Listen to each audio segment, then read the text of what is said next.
danger to the fallout. It's what got us here.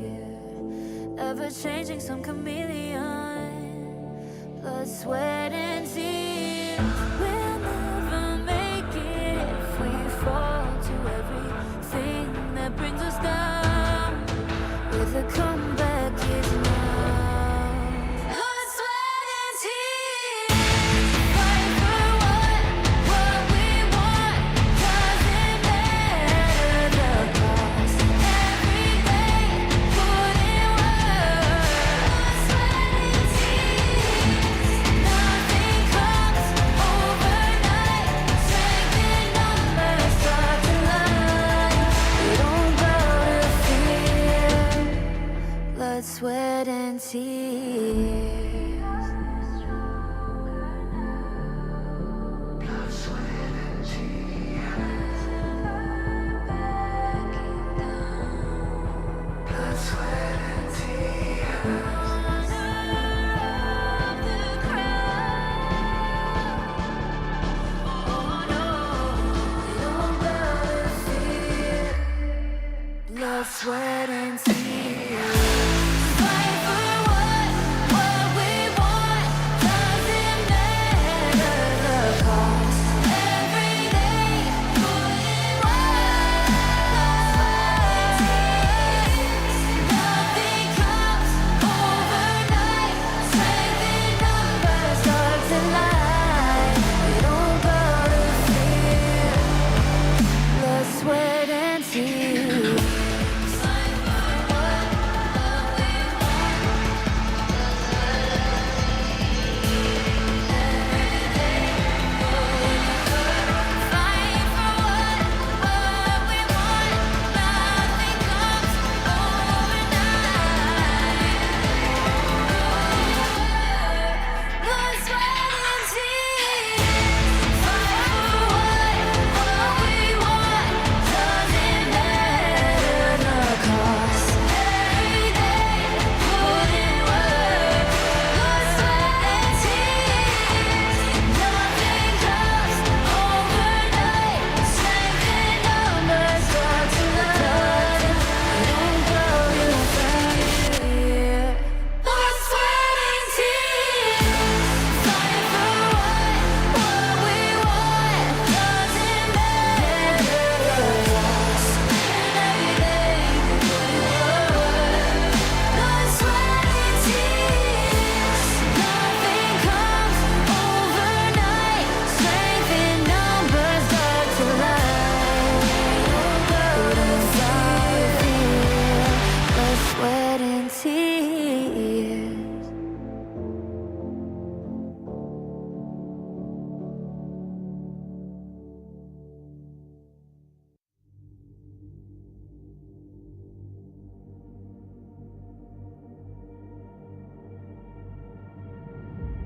I feel it deep flowing through my blood. Rising up to become someone. And taking it all on my own. What a sweet victory. And taking all of my control. Awaken something deep in me. Like flames, feel it burning inside. Take a hold of pursuit of the prize. I've been told, ain't no way to survive. Keeping all of this fire that's locked up inside. When this is the time, enter the ring. All those mental chemicals doing their thing. I got flashes of battles inside of my dreams. I was made for this moment. At least now it seems like it's time to come face to face with your fear. Been battling reasons for all of the years, and I learned how to fight them with style and grace no one's ever encountered. You say it's amazing. I'ma come out swinging when they open the gate. Go ahead, call passion, I'm calling it rage. I'm taking what's mine like I already own it. Watch but don't blink, going here to the moment. The sky rained down. Here's to the madness that's all around. Go on, tell 'em who you are, you are, you are. Go on, tell 'em who you are, you are, you are, you are. Here's to the moment. The sky rained down. Here's to the madness that's all around. Go on, tell 'em who you are, you are, you are. Go on, tell 'em who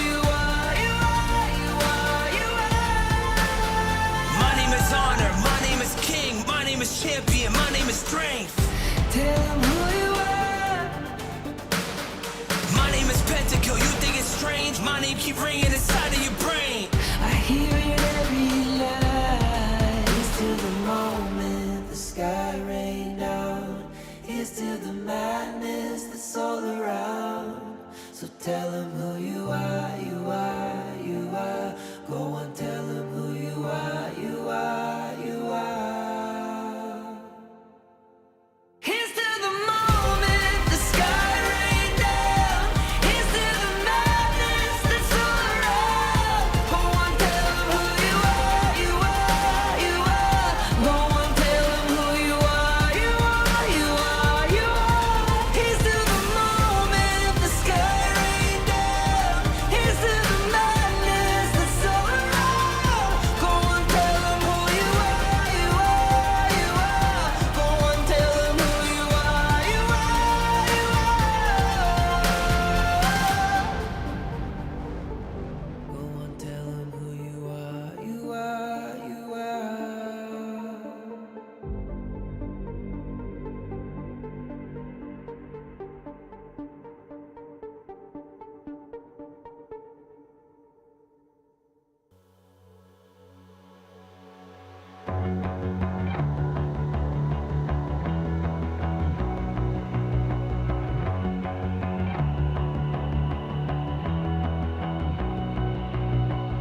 You've walked through the darkest nights. You've heard the crowd, felt the blinding light. You were standing there when your heart comes alive. It's a dream of a hat, and it never dies. Right here, right now. Give it all, get it out. Never surrender. I fight and never fail. I am a contender. A challenge I can feel. The smallest lies become the brightest enemies. Relentlessly. And even if you fall, you gave it everything to be a king.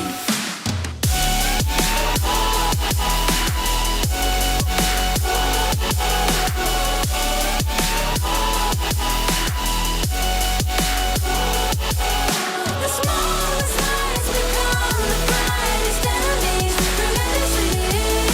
And even if you fall, you gave it everything to be a king. You carved your way with a sharp attack.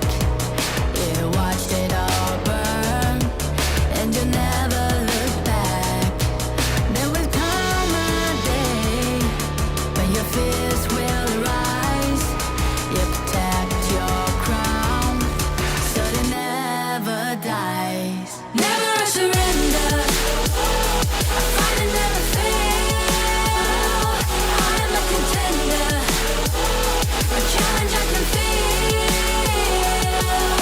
As the smallest lies become the brightest enemies. Relentlessly.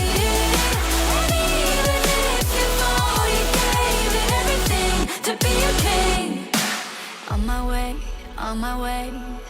Find my way, find my way. On my way, on my way. Dream my way, dream my way. Never a surrender. I fight and never fail. I'm a contender. And challenge I can feel. The smallest lies become the brightest enemies. Relentlessly.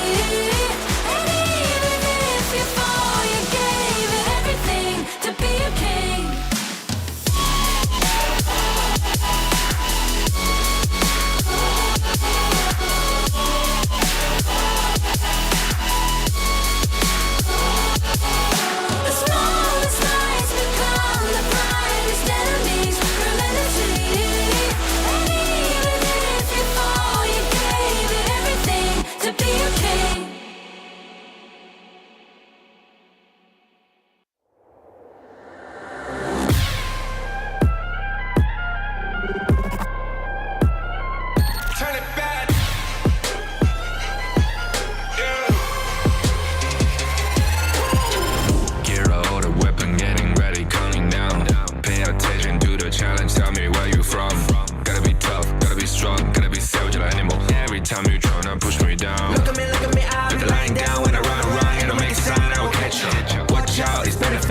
mercy. Look at me, I'll be rising. Carry the season. You got a damn, gonna wibble. You never hesitate for another moment. But my bones golden.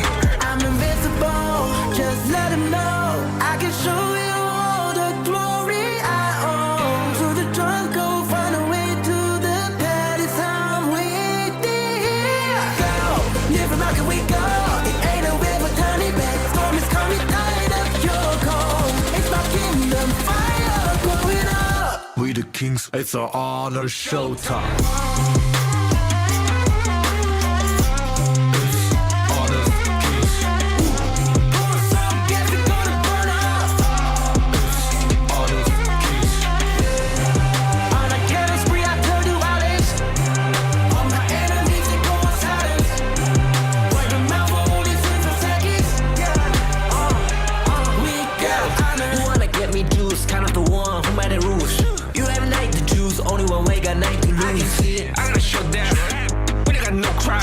We barely fight as one, crashing pieces you can cheat. First blood, double trouble, then I take a pen, I kill. All you do is sweat and look at me stay victory. Say. I've triggered my soul down. Follow my pace. We the champions, screaming, I'm invincible. Just let them know I can show you all the glory I own. So the drunk go find a way to the pad. It's how I'm waiting. Go, live from how can we go? It ain't a river, tiny bed. Storm is coming, tired of your cold.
Life's growth has always been bound to conflict. How long can today's peace truly last? 1,000 years ago, From a single seed sprouted the misty marsh's first wonder. Born of wood, growing into a forest, gathering countless living beings within. Growth, cycles, fates, weaving endlessly together. With the deities came the first enforcers, becoming the Misty Marsh's first protectors. They took form as the 9 seers, each with their role sheltering this hidden land. All things eventually come to an end, and a new beginning does not always follow the old path. Today's inheritors of the seer's legacy long for a different future. Their followers, too, drift further apart. The Order of the Seers and Omniscients are like 2 branches growing in opposite directions. The Misty Marshes watches quietly as it all unfolds. For from the moment that first seed sprouted, the deities already knew the life they nurtured would one day choose its own future.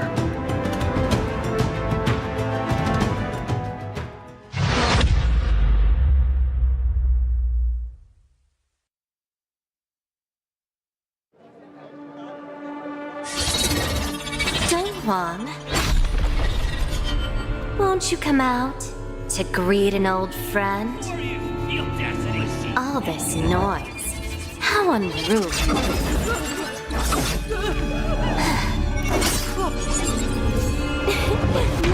My, such a grand ceremony, and yet it's become such a mess.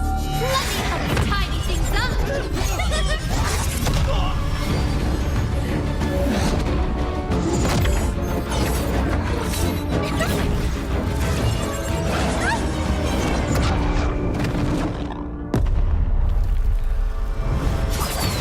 It's almost time.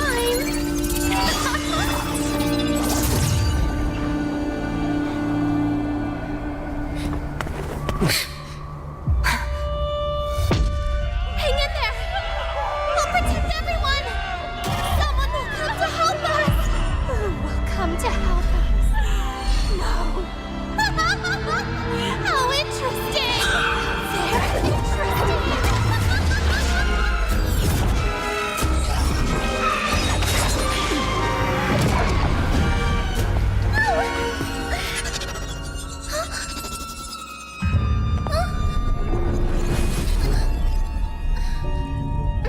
You.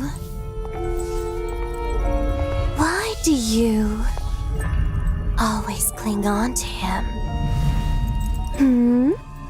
Austrian. It's been a long time.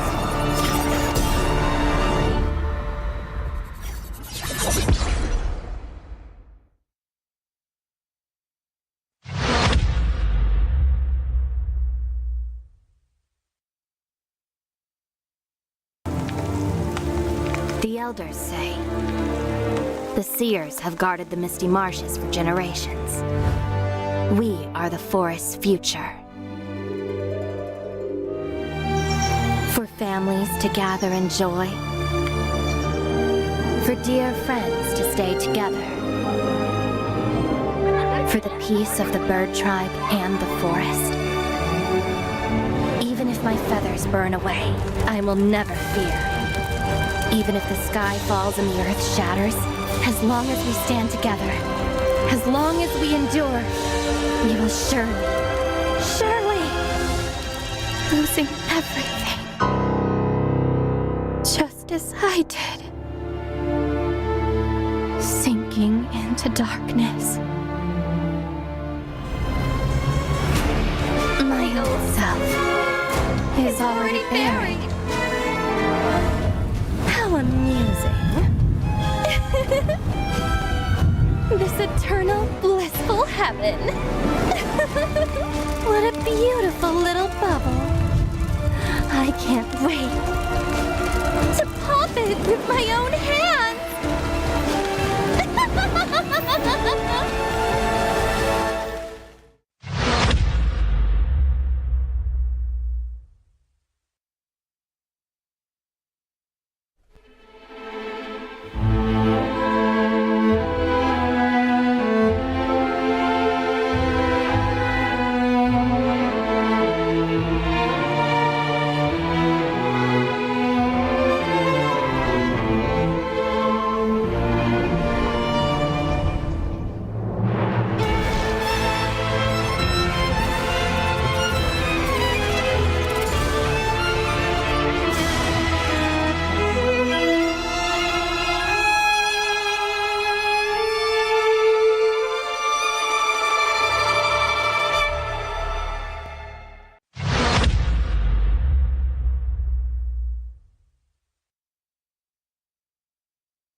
Life's growth has always been bound to conflict.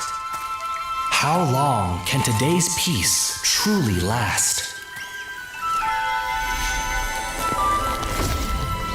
1,000 years ago, from a single seed sprouted the Misty Marsh's first wonder. Born of wood, growing into a forest, gathering countless living beings within. Growth, cycles, fates weaving endlessly together. With the deities came the first enforcers, becoming the Misty Marsh's first protectors. They took form as the 9 seers, each with their role, sheltering this hidden land. All things eventually come to an end, and a new beginning does not always follow the old path. Today's inheritors of the seer's legacy long for a different future. Their followers, too, drift further apart. The Order of the Seers and Omniscience are like 2 branches growing in opposite directions. The Misty Marshes watches quietly as it all unfolds.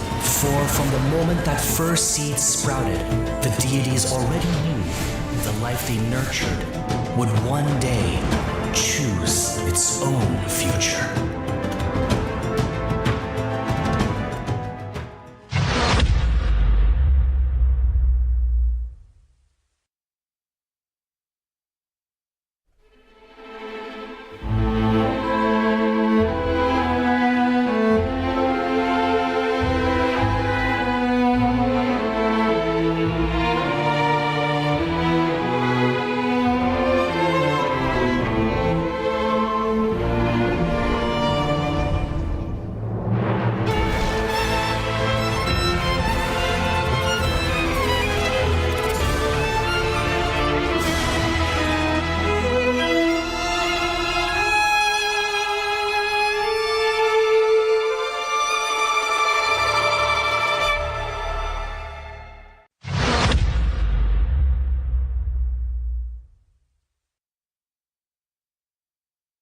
Donghuang.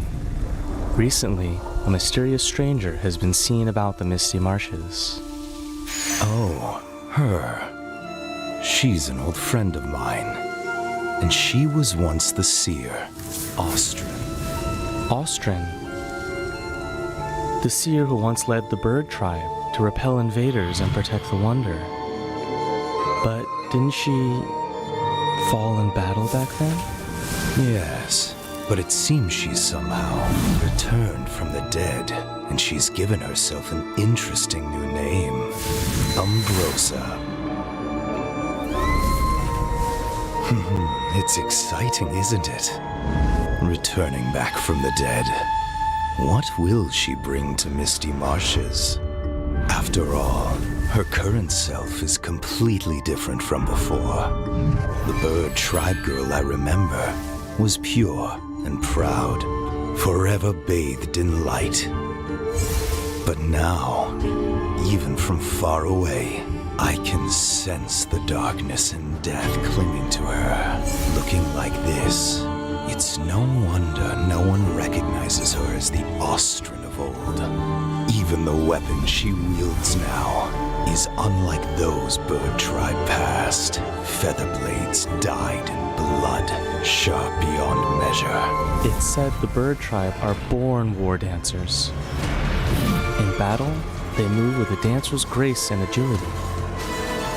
But from her, what I feel is madness? That's right. A reckless, all-consuming madness, unlike anything from her past. Since her rebirth, she seems to have awakened the power of the Undying. But who will face her in this final solitary dance? Umbrosa, are you friend or foe? We'll know soon enough. I'm sure it won't be long before we meet her. So this is where you've been hiding? My old friend.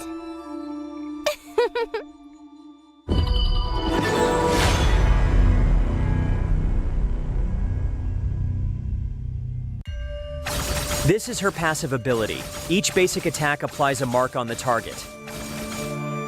Ranged basic attack damage scales with attack speed, and repeated rebounds increase ranged basic attack damage. While in melee mode, basic attack deals multiple attacks rapidly. Skill 1 enhances Umbrosa. After use, it damages and slows enemies within range. Umbrosa then enters a fevered state briefly, gaining a large amount of movement speed and attack speed. Skill 2 is her only movement and recovery skill, enabling her to both dash ahead and knock back enemies. Missing an enemy reduces the skill's cooldown. Landing a hit on an enemy activates their Featherblade marks and transfers the mark to nearby enemies. This skill deals damage multiple times to enemies within range and recovers Umbrosa's health. Umbrosa's ultimate is her core enhancement skill. Actively using this skill boosts her movement speed and health temporarily and causes her to briefly enter the Indomitable state. If she dies while her ultimate is not on cooldown, she will slowly resurrect.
Now I see that I got everything I need.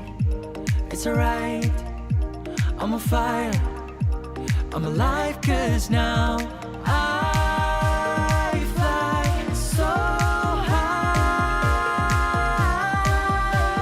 so high. Light up the skyline, let's do it this time, like it's a whole new colorful world.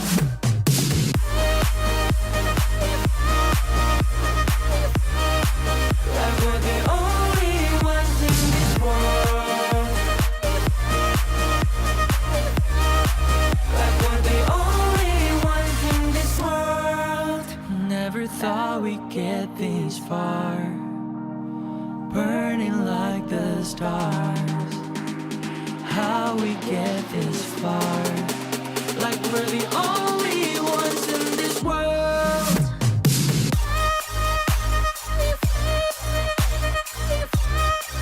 Like we're the only ones in this world. Like we're the only ones in this world.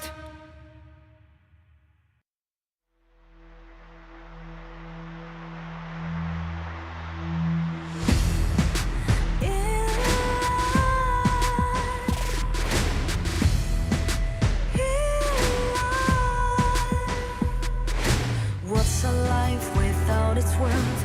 Compromising with what hurts inside, inside. When you let fear decide your fate, you don't choose which path to take in life.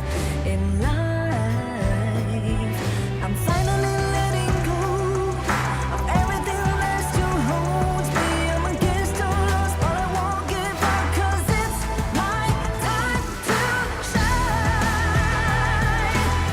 Standing in the spotlight, and no one let me down. Destiny is calling high. I'm not afraid to fight for everything I love. Victory's on my side.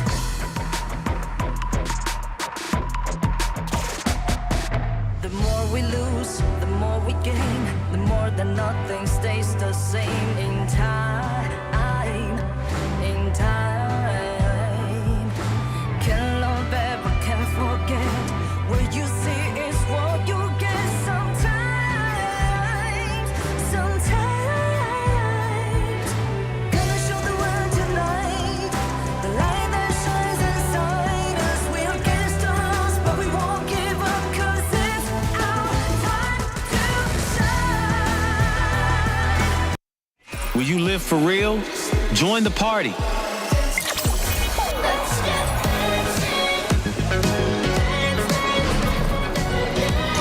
Make the whole street a party and add disco balls.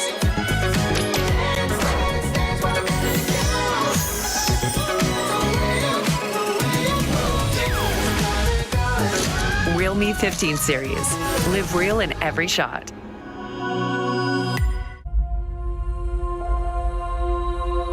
어떤 이들은 침묵 속을 걷고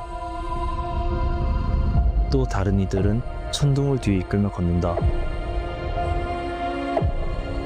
Ma una volta entrati, conta solo una cosa.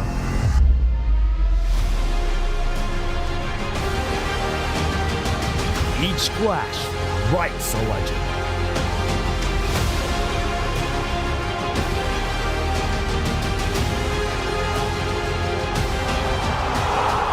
Each step takes them higher. And only the worthy remain.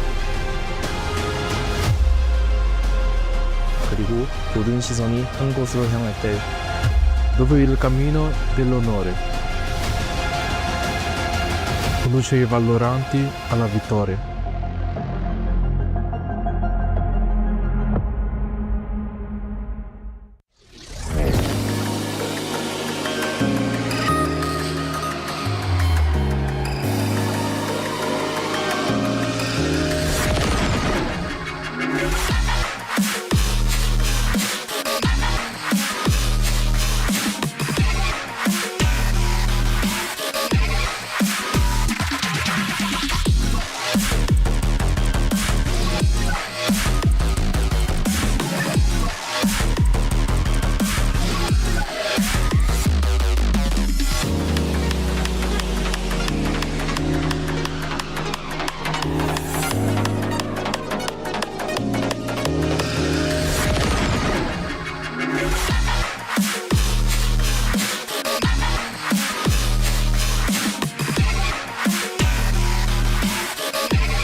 Welcome back into the West League. It is the best league here, and it's final day of Survival Week. Each of favorite kind of tofu, kindofu, and we've heard the request. Today, it is going to be Phil. Mr. Yumas, how do you feel about the games today?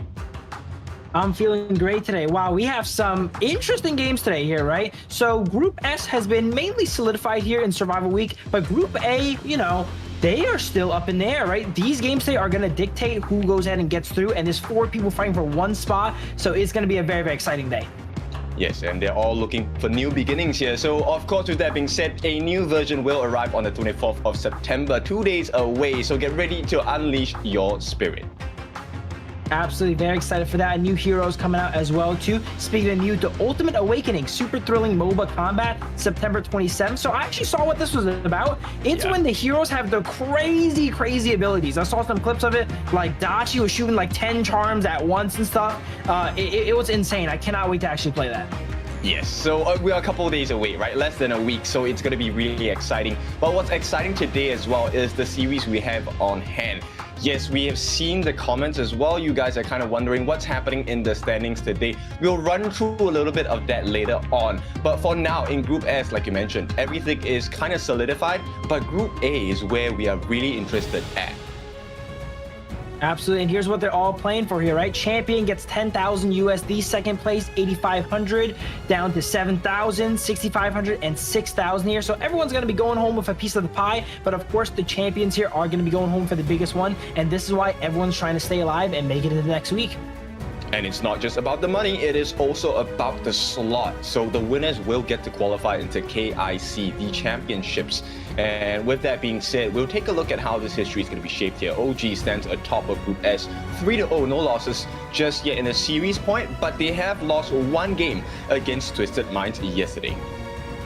Yeah, we thought OG was undefeatable. It shows that, you know, they can kind of crack, right? They took their first loss there, but other than that, they dominated back in convincing fashion. So in Group S, OG and 9ZG are locked in here, and Twisted Minds will be playing the victors of Group A here, which from my understanding are not quite locked up yet, as Boars Gaming, LM, and AYLO can potentially, looking at this here, AYLO looks like they cannot make it anymore, but it's going to be between Boars and LM here, depending on how their series goes, and that's going to be off stream, so it's always going to be in the air. Yes, so what is so important about this is Boars need to play against BTK today. And I like the fact that you mentioned this before, so we were talking about it off stream. And BTK today is in a unique position where they are going to be the gatekeepers for Boars. Absolutely here. BTK, while unfortunately they cannot make it to the top of Group A, you know, their games are not done yet, right? They can go ahead and be the gatekeepers and, you know, really test their mettle against Boars, AYLO Gaming here, and show that, you know, whichever team makes it through, they need to go ahead and fight for it. Exactly, and this is one of the quotes that we came across the other day, which is actually defeat is not the opposite of success. Defeat is the recipe for success. And BTK, they have not gotten that series win just yet, but today might be that final breakthrough for them. Absolutely, I really believe in them. They've been playing a lot so far, right? We're slowly seeing, you know, glimmers of progress here, right? They started off kind of rough here, but they're getting some game wins here and there. And today is going to be their final day to go ahead and get a match win. And they have 2 shots here, and let's see how it goes. Yeah, 2 shots with 3 chances each time, right? We're looking for a perfect score if you're from the Boars Gaming side. And of course, you're also looking for a perfect score if you're from the BTK side. Both teams looking for wins with a different understanding here, but we will start off with BTK. So you should never give up. You gotta fight for it. Whoa, let's go. I know you want it. I see the fire in your eyes. You gotta fight for it. Let's go. The battle's calling. You better give it all you got. You gotta fight for it. The time is right for you to raise the bar. Yeah. Cause you could be the greatest of them all. Yeah. Let's go. The battle's calling. You better give it all you got. You gotta fight for it.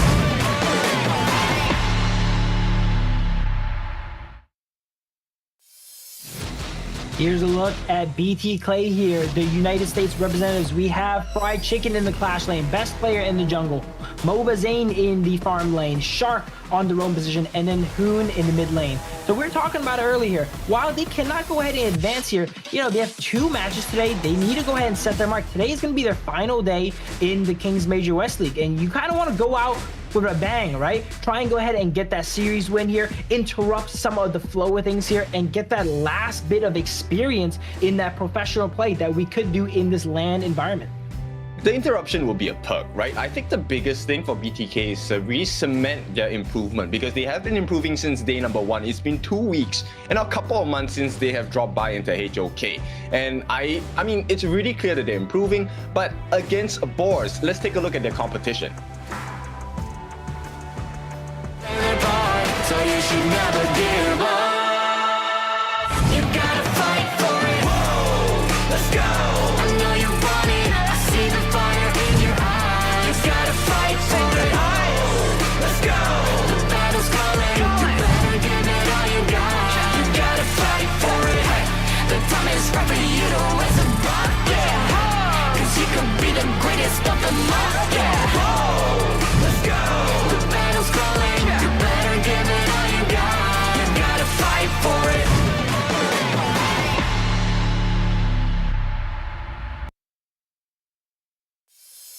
Hailing from Kazakhstan, here are the Royal Hunters. Boars Gaming represented by 3005 in the Clash lane, Wise in the jungle, Red Cutie in the mid, Mac in the farm, and of course Phasma in that roam. These will be the ones to try and put a dent in the history of BTK, but also in the history of LM for KMW Fall 2025. Absolutely, and I was getting a little bit confused with the standings here, Ken, so maybe you can explain to the viewers as well too. Boars Gaming, they need to go ahead and 3-0 this, right? They cannot even drop a game from my understanding. Yes, they cannot drop a single game. And this is because of the point system, the win-loss ratio. In order to make it out of Group A as number 1, they have to do it twice, in fact. The first one against BTK. And they will have that decider against LM. I mean, it's lucky for them that they get to decide their fate against LM directly, but that's going to be off-stream. So we'll take things one step at a time. We'll take a look at the mid lane matchup here. Red Cutie against Hoon. Looking at the stats here, it's a little bit rougher on Hoon's side here, but their gold per minute is solid though. Both of them are averaging the same amount of gold. Red Cutie is able to do a little bit more damage and have a bit more kills with that same gold though, but you have to keep in mind they are playing from ahead more of the times. BTK had less favorable games most of the time, so these can still go either way. It just shows that Hoon can go ahead and match here the mid laner from Boars Gaming when it comes to the economy. For sure, I think we had this conversation before, right? So you can have a lot of damage, a lot of kills, but that does not translate into wins, right? It needs to be converted. And we'll start off with the first conversion here. We have BTK having the side selection, so they will go for blue, meaning they get prio pick.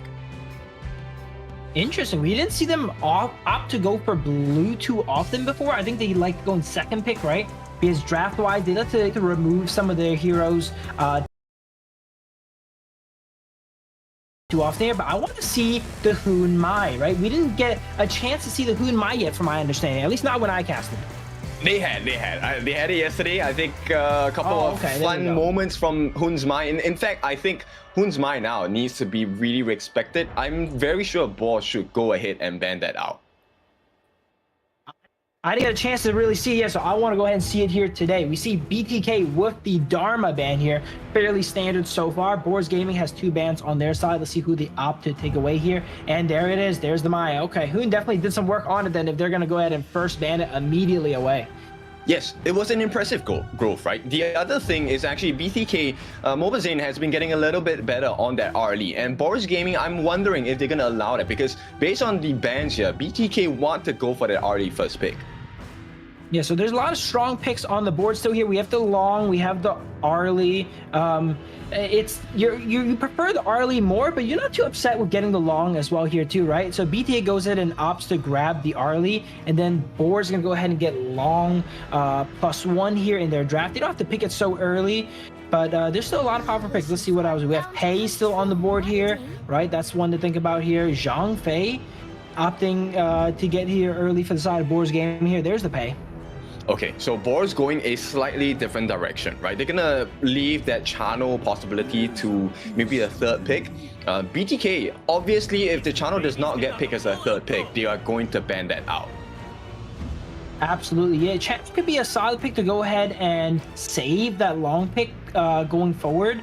But I would assume that, if BTK goes ahead and takes the early now, they're going to want the long moving forward. So they're going to prioritize that move going forward into the coming matches here. But we see Charlotte and Diadea being hovered. Very aggressive team so far beside BTK. A lot of good damage and mobility on their side. So it's going to be a very tempo heavy game, how they go ahead and maneuver these. Because if they get ahead with the Diadea, the Charlotte, and the Arlie, they can basically run over the enemies and kind of, dance around their opponents. Yes, and it builds a lot of space, right? This is something that I think a lot of people have been mentioning. Fried Chicken has been one of the strongest members on the side of BTK, and his Charlotte is nothing to be trifled with. And Boars Gaming, they understand this composition itself. They're going to go for the demons here. They want to get the stun. But against an Arlie and Diadea combination, which has been a menace for a lot of teams, I wonder if Boars will survive this.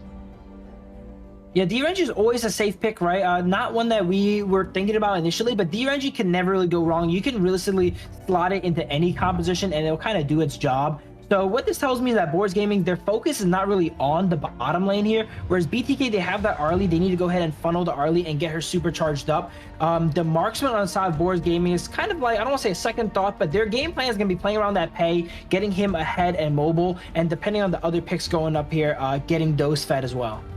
What I find really curious is the fact that BTK is allowing the buy-round potential for the side of Boars Gaming. But we'll see with this final ban if that is truly the case, because the buy-round pay combination means Fried Chicken might not be safe. And there we go. BTK knows this, so they ban out the buy-round. Yeah, they ban out two of the strongest, skirmish heavy clash laners there in the Mayin and the Byron. They don't want to give them that insane 2v2 potential that pay plus a strong early skirmisher can go ahead and have there and just dominate the early game. They remove some of those options here. Now they're stuck on kind of maybe more scaling clash pick, which can kind of help the polarization of their compositions here. We see the Monkey here, one of best players' favorite picks, as well as the Xiao Xiao here coming in for Hoon potentially.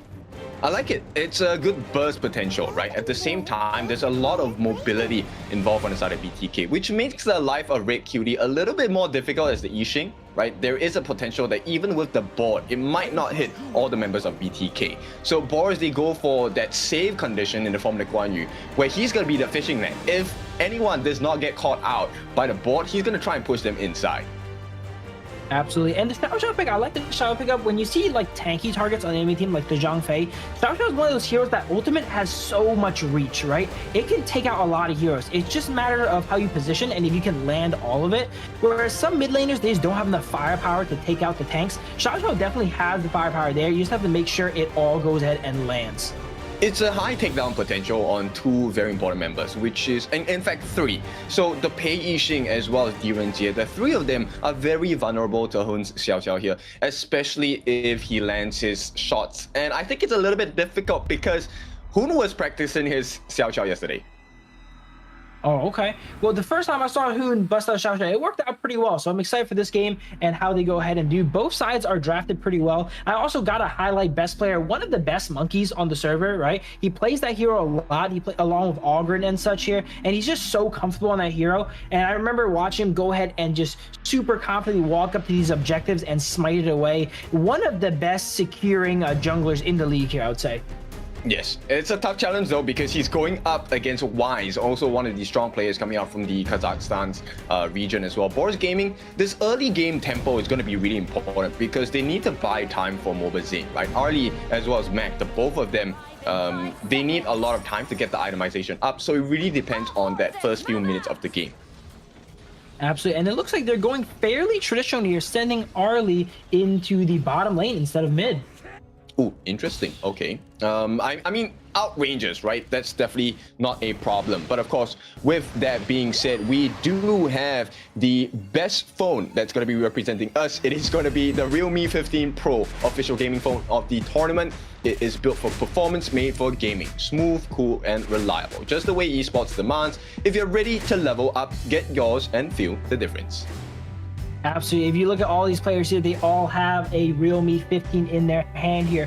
playing at the highest level of competition. A bit of a pause here. We're not sure for what, but the teams are going to get ready and load back into it. Again, these games, they really matter here. For BTK, they want to go ahead and go home with one match win under their belt, right? And for Boars Gaming, you're mentioning, they need to win every single game. They cannot drop a single game. So the results are super polarizing on both sides.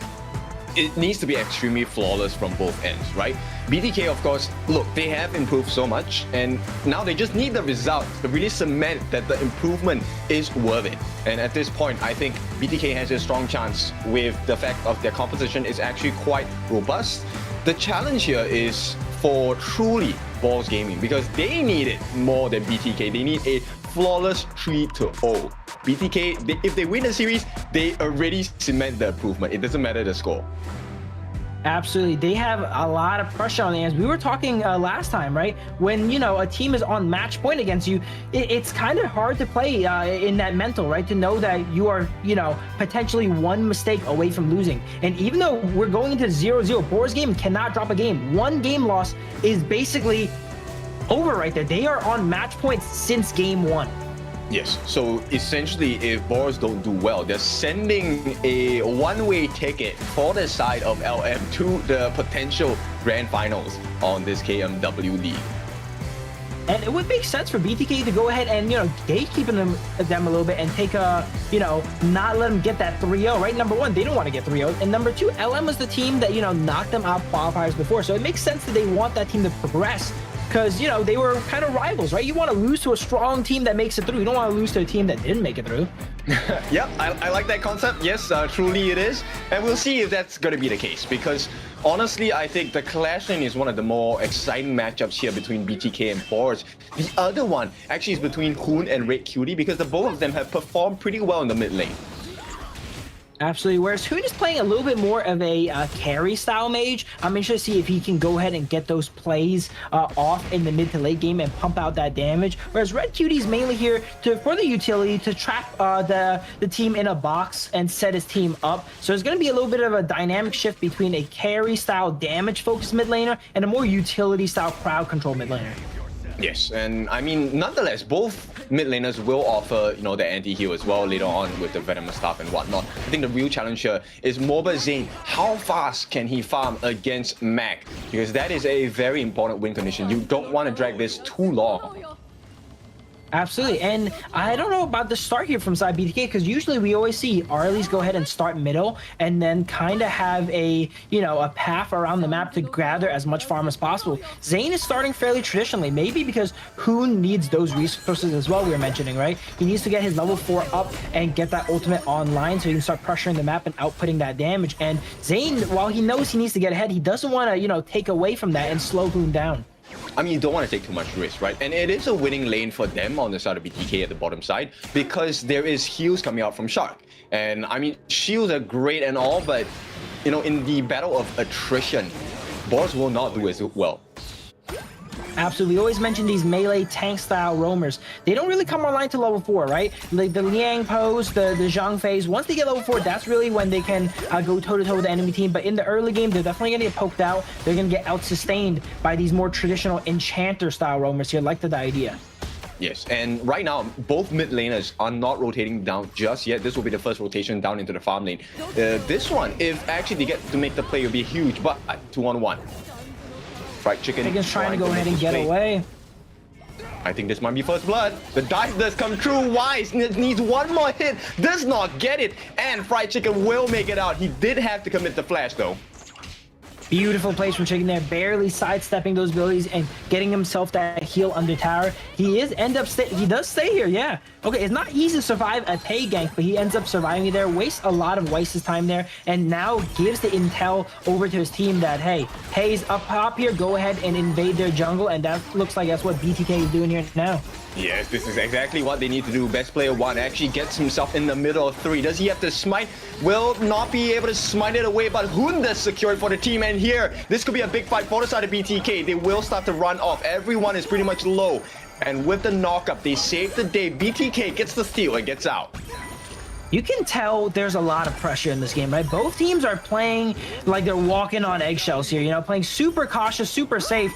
Wow, look at that. Zane barely being able to avoid the auto attack from 3005 there. That surely would have taken him out there. But somehow that invade, which turned into a full-on team fight, had no casualties on either side, you know? They're both playing on a razor's edge. They do not want to give their opponent that step up. But it's a BTK win overall, right? Because they get the smite, number one, they get the steal on the Azure Golem, and secondarily, there is an EXP gap starting for the side of 3005, so Fried Chicken doing well on the side of BTK. Absolutely. It would have been a little bit different if, oh, here we go. And that, wow, that timer gets immediately ripped down. I didn't even have time to mention it there. That's the power of the Xiao Xiao ultimate. They're dropping so much damage onto it, and then once again, Fried Chicken is trying to get away here, and he does. Boars Gaming is putting a lot of attention on Fried Chicken, trying to get him behind. As we were mentioning, that's one of the star players on side BTK. On his Charlotte, he definitely provides a lot of impact, and Boars Gaming does not want to see that, and they're trying to get him behind early now with all this pressure.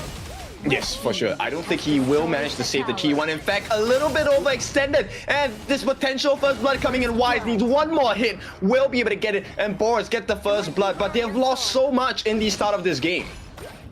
Yeah, third time's the charm there for Pei. Ends up getting him here, but it looks like a little bit of fight here from best player 1 and Pei. He ends up getting away. The mobility of Pei is just so powerful. He's being able to maneuver around the map, push these towers. It clears so quickly, and oh, this is not good for the side of BTK as they're getting caught out in their own jungle. Yep, they're going to push them away. Very nice unbridled outburst. But the catch is coming in. Mobile Zane trying to back his jungler up at this point. BTK refused to give any of these resources for free. All things considered, this early game is relatively even, right? Boars Gaming is up 1 kill, but they're only up a little bit of gold. BTK is doing a good job of pressuring that Azure Golem. Let's see who gone ahead and get it. Got that there. It looks like it went over the side of Pei. Yep, the flash comes in. BTK was looking great for a moment. They do get the kill, but it's 4 people locked up in the board, and Boars obliged. They push them all under the turret. It is going to be the end of the life for Hoon, Mobile Zane, and Shark. And shortly, it should be best player 1 as well. Boars recover. 30-05, they're pivotal in that fight here. Fried Chicken was not in position there, and Guan Yu being Guan Yu is able to maneuver around the map and help his team whenever they need. And wow, did he help. Triple kill coming on for the side of Boars Gaming. I mean, you can tell, right? The intensity from both teams on a different level today. Fried Chicken in the middle of 3 will be backed up by Mobile Zane for the moment because they need to protect this Crimson Golem. Will they be able to do it? Has been stolen away. Wise gets a freebie, gets out. Another T1 pressure in the mid as well. Boars Gaming looking so strong, but Hoon with the protection will be able to put them back for a little bit. Unable still to protect that T1 though. Looks like they're still fighting. That's Zhang Fei dropped to 1 HP, but he does Umbrosa Outburst, get that huge shield and get away here. Now Shark is trapped up in this board here. So that fight definitely, they were really even, I was mentioning before, but that fight definitely changed things here. Now Boars is squarely in the lead with a 2,000 gold lead. Yeah, but the biggest difference here is that BTK is starting to fight for resources. Oh, Mobile Zane goes in. Can they get the kill here? 2-on-1. One more hit. Not going to do the mark. The debuff does come through. 30-05 will be able to limp back home. That was super close. If he had that, it would have been a nice shutdown because 35 just got a triple kill. He's worth a lot of money there.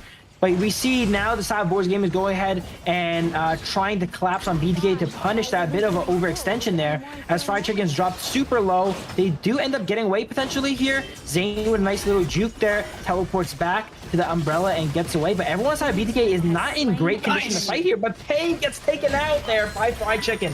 Yep, it was because of the crucial healing by the side of Shark here, making sure that they had enough lifelines on the side of BTK. But Boars Gaming, someone is hiding in the shadows, and that 30-05 on the backlines, going in for the catch as well. In the middle, best player 1 has been caught out. Mobile Zane has to run away. He is being pressured by 30-05. The catch will not come through, and BTK survive. There we go. They actually really caught up there. Now they're only down 1,000 gold. They don't have any towers yet, so once they go on ahead and, you know, get a push going, they take out some towers. I'd say it's relatively even on both sides here. BTK have been farming a little bit better, whereas Boars Gaming has been getting more of these objectives here. I'm really surprised. They're keeping up on gold really well. They're not even down 1,000 gold, even though they're down 3 kills and 3 towers. And this is against Boars, who are famously known as the 10-minute team, right? They normally have a huge advantage within the first 90 minutes. And so for BTK to match this, that is pretty much a level up so far. Absolutely, and if they can stall this out a little bit longer, their composition should outscale the side of Boars Gaming here. With that pay and the Renji not being able to scale as well as the Arlie, they just need to go ahead and hold on and not get run over before they hit their power spikes. Yes, definitely. I think late game wise, Mobile Zane is truly going to be a problem for the side of Boars Gaming. So this is why they're trying to rush the game here on the side of Boars Gaming. T2 open for the taking will be secured. In the meantime, there is a defense by 3005 going to be backed up by Red Cutie as well in the top side to stop that aggression. Another thing to note here, look at Guan Yu 3-0, and we mentioned he had so much pressure, right? Fried Chicken's right there on gold, 1-1, and is matching 3005 in gold, even though he did not get a triple kill. He did not get half as many ganks as 3005 there, so he's gonna definitely be a menace as well.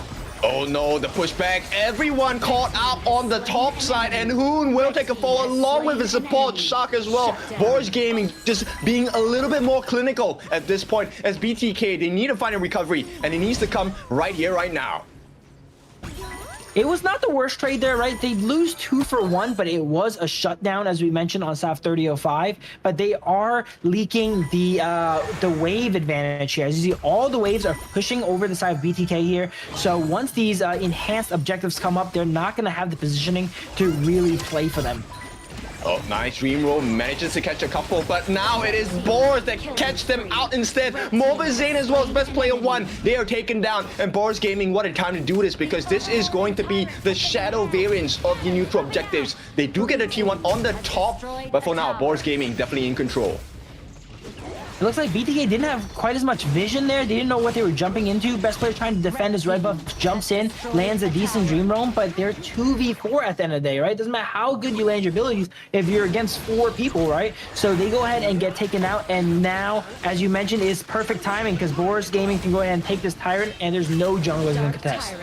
That's true, but Boars is also known of having the Achilles heel after 10 minutes, right? So BTK definitely still stand a chance, especially in the later parts of the game. We're talking about Mobile Zane. He's going to be responsible for taking members out like Red Cutie, Mac, and even Wise if his positioning is clean. And then we have Hoon on the Xiao Xiao, you know, one of the best punishing style heroes here. If you miss position, being able to land that knockup on a target can usually dispatch them. So I would say BTK should just turtle up, try to wave clear, and try to capitalize on the enemy team's mistakes here, right? You're not going to be pushing at the enemy side anytime soon. You're really behind, but maybe trying to get that crucial catch when they overextend and, you know, want to end this game early, as Ken has mentioned, could be the play. And here we go, board lay down as well. Shark will be caught. Hoon is taken down first. So it's 3 members down for the side of BTK. Boars Gaming, they need to keep timing. And it's a double kill for Wise as Boars Gaming dominated Gorge at this point. Yeah, that's not what you want to see here from the side BTK, man. They're a little bit outside of their map here, and when you're this behind, especially versus a Guan Yu and a Pei, you really cannot step outside of your map. You really need to fully turtle up, because we just saw what happened, right? They're a little bit in front of their tier 1 tower, and immediately they get flanked and taken out, and this could potentially be game 1 here for the side of Boars Gaming. Yes, this defense is so difficult at this point. They only have the 2 members. Right now, 5 members strong coming out from BTK. Can they mount the defense? The Unbridled Outburst gonna land down. They take out Mobile Zane first, and there's more to come. Wise jumps in, a double kill for them. The Crystal is totally exposed, and best player 1 might not survive this. The Crystal will drop as well, and Boars Gaming, they start off this series with a 1 win. Boars Game taking a commanding lead here in the series, but as we mentioned, every game for them is match point. They cannot let off the gas here. They need to win all 3 games with no losses to go ahead and get to the top of the group. BTK now that Guan Yu and Pei are removed, I feel like their odds are a lot better in these coming games here, because I've noticed in the games I watched so far, BTK really struggle against Clash laners like the Guan Yu, because Fried Chicken, he likes playing his lane 1v1, right? He doesn't like to follow around or roam as much there. That game, he had a really tough match there, too. You know, he had to pay, putting a lot of pressure on his map. But now with one of the few, you know, roam-style Clash laners gone, they should have a bit of a better time. And then Pei, he's Pei, right? Ken mentioned this is one of the strongest 10-minute teams. You give a 10-minute team Pei, they're going to end the game in 10 minutes.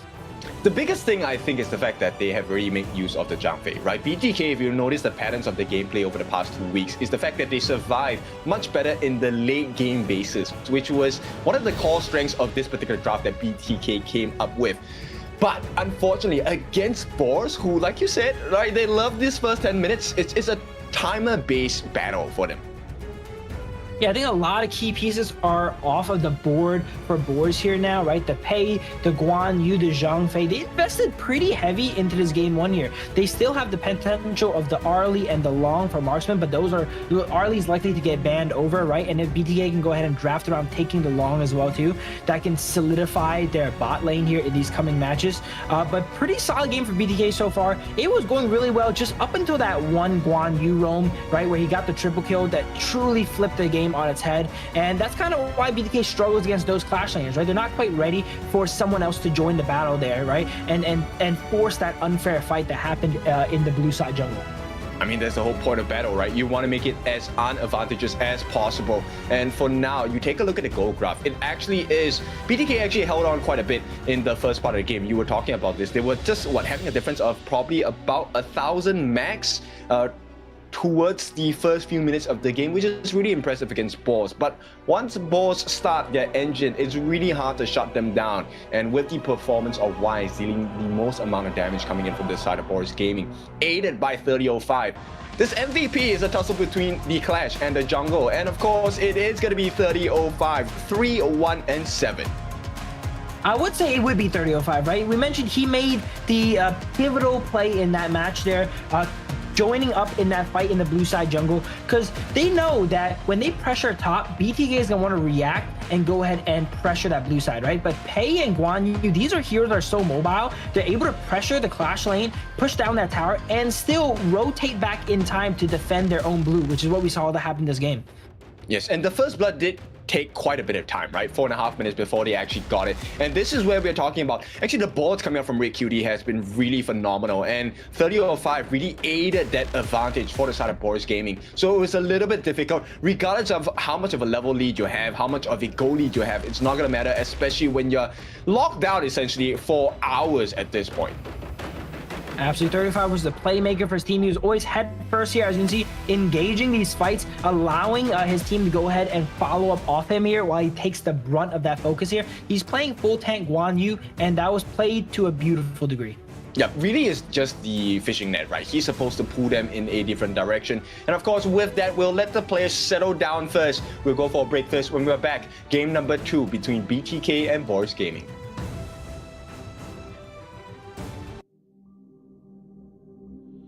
In this world,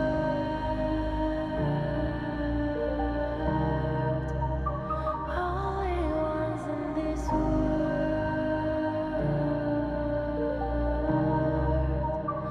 only ones in this world. Call out my name, cut through the sound of the rain. No matter how I feed the flame, you know I feel the darkness and the pain. All of the ways we tried to break free from the night.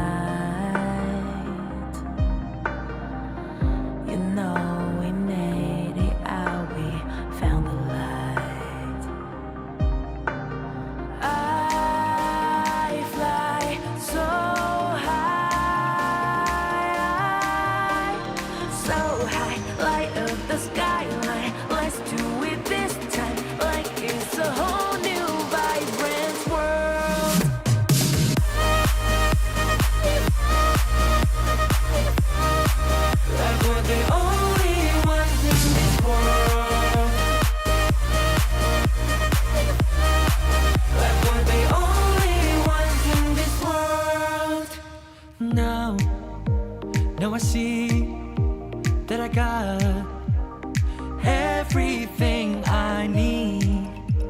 It's alright, I'm on fire, I'm alive, 'cause now I fly so high, so high, light up the skyline. Let's do it this time, like it's a whole new colorful world.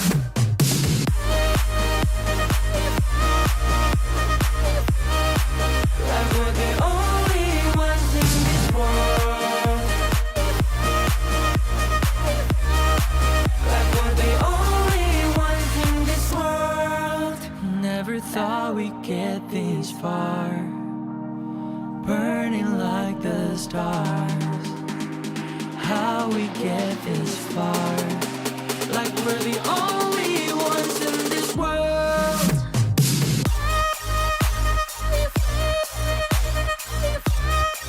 Like we're the only ones in this world. Welcome back. It is time for game number 2, BTK against Boars. Both teams have burned out quite a few important picks, Meta Zero hero picks as well. What are we going to expect in this game number 2?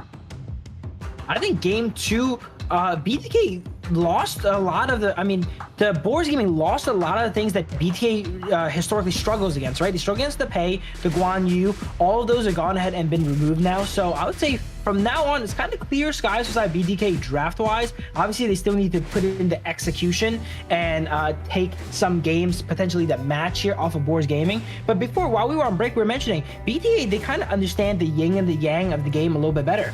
Starting from today, from the first game we saw, right, we noticed that they see that Boars Gaming is pressuring top. They know to go ahead and pressure bottom and invade that jungle. Execution is not quite there yet, but they understand that dynamic, that flow, and that's a huge improvement.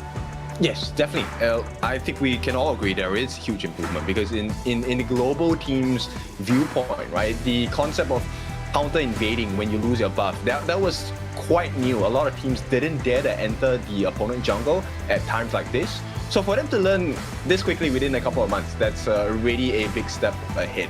Right now, I think what they really lack is just that finishing move. They have the potential to reach the end state, but they are unable to finish the game just yet.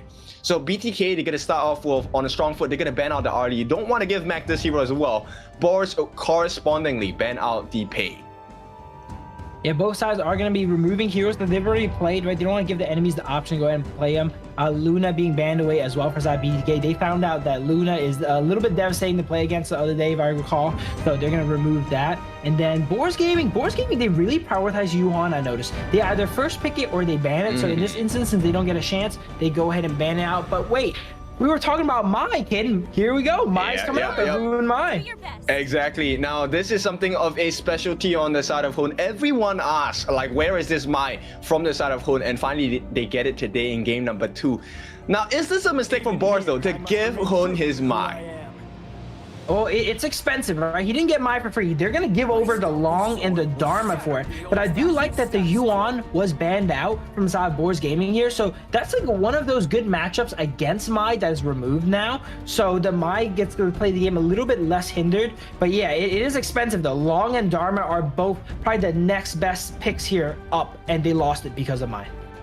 Okay, interesting. We are looking at a very special kind of pick coming in from the side of BTK here. The Agudo may be flexed into the farm lane, and we might see a Kaiser jungle.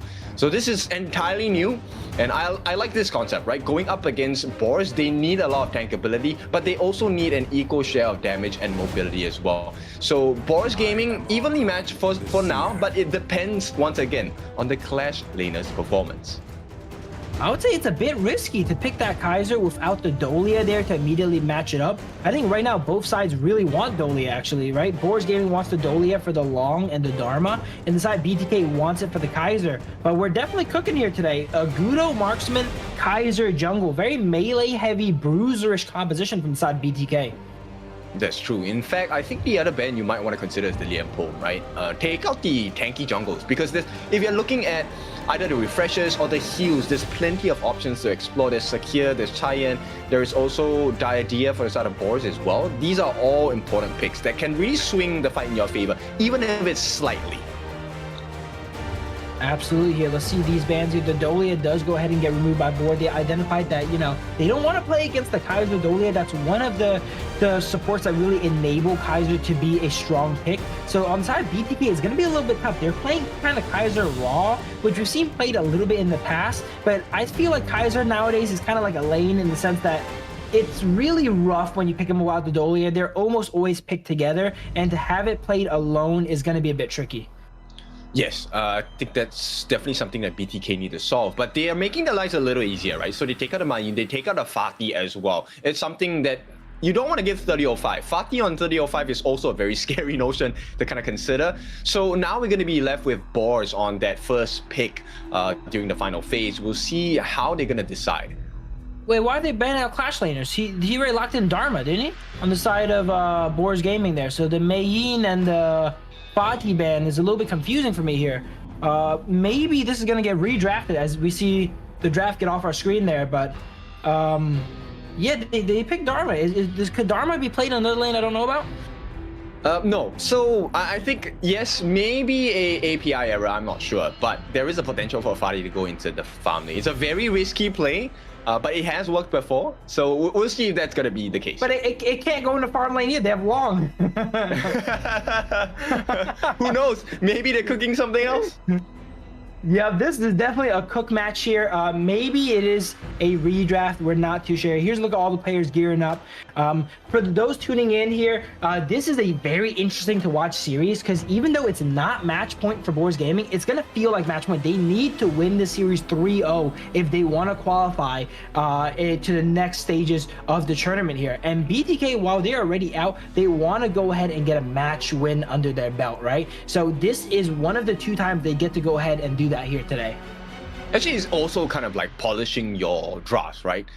Yes, you may not be able to kind of enter the later parts of this tournament, but this is also a great time because Boars is also a team that is not bad, right? So get those knives sharpened, get those spears ready, and we'll see, right? Put your best out, make it a test, learn from the mistakes, because you need to understand what are the gaps in your composition, what are the gaps in the team, and you can only find it out in the heat of the battlefield. Absolutely. Hey, you can do your scrims, you can play on peak tournament, right? You can play rank mode, but there's no better place to practice than in the LAN here against another professional team. Both sides are across from each other. You get that professional environment. It does not get more real and serious than this. So these are beautiful, like golden nuggets of training moments they can go ahead and take here, and they need to make the best of it. Okay, I hate that I have to use this reference, but it's similar to what Nongshim was on the other side, right? So the east side, where, you know, in the start of this year, they lost at the grand finals, and it was a very difficult position to lose because it was a best of 7. They lost through all the games. It was a full best of 7. They lost at the ultimate battle, but then when they arrived into the East leagues, they became so much stronger. So I think this might be the case for BTK as well. Yeah, you're only as strong as your opponents, right? So if both sides get to play against stronger and stronger opponents, you're eventually going to pick up on a few things here. We have already seen so far BTK, they started off this tournament here, right? Struggling a little bit here. They're still not doing the best. They're still struggling, but they're definitely, I'm seeing those little glimmers of hope there, right? We're noticing that they're able to play the dynamic of the map. They can feel kind of where to shift. You know, the enemy goes ahead and shifts up top here. We need to make a play down here. They just now need to go ahead and sharpen that up, those spears, as you were mentioning, and get that execution down, because the idea is there. You know, they know how the game plays, they know how it flows. They just now need to perfect the little things, right? The little bit of mechanics on these individual heroes. Get these individual heroes into their players' pools here. And then, you know, make sure to go ahead and execute on the game plan. Because the game plans of invading the Azure Golem is correct. It's just the execution there was not quite there, right? They didn't back up quick enough. They didn't go ahead and win that fight there that they were a little bit advantage of until it was a little bit too late. Once they sharpen that up and polish that up, they're going to be a top-tier team. Yeah, it truly is the understanding of when you're supposed to take a fight, right? Not every fight has to be taken, and timing is very important in HOK. You don't want to fight at a time where, example, 4-minute timer is coming up, the Tyrant's going to be open for contest, and then imagine being down like 4v5, not an ideal situation. You might have to give away the Tyrant, and if you commit even more, you might even lose your buffs. So I think it really comes down to the timing in terms of like, oh, should we really take a fight now? And if we do, we win the fight. What's the next options we can explore, right? Are there buffs to take? Are there turrets to take? Or can we just have a little bit more wave management? Yeah, and all of that stuff, you can watch videos, you know, you can go ahead and watch these streams and review, but sometimes to get the last 10-20%, you gotta play it, right? You gotta be in the moment there when it is actually tested, like BTK is now, and that's when you are gonna go ahead and learn. So speaking of learn, we were mentioning what BTK's strengths are. Their strengths are team fighting and such, right? They need to improve on probably their map play and their objective control a little bit, but what are some strategies they can do to go ahead and force their strengths? Because they do have their strengths. strengths. They're very apparent. We've seen him win team fights before against stuff like AYLO Gaming. They had great gaming. Okay, so we will probably have the draft remade, second pick remade. I think there was an error on the API itself. So not a very big problem, not to worry. We will go back into the ban pick phase right away after this. But nonetheless, I think we take a look at the Mai pick, right? There needs to be a setup. Mai, great on her own, but Mai is a very high risk, high reward hero as well. You need the gold advantage. You need the itemization advantage. Absolutely. They've already used the Diadea, which I really like with the Mai, because the early game you're able to just apply so much pressure on the enemy mid laner and kind of give Mai a little bit of that breathing room so she can get her levels and be able to roam around the map. So we got to think what other roamers can go ahead and set up Mai for success here, because, you know, we mentioned Arlie, you know, when Arlie's in the game, it becomes an Arlie game, but when Mai's in the game, it becomes a Mai game too, right? So we need to go ahead and flesh out composition that can play around that Mai, get her through that very early stages of the game, and give her windows to go ahead and invade the opponents here and fight. And it looks like the draft is back on. The Kaiser was potentially a mispick here, so we are going to have to remade it here. And Gudo is likely to be jungle now, and we have Motsu on the roam. Okay, and you are asking for what is the required setup? It is really just control. So one of the things that you really want on the side of Mai is to be able to have control over the positioning, because her range is long on the second skill, you know, but her first skill, that knockup Ryu engine, does need a little bit of very precise spacing to be able to get the damage in as well. So Boars Gaming, they respond with the Lady Jun. Slightly different forms of concept in terms of engagement, right? BTK for Hun, he's going to be very useful in getting those pokes down, similar to Red Cutie. But Red Cutie, the function for this Lady Jun is really to stop those melee range engagements, to push them into a corner, and hopefully 3005 is going to capitalize off of that with the Truth Mantra. Absolutely, yeah. Lady Jun loves playing against teams that group up like this, right? And then when you have a melee mid laner, your teams that group up a little bit more, right? Because your mid laner is kind of going to play in the same line as your Clash laner, and a Gudo is kind of mid range with that Furball as well too. So Lady Jun has a lot of targets to potentially go ahead and AoE down here in that mid range. But let's go back to BTK's pick here with the Motsu. I really like the Motsu pickup here. Shark is such a good playmaking support. Every game we see him on a very proactive support, like the Motsu or the Liangpo. He puts in a lot of work here, right? So I love that he's picked up the Motsu here. Last time I see him play the Motsu, he farmed so much damage. He was doing hitting so many cannon blaster, getting a lot of vision for his team. So I think that pick is going to be pivotal and something to definitely watch out for in this early game. Yes, I think Shark really has impressed me with his Motsu pick, right? His Motsu has been on point so far, but hey, this one's going to be a challenge because Boars Gaming, they pick up the Lianpo, and it's one of the most disruptive heroes, especially in the support role as well. Every movement that stuns or disrupts your ultimate on the side of Motsu, even if it's half a second, you instantly cancel the thing inside the box. So there is that counter condition coming out from Phasma on the Lianpo as well. Absolutely, he's gonna be the one trapped inside the box if they go ahead and do that. But it looks like BTK is going to be rounding out their composition with the channel here on Zane. He was thinking about what picks he can go ahead and do here. Long is removed, Arlie's removed, potentially thinking between his Marco Polo. We saw some of that yesterday as well too. But channel is a decently safe pick here. When you go ahead and lock in the channel, that tells me that they're almost never going to let Arlie go through ever again, right? Because with the channel removed, that they let Arlie through is going to be really, really rough. But channel is one of the picks that Zane is very comfortable with too. Probably one of his most comfortable picks. And it's good against Lung, right? Lung is a single target hero and struggles to deal with the wolves. So this is going to be important for the side of Phasma to kind of balance that differentiation out. But nonetheless, it's still the same thing. How do we get that early game on both sides? And Boars, they're looking at the front-facing shield that is Kaiser, trying to open up the doors for the Lady Jun as well as for the Lung to really just get those damage in. More importantly, the true setup is for 3005, because once you push them back into the corner, 3005 will love that situation. Absolutely. It's very interesting to see Boars go ahead and pick up the Kaiser here. They have the long. If they were thinking about the Kaiser, you know, sure, Liangpo has a great matchup against the Motsu, but, you know, Dolia would have been perfect for this composition, as you were mentioning, right? Usually you want to go ahead and pair Kaiser with that Dolia. Dolia is great with the long as well, too. So it is a little bit unconventional, I'd say, for side Boars here. You don't really see the Kaiser come out you know, raw like this now. We were mentioning that for BTK last time, but actually Boars went ahead and got the idea to pick up the Kaiser for himself this time around.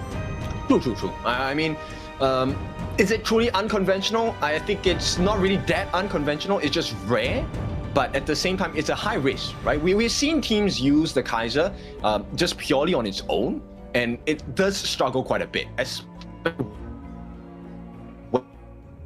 when the gold is not in their favor. So Boars Gaming, they're taking a risk against BTK. But then I really feel like this game is dependent on both Fried Chicken as well as 3005, because the two of them, with the stuns they can set up, it allows so much freedom for the rest of their members to really benefit from the team fight. Absolutely. Maybe Boars is thinking to go ahead and counter out BTK's strengths. So we're mentioning BTK's strengths are team fighting, going late into the game. You know, let's say it gets a Tempest Dragon fight, right? With Boars' composition, they can really throw down there. And if it does go that far into the game, maybe they're confident that they're not going to go ahead and lose that early game. They're going to get that scaling here. And they built out a composition that is really hard to win against in a brute force team fight. That's true. I mean, both teams also have a secondary win factor, which is actually turret pushing. So this is offered by number 1 on the BTK side, best player 1, right? He's able to just melt turrets down, even with backdoor protection. This is the same case for the side of the Boars Gaming as well. Mac as the lone will be able to use the flaming palms to get free damage on those turrets, regardless of the backdoor protection. So in this game, it really depends which team can buy more time to get those free hits in. And as well, really, first few minutes, how many camps can you steal? How many camps can you stop the opponents from stealing as well? Absolutely, and we see early game here, Hoon with Shark here in the mid lane. That Motsu is going to be shooting those clan blasts, applying a lot of pressure, whereas the side Boars just gone ahead and want to remove that, remove all those minions there and kind of speed through. And Liangpo is able to go ahead and stop this invade here coming from best player, but too little too late. He already gone ahead and smited over that Azure Golem. The information is given over, and it looks like Shark, you're trying to steal? Oh! Okay. Oh. Nonetheless, good job. Yeah, Fried Chicken actually took that Spiketail Beast at the top as well. So this is not ideal for the side of Boars Gaming. And I like the fact that this is happening, right? Because you definitely want to contest for every single objective in the map. And right off the bat, BTK's initial rotations are just making a little bit more sense compared to Boars. They have already gotten the steal on the buff, right? The initial rotation, very greedy, but it worked out. It absolutely worked out. As you see a 1v1 come out here. Yeah, Byron is definitely not someone you want to fight early game on the Dharma as he goes ahead and retreats away. But Fried Chicken taking massive lane priority here. But I want to go ahead and announce a PSA for all the roamer support players out there in the world. You got to protect your jungle's buffs, right? And that's what we saw BTK Shark did. He identified that his jungle went ahead and invaded the enemy red buff. The only logical path for the enemy jungler to get 2 buffs is for them to invade your red buff. But there he was standing at the opening of the jungle there, getting great vision on Weiss and not allowing him to do so.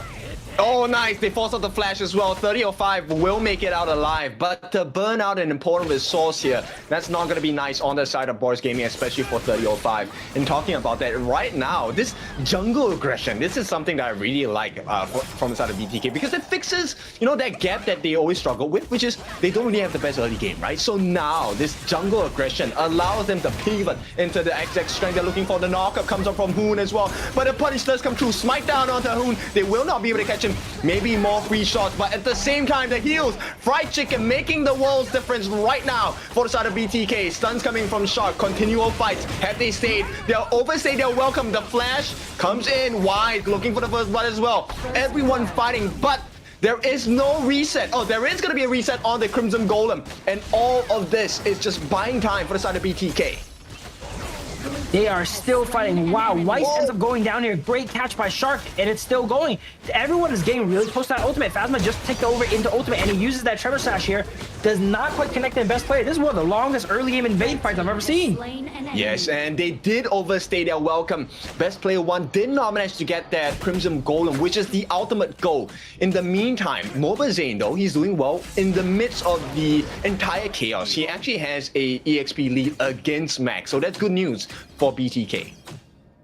Absolutely, and we were mentioning there before the game, right? Like BTK, they got the idea down. That invade made sense, but the execution, when we saw the 3v3, you know, abilities were kind of missing left and right on both sides here, right? The execution was not quite there. Once they go in and clean up that execution, that invade went a lot more favorably.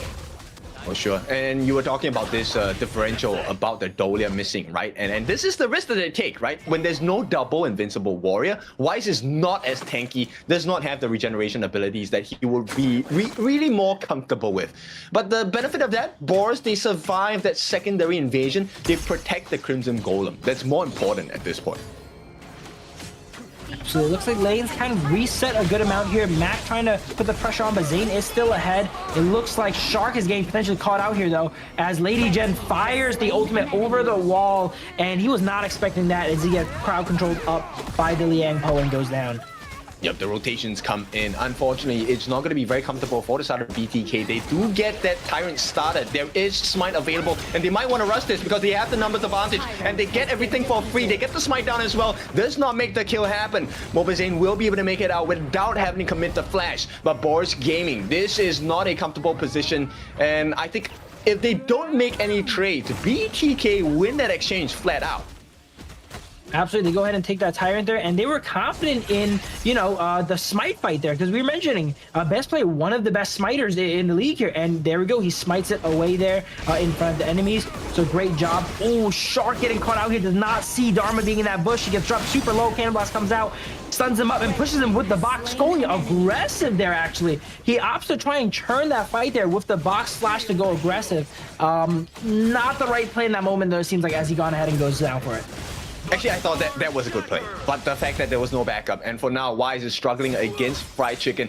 Oh, this Dolia missing from the entire, you know, composition is starting to look a little risky for the side of Boars, but this is the risk that they took, and it looks like they will want to push this because they have managed to catch up against BTK. They're trading by about 400 gold, and you can see with that initial invasion from the side of Fried Chicken, or not Fried Chicken, best player 1, Boars now keeping a very tight eye on that Crimson buff. Yeah, last game, Fried Chicken didn't get the best, didn't get as much room to play, but this game, he's on the Byron, he's against the Dharma, he has jungle pressure, and he is super ahead this game. This is going to be his game to carry with here in the Clash lane. Yeah, it's going to be a 2-on-1. Fried Chicken does have the passive. No, he will not. Does manage to survive for the time being. Gets the flash out as well. Fried Chicken survives. But with this 1-for-1 trade, there's a lot of time bought. And BTK, they have maintained this goalie, in fact, extended to 1,000. So Boars, they need to respond, and they need to respond quick. This is looking super good for side BTK. They just need to go ahead and, as you mentioned, hold this lead here. It is going to be a little bit rough to get into the super late game side of things, but if they can keep this up and take these towers and push this, they should be able to end the game before then. It's going to be a bit tough, right? Once again, I think Boars Gaming are very good at recovering during the first 10 minutes. They always have this 10-minute advantage on the strength. And for now, BTK, they're kind of matching it. It's one of the rare times that they're taking a lead, right? But this is a refreshing sight to see. Absolutely, and we know the Motu loves playing from ahead, and now that they're ahead here, he's able to get himself in, you know, the more aggressive positions here, fire the Cannon Blast into the enemy jungle, getting vision for his team here. And here's another play coming out here. This, wow, 30-05 is not getting much work done here in the Clash lane, as they're applying so much pressure on him this game, constantly ganking him out, as you see 4 in the Clash lane here for the side of BTK. Yep, the coordination is a little bit better from the side of BTK. This allows them to take the T1, and I think this is great for them. Look, they have the map advantage. They have taken 2 turrets, no response from Boars once again, and Wise getting pressured even at his Boar camp, and that's a bit of a concern for Boars. Absolutely, BTK is doing a great job here. They're not quite like taking everything but they're getting a little bit, right? Every time something comes up, they're pressing their lead and they're getting one camp here and there, and it's going to start to add up as they're closing on being up 2,000 gold. They're applying a lot of pressure under the tower of Boars Gaming's tier 1. They're protecting it, but they're not really able to, you know, counter engage or make something happen there as they're just forced to clear out these minions. Another Crimson Golem comes up. It looks like BTK is opting to go ahead and play for the other side of the map here, though, and set up an ambush. This is great. This is what we're talking about, right? Playing to your win conditions. So right now, they have the turret pushing pressure. With the Wild Growth, the first skill of Best Player 1, you have instant access into the towers without having to care about backdoor protection because your critters will tank for you. At the same time, Boars, right now, it really does come down to the setup of Red QD or the side of Phasma. I think the side of BTK, once they go ahead and get a few thousand gold lead, they're going to be able to start sieging down these lanes really easily. You mentioned they have the Gudo. They also have the channel, right? So they have the siege weaponry available to go ahead and summon all these critters to go ahead and rip down these towers quick enough. But it looks like Boars Gaming is forcing a fight here. Nice stun, but it's going to be instantly countered by Phasma as well. Shark on the back lines, he's dealing 2-on-1. They're trying to get rid of 3005 as well as Wise. And here we go, Hoon getting caught out. The save that's coming from Best Player 1. And it's going to be 1 kill for the side of Boars Gaming because Fried Chicken has been taken down. And with that Boars, they secure the Tyrant. They have the fighting prowess. They want to put a little bit more pressure on the T1. Not going to be available at this point. Shark and the rest of the boys are ready to put the defense. So Boars get that Tyrant and they even up the gold. It's a little bit of a gap left between BTK and Boars.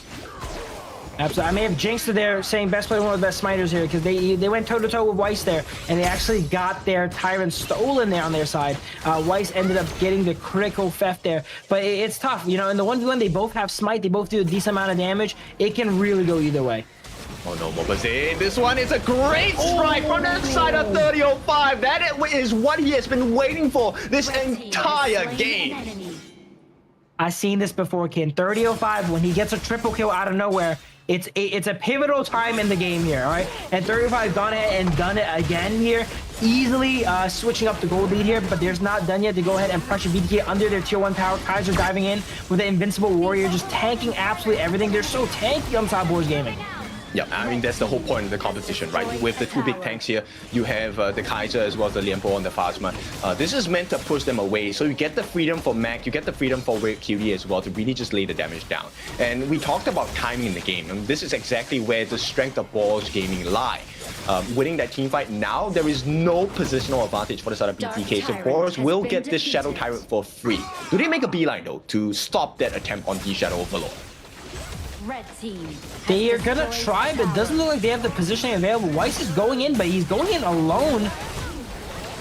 Yeah, there will be enough damage from the side of BTK for now. Wise will not make it, but the backup does come in. Phasma looking for an opening. Red QD looking for the setup as well. Their lives are really low on the side of BTK, but Boars Gaming, they actually don't really oblige in the team fight just yet. They get the dive though. They get the kill onto Shark. In the meantime, all the pressure in the wall being built up by Mac. The flash comes in. They're chasing onto Hoon. One more will do it with the flaming palms as well. Uses the infinite vases to get out Boars, just playing the map so much better. Yeah, while they were all kind of focused on Overlord, which no one has taken yet, actually, Mac just pushed down the side lane tier 2 and waltzed throughout BTK's jungle there and got a catch on Hoon there as he was busy retreating. Oh, what a dive! 3005 gets a freebie here in the form of Mobazane as well. Boars Gaming, they see the advantage and they want to keep pushing in. Phasma as well pushes them back. They get the T2 at the bottom. So right now, only one T2 left on the top side. Boars Gaming starting to turn his game over. And yeah, all while this is happening, they stalled them from taking that Overlord. They should have taken that Overlord during that Primal Bond debuff here. But now it looks like Boars Gaming is going to go ahead and get their reset and have a chance at it and not giving BTK any objectives. Yeah, this is why you take the Tyrant, right? So you can start, disallowing the opponent team from going in. And here comes the flank on the side of White. Invincible Warrior as well in the face of 2. Can they get a setup? The Liempo comes in. Phasma with the Radiance as well. They want to slow him down. Best Player 1 caught in the back lines. Even with the Blood Rage, it's not enough godlike for the side of Red QD. As it's looking like Boars, they're so dominant. At the same time, Fried Chicken trying to get a safe place to TP back. T3's under pressure from the side of Boars. BTK, nice Nice knockup by Shark, but it's not going to be enough. Instantly cancelled by Phasma. And right now, they do get a return kill. 3005 gives his life for the cause, but Boars Gaming, they have an option to explore, and that is the Shadow Overlord. Absolutely. The game was so tame for like the first 8 minutes, and then the last few minutes here have been so explosive here. Boars Game is walking away with a 5,000 gold lead now, even though they were behind most of the early game. It just comes down to those pivotal plays, right? 3005 is able to find these clutch plays to get his team back into the lead. Yeah, the biggest difference maker is Wise and Phasma. The two of them are soaking all of the hits coming in from BTK, and that's what's making the fight so difficult because no one is low enough to be killed off on the side of Boars. Wise uses the Invincible Warrior again. They knock up two. The freeze comes in as well. It's not going to be looking good. Shark gets taken out. Fried Chicken as well. Everything falling apart for the side of BTK, leaving best player one just alone. But one more hit will do it. Mac, does he have the flash? Does not have it. And will go in for the chase. The Radiance, it sets him up. It's a team ace. And a killing spree for the side of Mac as well. The base is going to be wide open for the side of BTK. And Boars, they see the ending. This is T3's under pressure. Crystal exposed 15 seconds too long, and BTK will not survive this. Boars, second win on the board. Absolutely, Boars Gaming takes game 2, and now it's match point for both sides here. You know, we were mentioning they can't drop a game. Now they're 2-0. If they get this third win, they're on track to be at the top of the group here. So it is going to be really tough here. They still need to go ahead and lock in and make sure they get that final win without dropping a match here. BTK, I say that game was a lot better, but still, once we go into enemy jungle and, you know, some plays are coming out there, it's a bit dangerous, right? They're waltzing in there, not quite with enough vision. They're caught out by the Dharma, and that was such a pivotal point. They were doing great up until then, but since 3005 made that clutch play, that 3-man truth monitor on the wall, it was all downhill for them. Exactly, and you know, BTK had a decent holding of the early parts of the game, actually maintaining a goal lead. But then you start to see why they are willing to take the risk with a solo Kaiser, right? Even without the Dolia refresh. It's the fact that both Phasma as well as Wise were the frontliners. They were soaking in all of the options, resources given by the side of BTK. And once those resources were burnt, right? You are out of ultimates, you are out of your mana, then they really open at the doors. And we talked about this composition. They're just trying to push you back against a wall. And that's where 3005 is really thankful for the team. Mac as well, because they built so much space. Absolutely. And look at Red Cutie here, 809. The whole game, while we were mentioning about Kaiser, Dharma, Liang Po, Lady Jen was untouched the whole game. You really cannot get past that Kaiser and Liang Po, right? To touch that Lady Jen. All while the composition side of BTK is relatively low range. They have the Byron, they have the Mai. So Lady Jen does not need to put herself in danger to go ahead and get damaged on the carries on the side of BTK. And that's exactly what she did. She played super safe all game, dropped the ultimates down there, and then got kills from over the walls in safety and never really risked going down and dealing 134,000 damage while they're doing it. Yes, the strength of the Lady Jen pick coming out from Red Cutie is fighting in these tight corners. And if you notice, the way that Boars Gaming really took fights, number one, they either took it in the jungle or they took it where, you know, their backs were against the wall on the side of BTK. So it benefited so many different members. Primarily Red Cutie, 3005 as well, because of the knockback with the Truth Mantra slamming them against the wall. Everything was made easier for the side of Red Cutie, and you can see the story of this. BTK actually had a decent hold over the first few minutes of the game, but the moment it hit 10 minutes, Boars has also improved, right? Now they are taking the late game a little bit more seriously. Absolutely. 3005 just makes miracles happen. Both games we've seen now, right? He was the pivotal moment where the game turned. Stats-wise, he's probably like the MVP this game, you know, but we got to give him an honorable mention because he had that triple kill in the first game that completely switched up the tempo of the game. And this game here, he has that 3-man truth monitor in the wall, which he does get it. He actually does get it. I was wrong here. Okay, that play was so pivotal. He was able to get it there over Red Cutie's 809, 134,000 damage stat line. Yeah, so he's gonna tell Red Cutie, hey, it's all for the team. It's all for the team here. 2, 2, and 5 here. You know, the damage doesn't really matter for this guy because it was truly his setup that made the fight so advantageous for the side of Boars here. So knocking 3 members, you know, in that particular moment, he didn't even get the kill. He only got a double kill off of there. I think it was Red Cutie who secured that 3rd kill, but a nice setup. And this is what is so painful for me because, you know, Shark, he really has been landing all these moments. Like, his cannon blasts have been on point. He gets the thing inside the box as well. But like you said, this was the turnaround point. And it was not Red Cutie. It was actually, I think, Mac that secured that kill for the team here. Absolutely. Yeah, we're seeing BTK once again, just like the first game. You know, they understand the idea of going into the jungle, going for those invades right, at a timely fashion, but they kind of overstay their welcome a little bit for some of those fights, right? And they end up getting caught out and giving that advantage back to their opponents. That's how we see that, you know, they're ahead all game, but they're not crazy ahead. They're up like about 1,000 gold, and they're not able to really break out of that because they will get ahead, go in the enemy jungle, get something, but then die back for it, right? So it kind of flatlines there. But that is going to be game 2 here. We're going back into game 3, which is match point for BTK here and for Boars Gaming, because again, neither of them can take a loss here. So let's go ahead and go in the break, and we'll see you guys when you guys come back.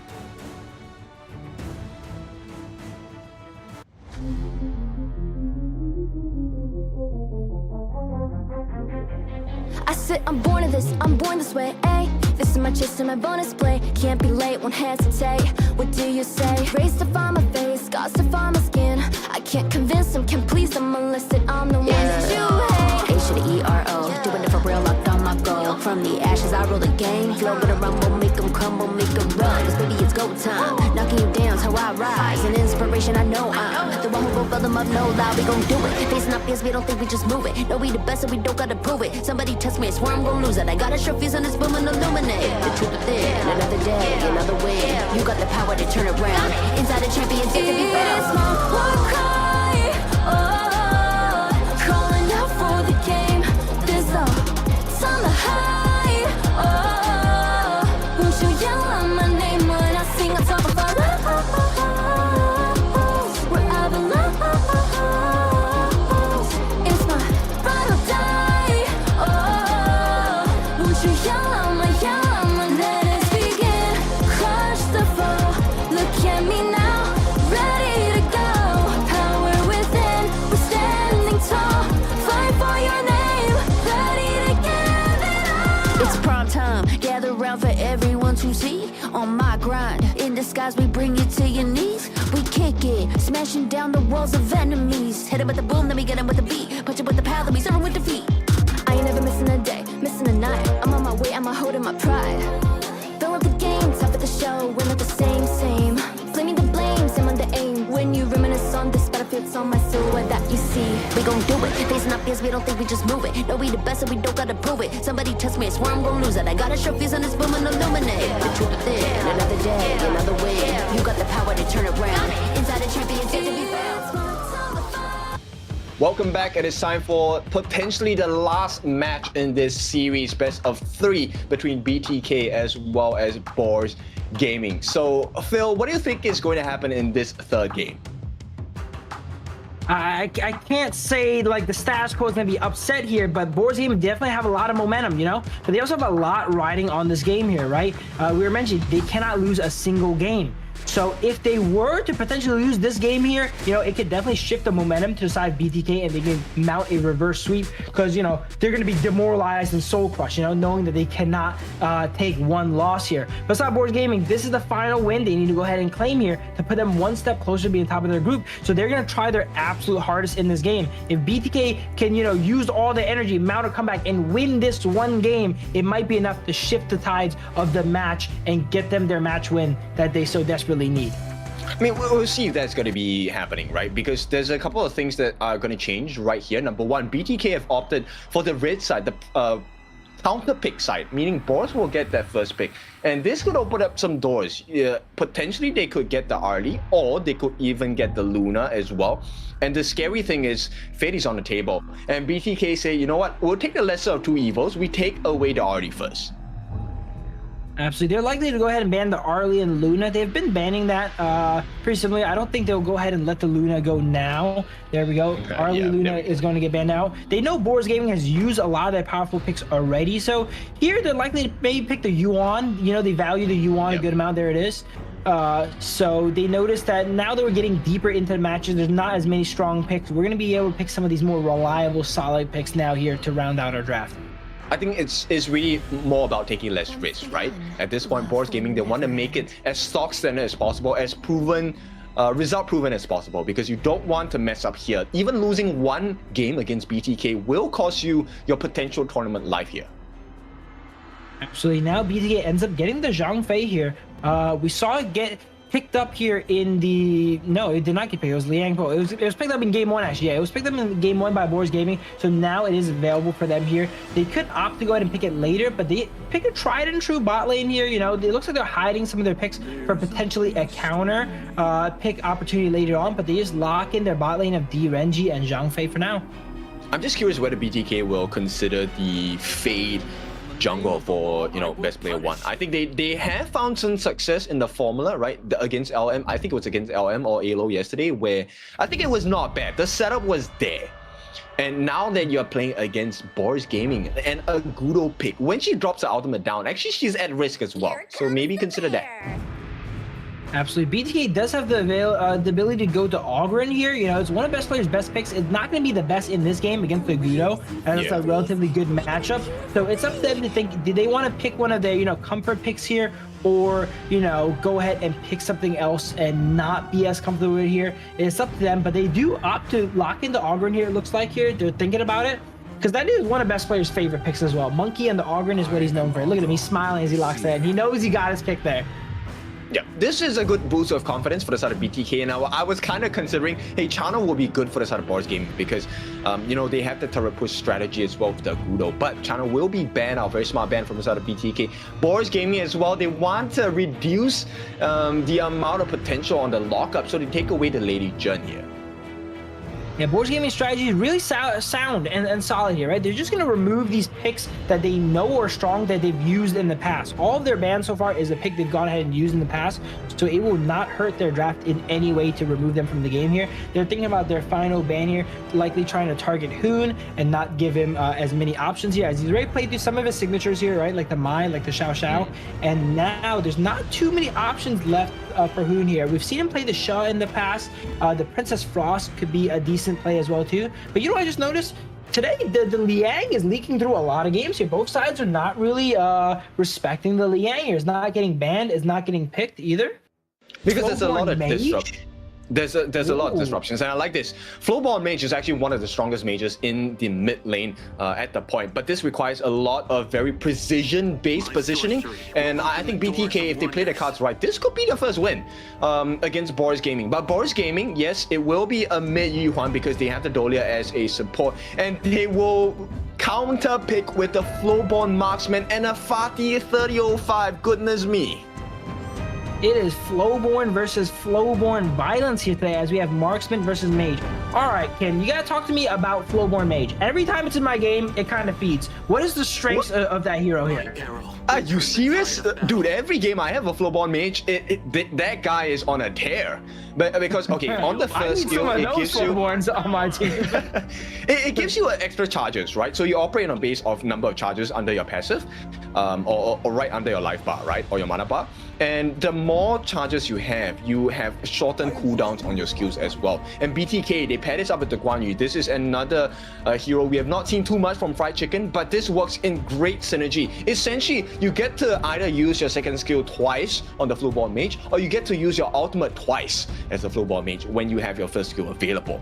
So this is a great setup because there is a potential for you to get a very long knockup or a extended ulti duration from the side of BTK. Similar strengths on the side of the Flowborn Marksman as well.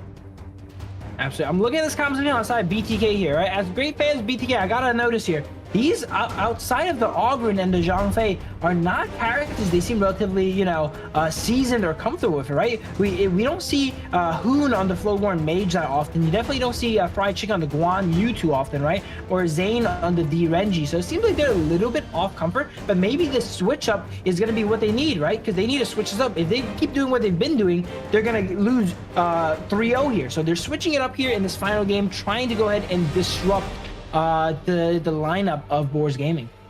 The biggest difference here is just purely for me, hero pool, right? They have expanded the hero pool. That's great. Now, the biggest challenge they have here is you have to deal with 3005 on that Fatih, and this guy, based off the performance in game number 2 of the Dharma, I think 3005 is really having a huge momentum. They need to be really careful because there's a lot of AoE setup, stun setups available from the Boars Gaming lineup.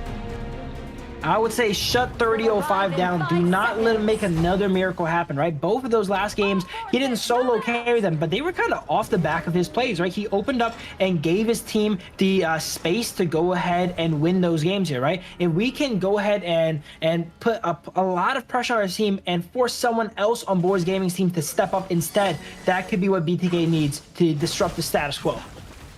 It's going to be a tall mountain to climb here because, look, this is a composition that is very strong from the side of Boars Gaming, especially once it hits level 4. Red QD will be able to offer not just damage, but heals as well. And we'll see how this gameplay is going to go down. So pretty standard lanes here. We see a 2v2 go out here. Dolly is going to have a little bit of advantage early game there, having that range and sustain over the Zhangfei on side BTK here. But Zane, you know, is doing all right 1v1. He farmed up pretty well. Now they're going ahead fighting for the Firebeak. They have that smite on the side of Shark here, though, so they secure that Firebeak for sure. And we see another fight here now, this time for their Zergolem. Okay, that is going to be smited away. So Wise gets that first steal of the game. This is going to put them in a little bit of an advantage in terms of the jungle buffs here. But Phasma is going to try and protect the corresponding jungle buff, which is going to be available for Best Player 1 because he does have the smite, does have the seer state as well if he needs it. And this could be the turnaround they're looking for, but the level 2, level 3 fight is not going to be in favor on the side of Boars Gaming. At the same time, Best Player 1 in the middle of 4 though. He's a little bit too far forward. The save comes in from Hoon, and they will make it out safely on the side of BTK. All they need to do now is a leave, and they will be allowed to do so.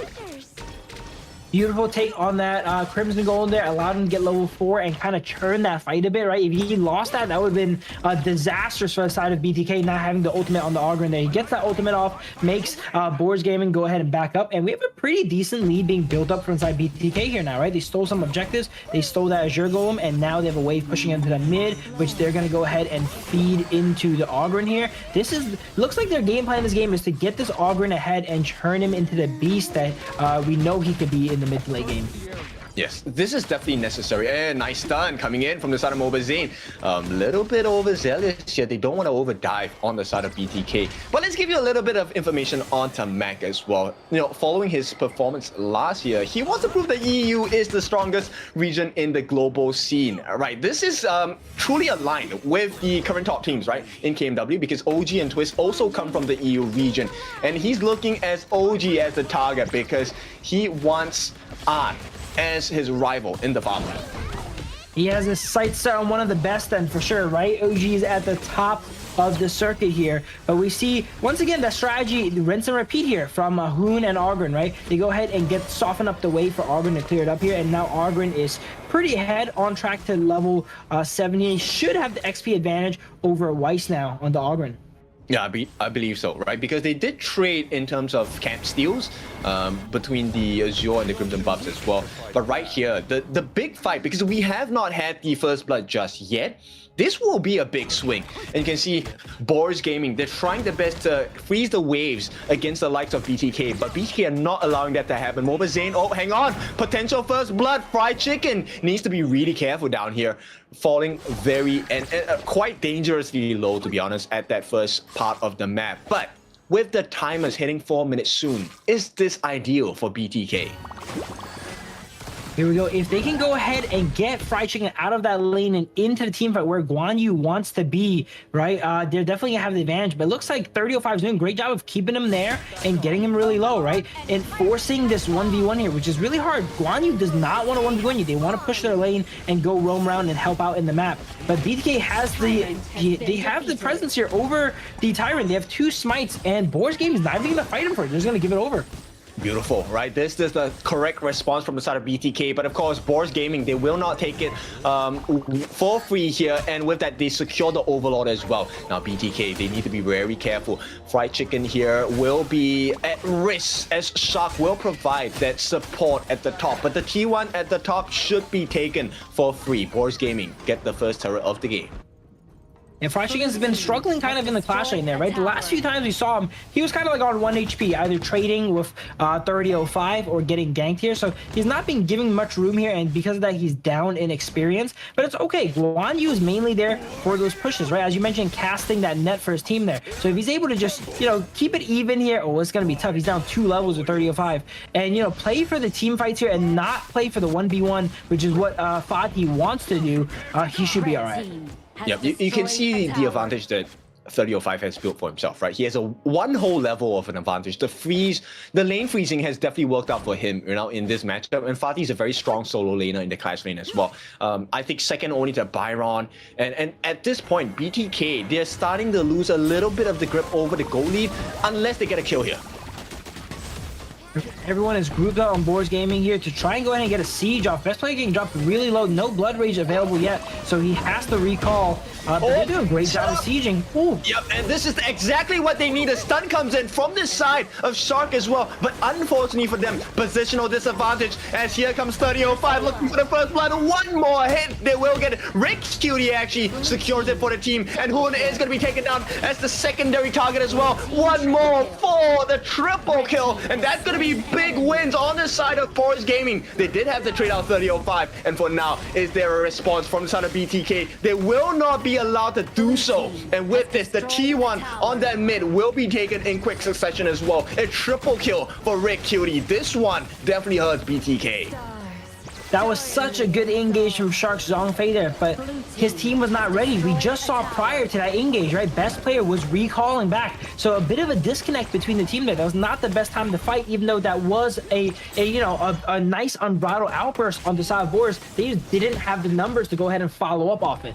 Yeah, and they were keeping so clean, right? Toe-to-toe, in fact, on the side of BTK. It was close. There was virtually no difference in gold. But right now, one big team fight, Boars Gaming stand ahead with 2,000. They secure the 2 different buffs as well. Wise is just feeling so full. But 3005, he might have given his life. No, it's a turnaround. A nice stun coming up from Shark as well. He does not have the unbridled outburst. 3005 getting caught out. Here comes the response. The cavalry coming in. And here we go. BTK finally hitting the strides. They get the first kill onto the 3005 as well, but Wise on the backlines looking for more damage.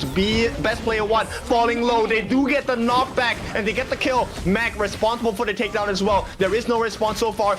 Mac, he is going to be safe at the time. Mobazane gets caught out. The support from Hoon is not going to be enough to get a return kill on the side of Wise, but at the same time, Boars, they run away with a sliver of health. So BTK is still put on the back foot here. These are such bloody fights. Both teams juggling aggro here, being dropped really low, but Boars Gaming is still coming out ahead. BTK is able to get some kills every here and there, but they're just dropping everyone so low on top Boars Gaming. Fried Chicken opting to not go aggressive there. He could have, you know, kind of went in there with enhanced skill 1 to try and take out another one of the side of Boars Gaming, but they're playing it safe right now. They're not too behind, but definitely a little bit behind off of all those plays there. You start to see the strength on the side of Boars draft, right? This healing composition is so hard to deal with, especially when you have double unending sorrows coming out from the side of Rick Cutie. And this allows Boars Gaming to really stick together as a group, which is kind of funny because that's not what you want out of 3005. You want him to be on the sidelines, you want him to flank and really just get those surprise kills on the Mobazane. For now, the turnaround condition comes from Fried Chicken and Hoon. Let's see if there's gonna be a possible shutdown, and there we go. That's what we're looking for. Moba Zane making it work. They get the Tyrant as well. They have managed to catch out the Wise in that middle for now. 30-05, putting out the defense to save his jungler, but he has to give his life. A flash comes through, not gonna be enough. Best player 1 gets the punish in, and for now they get a double kill. So 3 kills for the price of nothing. BTK, they swing back into action. Absolutely. We were talking about earlier what happens when the Ogren gets some gold and gets into the game here. Now we're seeing that mid-game Ogren here. He has some items out. He has that Blood Rage ready, and in a fight, he's just such a menace here. And this is one of Best Player One's most comfortable picks he's on as well. Yeah, this is why we are talking about the jungle level advantage. Not against, like, not for the jungle against jungle. It's about jungle versus the rest of your team. And at level 12 for Best Player 1, he has a 1 level advantage against Red Cutie, Mac, as well as Phasma. So those are easy kills for him once they get the lockdown. Absolutely. Here, Fried Chicken goes in and gets his Clashing Tower here now too. Guan Yu, not the best when it comes to pushing towers, but he finally goes in and gets his too. I gotta also say, this game here, 30-05 did a great job playing against Guan Yu, right? We were looking at earlier when he played the Guan Yu, he was able to roam all throughout the map and apply a lot of pressure. But this game, he on the Fatih is forcing Fried Chicken to kind of stay in lane and not let him go around there and make those flanks and pivotal plays that Guan Yu kind of needs to make.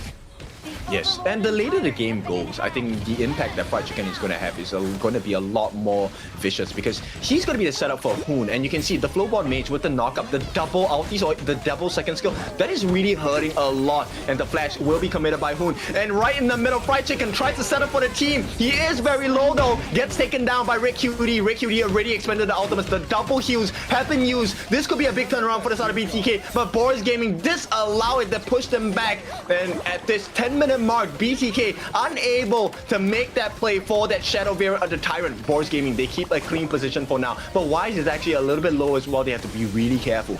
Best Player 1 looking on the back lines, 30-05, falling a little bit low, but Best Player 1 forced to use the Blood Rage. They get the reset as well. The knockup, it's gonna be a kill. Stock taken out. There is no safe condition for the side of BTK. They have to back off, and they will start working on that Shadow Tyrant on the side of Boars. Both sides are just fighting. These fights are really close, but Boars is just etching ahead ever so slightly in all these fights. They're doing a good job of disengaging the fights, where side BTK is just trying to force these engages. Fried Chicken going in here, Ogren going in here, but they're able to just back up slightly. They have the Yuan, the Dolia, and that sustain, allowing them to win that battle of attrition after they disengage the initial fight, and it makes sure they win the secondary fights, as we've seen there. Yeah, the critical point here is the ultimate usage, right? So on the side of Shark, as a Zhang Fei, you need to get your passive up before you have access to the ultimate. For Phasma and Red Cutie, it really just is timing based. So every few seconds, or every 30, 40 seconds, you have a reset, you have a double ultimate. The sustain does come true. Yeah, Shark still does not have the ultimate here now too. Zhang Fei, when it does not have that ultimate, it is not that strong. And the enemy teams knows that. They see that bar under Shark's help, and they know to push their leads. Look at this, they're trying to go ahead and take out Shark here. No, he does not have that ultimate. Yep, the wraparound save from Fried Chicken. It might not be enough at this point because everyone is falling low. 3 members down already for the side of BTK. They do get the pushback. Wise will be taken down. So it's a 3-for-4, still in favor of Boars Gaming. And the important members, Red Cutie as well as Phasma, the healing composition still alive. And there is a little bit of damage because Red Cutie does have both buffs. Fried Chicken is the only one here left to hold. Is he going to be... He should be able to push the wave here. The members left for the side of Boars Gaming is not the best when it comes to securing towers here. But no, Fried Chicken is not able to kill the minions in time. Maybe? He barely ends up taking it out here. A lot of damage goes on to the high ground of BTK. This game is definitely a lot closer. Boars Gaming is only up 1,000 gold and is 12 minutes in here. This game is the best one yet so far. Yes, pretty close, tight-knit, and you can see even though they have a double healing composition on the side of Boars Gaming, I like the fact that BTK is still making correct decisions in terms of team fighting to be able to burn out resources. The biggest thing here, I think Shark needs to be really careful about the positioning of his ultimate. He needs to catch as many members on the side of Boars Gaming. Absolutely, and he also has to know that when he does not have it, he's kind of a target, right? You're seeing Boars Gaming go ahead and pick on him when he doesn't have his ultimate because they know he cannot respond and do much about it. But this fight in particular, Shark does have his ultimate available. Everyone on the side of Boars Gaming is grouped up. Something big is about to happen any time now here for this Overlord. no, this has to be a bait, right? I mean, the perk is the Shadow Overlord for now. They do get it, but the waves are actually crashing in on the bottom side of BTK's map. So the T2 now under a lot of pressure, and this pressure will continue to grow because they have the Shadow Overlord on the side of Boars Gaming. Absolutely here, but the goal is still relatively even on both sides of those, so they can win a fight for sure. Depending on how it goes ahead and starts it. But I'm noticing in these fights here, Shark is getting poked out a lot, you know. Red Cutie's definitely got some items on him now too, as well as Mac and Phasma, and they're able to apply so much poke and disengage here. But looking at the gold charts here, we see Best Player One's actually on top of the map. Yep, he's falling a little low as well. T1 on the T3 on the top. Oh, nice catch. Hang on. This one is a great situation. Fried Chicken manages to get onto the back lines. They get rid of Wise as well. All they have to do is to back him up on the side of Fried Chicken. There is not going to be a response that's quick enough on the side of BTK for now, but they do manage to survive. Pressure coming in though from the side of Boars. T3 on the bottom. There is a Shadow Vanguard. There is the Shadow Overlord. The flash comes in from Overzane as well. There's one resource down. They're trying to work onto this T3 on the mid, but they're just buying space because BTK, they have to deal with the Vanguard, they have to deal with the Overlord. For now, they survive. Boars Gaming, they make it out just at the cost of Wise's life. Even though they take that 1 for 0, as you said again, BT has so many lanes they have to watch, right? The enhanced Shadow Vanguard going down the bot lane there, takes out a tower. All the high ground on the side, BTK side, is looking a little bit injured here now. Every one of them is a bit low, so next push, they should be able to get brute force down. So they need to go ahead and take this Tyrant here, which they have, and ensure that none of these minions or Vanguards go to their tower again, because next time it goes up to there, they are going to be able to take them out. Yes, it's a very straightforward concept, right? BTK just needs to keep the Vanguards and minions at bay. Just make sure they have the backdoor protection, at least buy a little bit more time, even though they have Wise on the side of Boars. And Fried Chicken, I think he's been doing fantastic on the flanks. They need a little bit more response timing on the side of BTK. Absolutely. Looking at score here, it's interesting. You know, it shows you how much farming matters. Fatih 3005 on side Boars Gaming is 1-4, but he has 1,000 gold over Fried Chicken on the Guan Yu there, because Fried Chicken's focusing on these map plays, whereas 3005 is farming and split pushing the side lanes. Exactly, and this is where the goal will start to matter, right? The difference in terms of the turret takes. Now, with that, nice catch onto Red Cutie. If they get rid of him now, it's going to be a huge win condition for the side of BTK. But with the heals coming up from Red Cutie, the freshness comes in. And now, BTK, they will have to turn tails. They have to run because the map will start being in advantage for Boars Gaming once again. Absolutely, and Boars Gaming is going ahead and wait. It looks like they're waiting for the next Overlord here, making sure all the ways push up. They know that anytime they're able to mount another siege, these towers are at the point where they're like paper and will go down immediately. But Red Cutie trying to get some catches. The poke on the side of Boars Gaming is just so high. Yep, 30-05 now being pushed back into the heart of BTK. They get the execution. Nice response from the side of BTK, and this is Boars Gaming starting off with a deficit 4v5. So I think it's going to be a great idea for Boars to start playing the map instead. Even though Boars Gaming's up on the map here, look at this, they're actually down gold here, right? BTA goes ahead and gets himself a little bit more breathing room with that pick here onto 30-05. That's gonna give him time to clear out these lanes and try and win the map a little bit back more here. They're down 3 towers, but they're up gold, so once they go ahead and win one fight, they are gonna catch back up and skyrocket their gold lead. Yes, this is also why people love the Ogrim pick, right? Because with the instant execution on the Seer state, it changes the limits that you have on your team. You may not have the gold advantage. They do have it now, which makes it even more clean. Fried Chicken wants to put pressure onto Mac. Not going to be able to do too much at this point. So Mac will secure that Crimson Golem for himself. At the same time, this has been applied. BTK are looking at the Shadow Overlord. This will restore map presence for them. The heals do come true. Oh no, Hoon is falling low. Splendor going to be used. There's a lot of damage coming in. BTK has found an opening. Mac and Wise, the 2-win conditions for this particular situation, taken out. No smite, no damage. And Boars, they have to lick their wounds because BTK are coming back.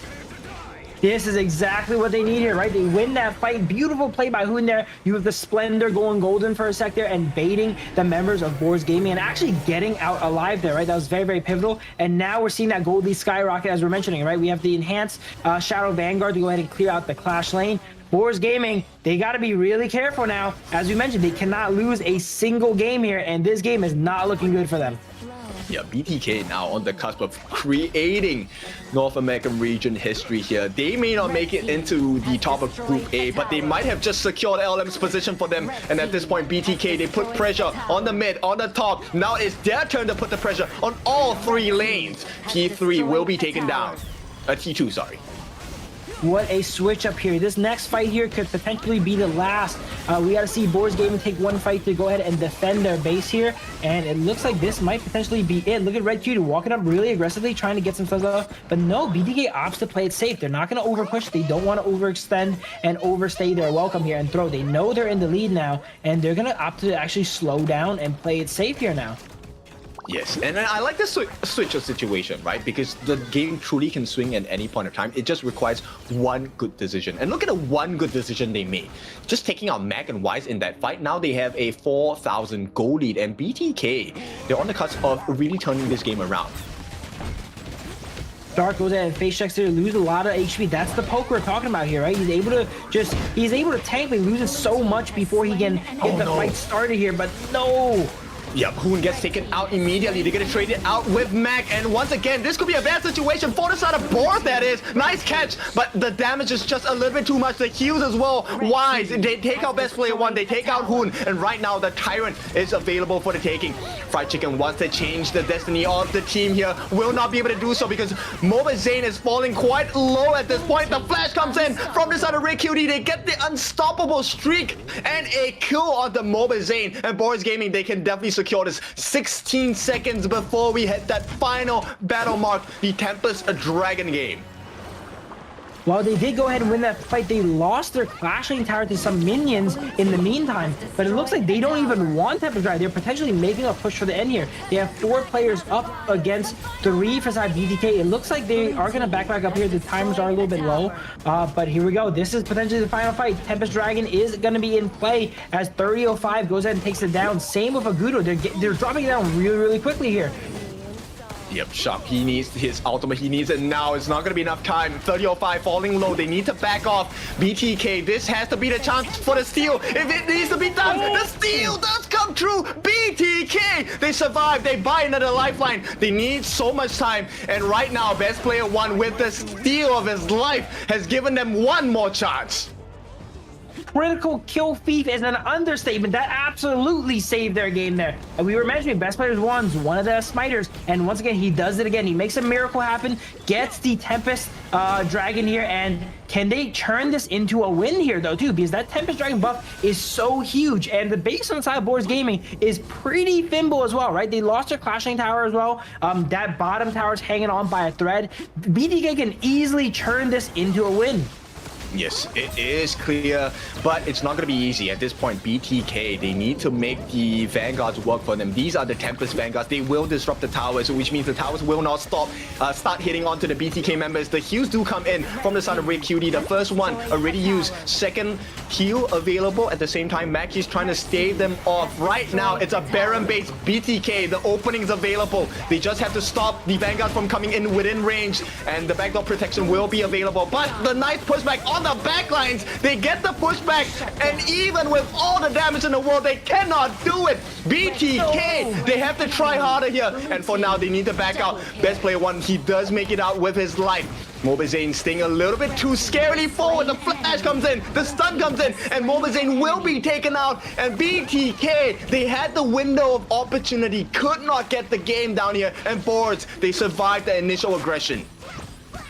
They should be able to go ahead and take out the remaining Tempest Vanguard here, but BTK, they had it in their hands, kid. They had it, but they went a little bit too over-aggressive there. We saw Fried Chicken dive in all the way into the base of Boars Gaming here and go down because of that, but now Boars Gaming mounting a comeback here with their elite minions. There's no more towers in their base, but the side of BTK, they're down for a long time, right? 2 players are down for another 10 or so seconds here now, though, and the Tempest Dragon has been erased. We have another one coming up. This could be a double Tempest game.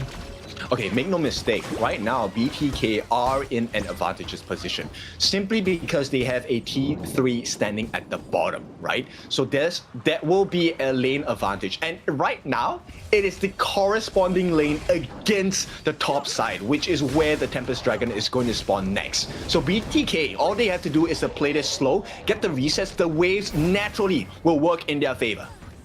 Look at Fried Chicken here. He identifies that as well as he goes ahead and helps out his minions to push this bot lane here. He's saying, hey, someone needs to come here and respond to me on Boars Gaming. I will go into your base here. And it looks like it is going to be 30-05 here as BTK sets up for having the numbers advantage here, right? They have the Guan Yu go ahead and be able to rotate Tempest Dragons up in 10 seconds. It is a 5v4 here as 30-05 is forced to clear those minions in the bottom lane.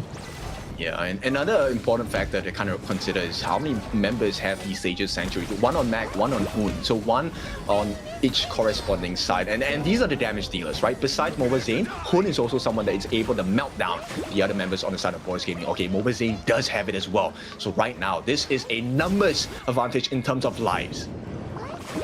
I would say though, at this point in the game, everyone has enough gold in their pocket to go ahead and master armor for it if they need. But having that Sage Sanctuary there, on hand already makes it really safe to ensure that you don't mess up the the buy sell when you need it here though. So BTK is up front, has a bit more lives here, but it could be deceptive.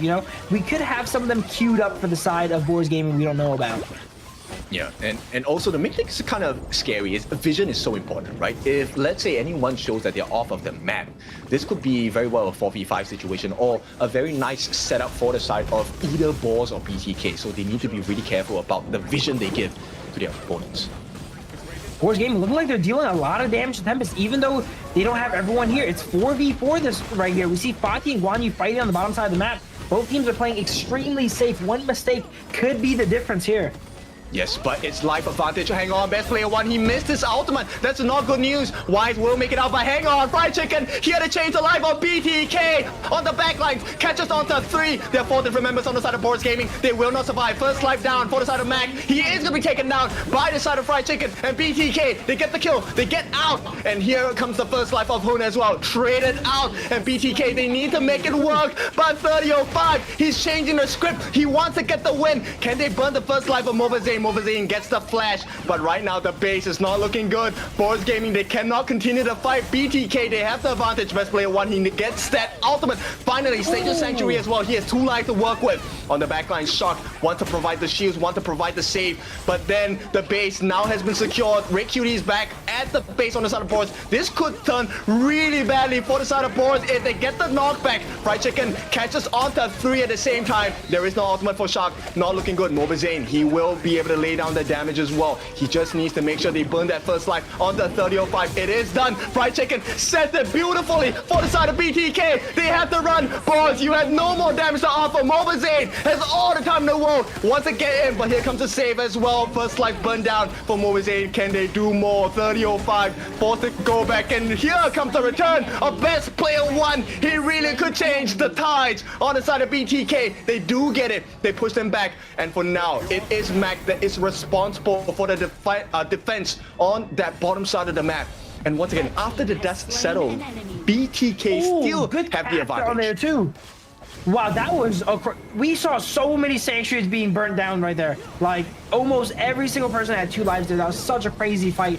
But at the end of it, BTK, as you mentioned, is ahead. They have 4 versus 2 on top of Boars Gaming, and they're forced to go ahead and clear these waves. BTK is uncontested here, but Red Cutie is going ahead and seeing if they can go ahead and do something about that. They have the Sage Sanctuary, but it looks like this is going to be the second Tempest for the side BTK. Is this going to be the final nail in the coffin here for Boars Gaming? They survived the first Tempest, though. It's going to be really, really tough to survive the second.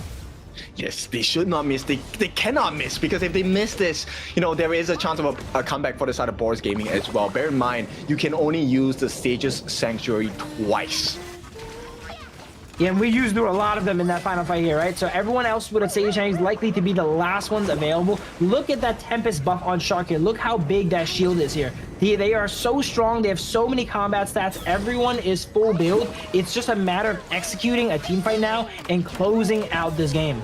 It truly is about the extra life that they have, right? And right now, oh, 3005 was a mistake to jump in. Now he's going to be taken out. There is no more extra life. He gets the life steal, but Fried sticking on the back lines. Frigid charge, gets the pushback. Wise is not looking good. The heals do come through from the side of Boars, but it might not be enough. Nice knockup by Shark, and they finally will be able to deal that damage onto the crystal. One more hit, and they are going for it. BTK, they turn this whole game around. Wow, and there it is. We were mentioning board game, they need a win 3-0, and now that is completely out of the cards. So BTK gone ahead and kind of gate kept them out of being in the top of Group A to kind of cement LM, the United States team, to go ahead and sail to the top of the series. Yep, finally they get it, and what a way to get it as well. Double, no, was that triple Tempest Dragons for the side of BTK or double? I think it was double, but it felt like triple there. With that final fight up top, there were so many lives. It looks like BTK was losing, then they all come back to life. And then it looks like Boars is losing, and then they all come back to life. It was so nuts. I couldn't even follow along. Exactly, and I think this was a big win, and I think this is very damaging towards the spirits on the side of Boars Gaming. But then this lifts BTK up a completely different level, right? Do they come back off of this win and maybe do the impossible, which is the reverse sweep? Yeah, we were mentioning Boars Game, they need to go ahead and 3-0, so this is a very demoralizing, soul-crushing defeat here. Can BTK take advantage of that and claim their first match victory? They need 2 more wins. They have the momentum on their side. Okay, but it's still a difficult position to be in because it is still series point for the side of Boars Gaming. And while it may not be true cement in the fact that they have made the qualifier for LM a little bit clearer, there is a chance that they could really spoil the books and the story for the side of Boars Gaming here. And absolutely, and while we mentioned BTK could be set to, kind of mount a comeback here against Boars Gaming because, they needed to 3-0 and now they could be heavily demoralized. They're definitely not happy with BTK for getting that win here, so they might just close out the series as well too. So next match is going to be very, very interesting for sure. Look at all these stats that everyone in the game has juiced up full builds here. If you play any of these heroes, check out what are some of these pro builds here because they all have the max of the max. Yes, so step 1, get your itemization up to scratch. But the second one is truly the team synergy. We'll talk about that a little bit later. Oh my but take God, a look at these numbers. What was saying, 322.2 thousand worth. This is also a impressive number by the side of 242.4 thousand hero damage dealt over to the side of Boars Gaming. That the initial portion at the last match, 3005 diving in, I think that was a huge mistake. Absolutely. He was diving into, the members of BTK, all Tempest buffed up, right? They're not really going to be getting taken down. He was sustaining up really long there in the fight, but he wasn't doing much damage there. He was just tickling the shields of the Tempest Vanguard. Once they go ahead and get that Tempest and there's no more towers, it's almost certainly GG, right? If you lose 2 Tempest Dragons in a row, it's extremely hard to win. Yes, and so we'll take a look at the MVP. Yes, there was no other person. Fried Chicken, he took that by the storm, right? Really just changing the pace of the game. Because if you notice, as the fight was going on, there was so many things going on. You were focusing on surviving. And what does that entail? It entails tunnel vision. You do not know where Fried Chicken is. And by the time you find out, it's already too late. Absolutely. And we're mentioning, Guan Yu, not a pick we saw often from Fried Chicken, but wow, did he play good here, right? This is his secret weapon. He saved until the final day to go ahead and break it out, and he absolutely broke it out onto Boars. And this is funny. Like I told the BTK boys, you can throw me all you want. If they really get the reverse sweep, I'm ready for the memes, man. Here we go. It could happen here, right? We're mentioning the stars have aligned there. They're in position. All of these powerful picks that they usually struggle against are out of the picture. They can kind of start to pick up some of more of their comforts now too, right? And play the game a little bit more in their wheelhouse. So we're going into game 4 coming up very soon. What a match there, huh? What was that, 24 minutes, 25 minutes there? One of the longer matches for sure. Yeah, this is why backdoor protection is so important. This is why winning the Tempest Dragon is so important as well. But we'll go into the third game of the series shortly. Let's go for a short break. When we're back, we bring you game number 4, actually.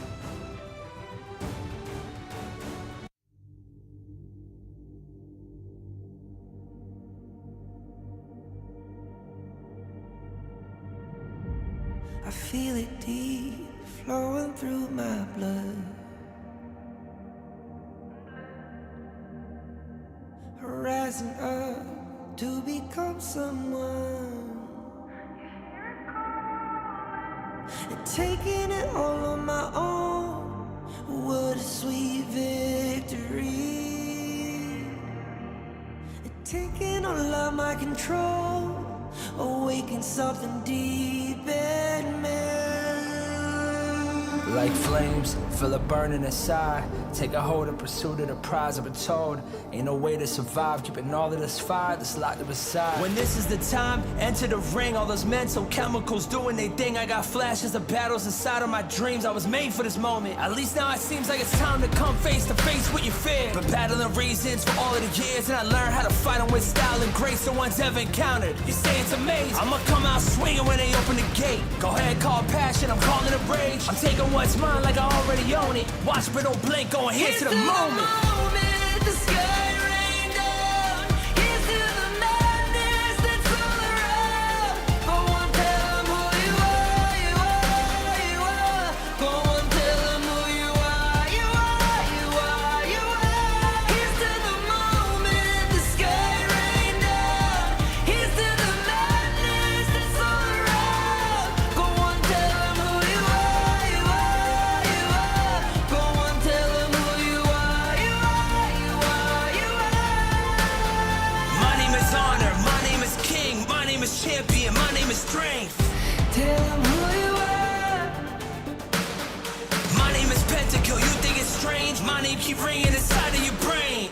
I hear it every Welcome back. It is time for game number 4. This one was an exciting turn of events here. BTK, what a comeback in game number 3. Now the next step for this is, can they mount the reverse sweep before Boars end the series?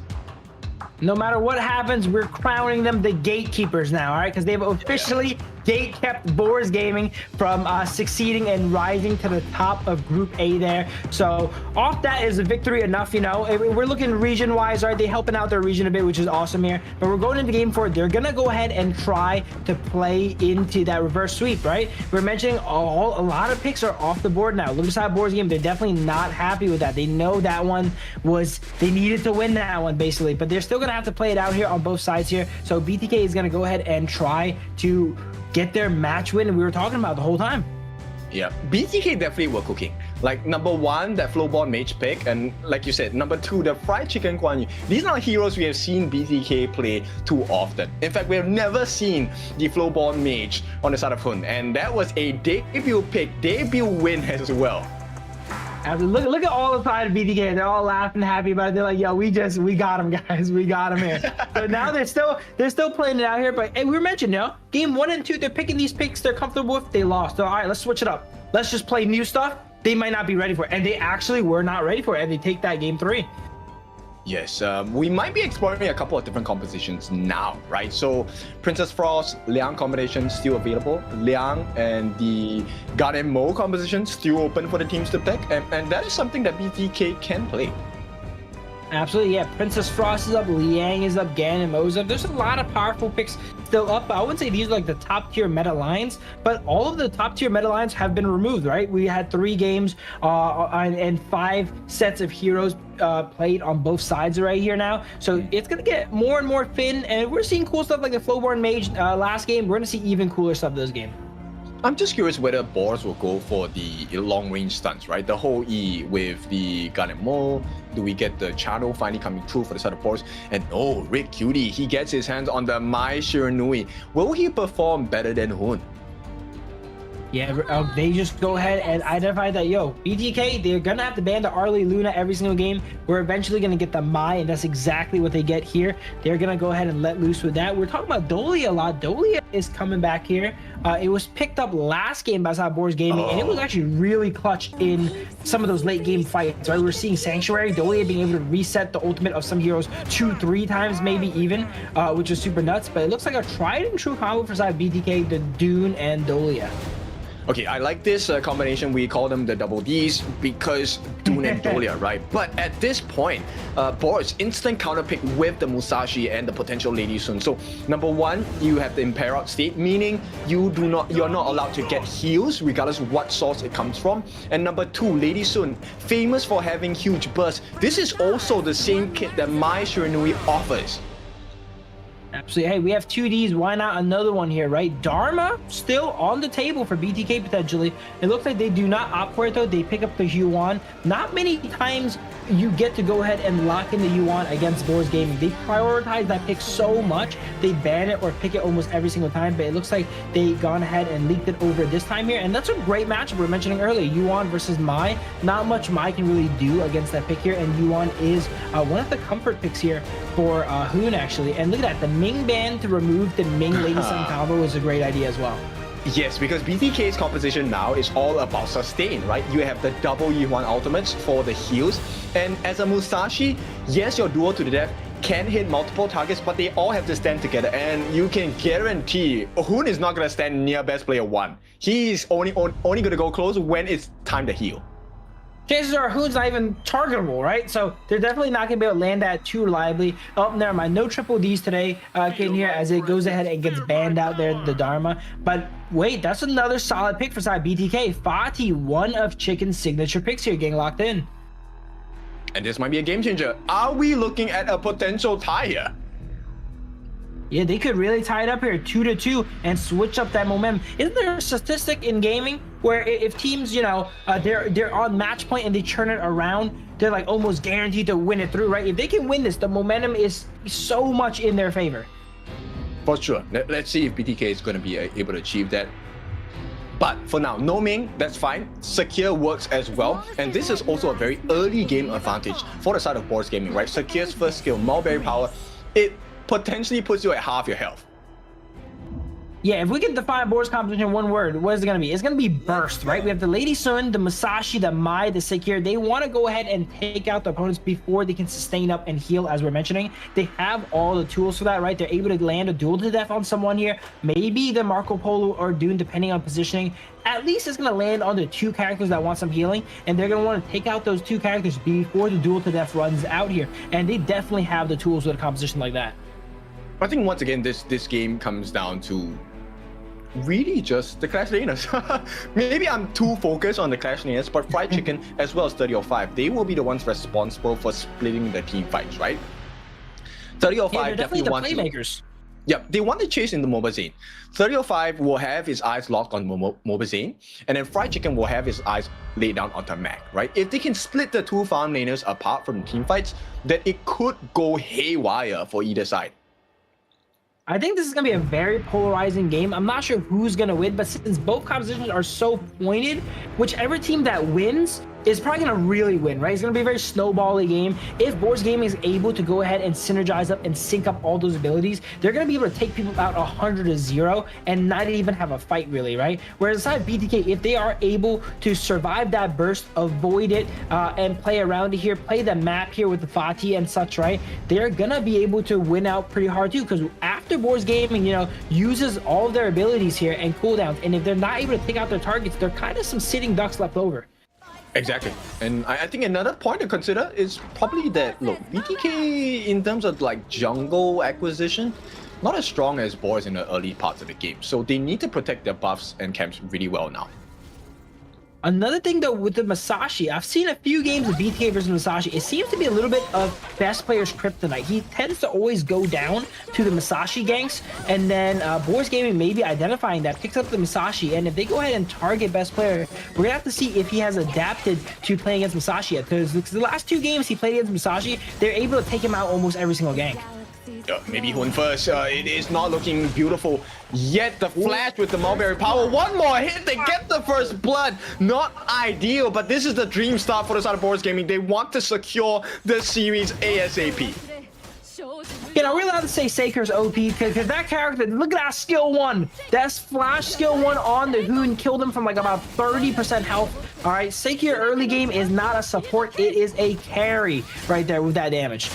Exactly, and right now the rotations, this allows Red Cutie to come up on the top. They secure that space right at the top side, open up the teleportation portal as well, and rotations will be starting to be a little bit faster for the side of Boars Gaming.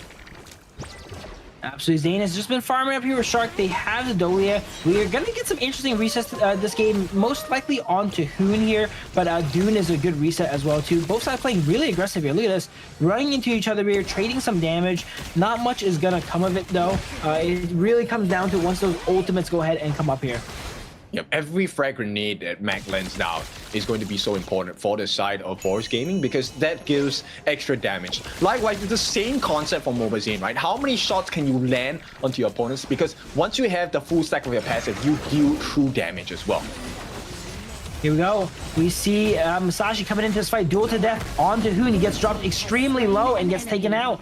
It seems like Masashi's kind of BTK's kryptonite. I feel like every time they play against Masashi, every time he ultimates, a kill kind of goes down. They're using it as, I mentioned it in a prior cast, like kind of like a jungle Liang, right? Once they ultimate someone down, everyone piles in. It's really, really hard to survive. Also, they're focusing on Hoon, but right now, the true target is Mobile Zane will not hit the mark on the side of Boars, and Mobile Zane survives. Yep. Both sides are battling. You mentioned we were shooting each other a bit there in the early stages of the game, but they both have some of the best sustain in their roamers here with Dolia and Sakir. So it's hard to really drop him low. Realistically, to get a kill on your opponent, you need to take him out 100-0 here. Yes, burst damage is definitely the name of the game on the side of Boars Gaming as well. And if we go Mac, every frag grenade is a risk against Mobile Zane. But Mobile Zane as well, once he gets that frigid charge, then this Lady Stone on Mac is going to be in trouble as well.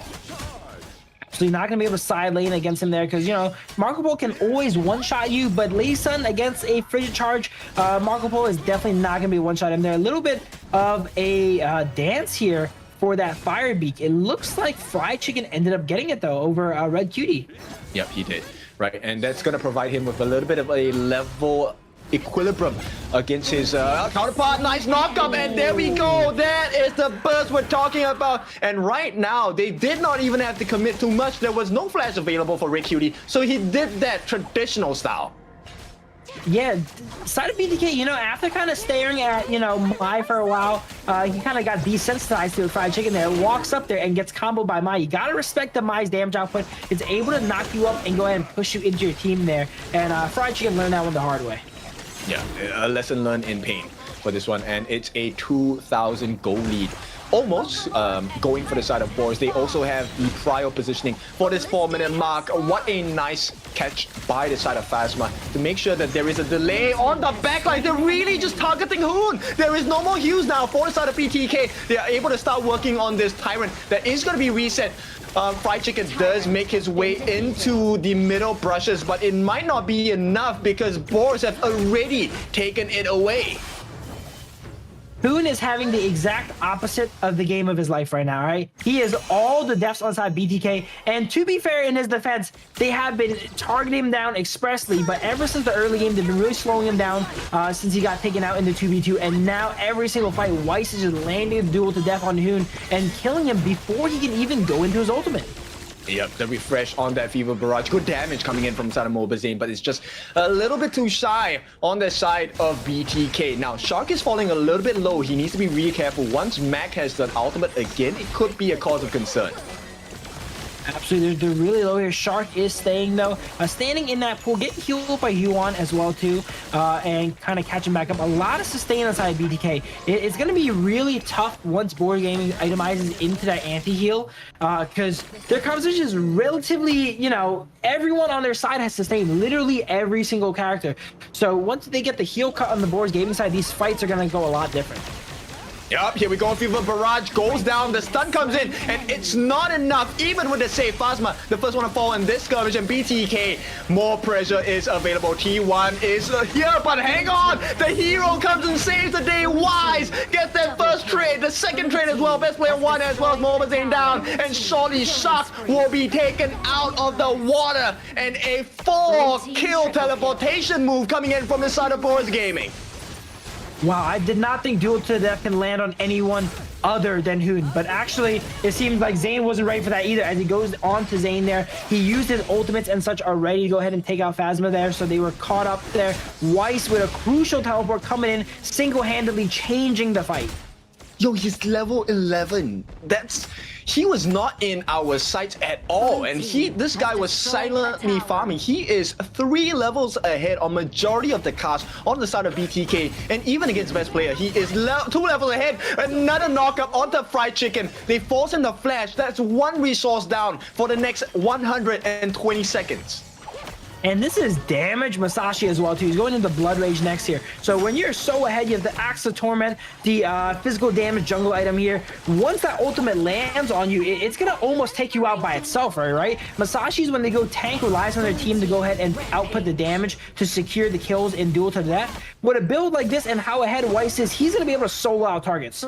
Yeah, and they need more time. Fried Chicken is supposed to change the fight for them, but he has been consistently caught out by the side of Boars Gaming, this time by both Rick Cutie and 3005 as well. Now T2 in the mid being put under pressure. Another nice Mulberry power, and here comes the finishing blow. There is no heals available as Boars, they're rampant. They get the kill. 3005 responsible for this one, but it's the turrets, the towers that are the true value here. They take the T2 and the map is opened up so much on the right hand side.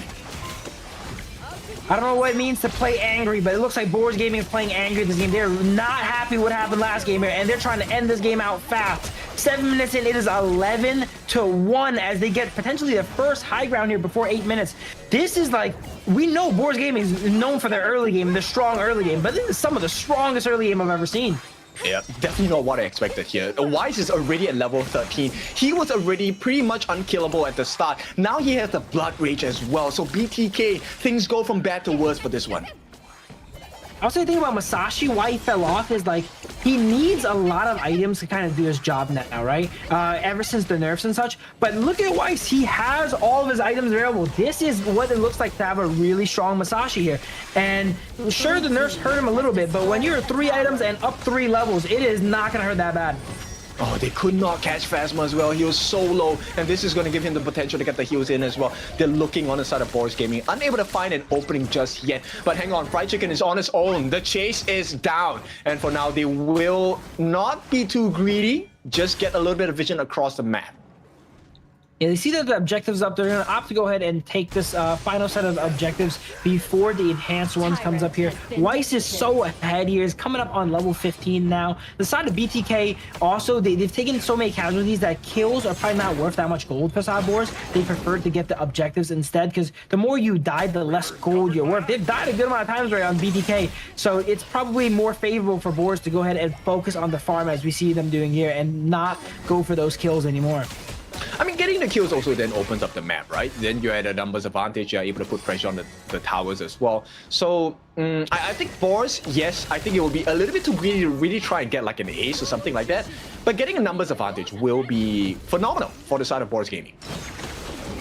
Absolutely. They're just waiting for the waves to come in here and play it safe. It looks like best players trying to make some plays here, but not much can be done. Boars is just playing so safe, only really playing with their waves and being very, very calculated this game. After, you know, the bit of a blunder last game, they want to make sure they're very calculated in this one and not to make any mistakes and not to give BTK the chance to come back once again. Nice stun, follow-up onto Weiss, unable to find the follow-up. And this is what's so difficult playing against the Boars lineup, because they have insane poke.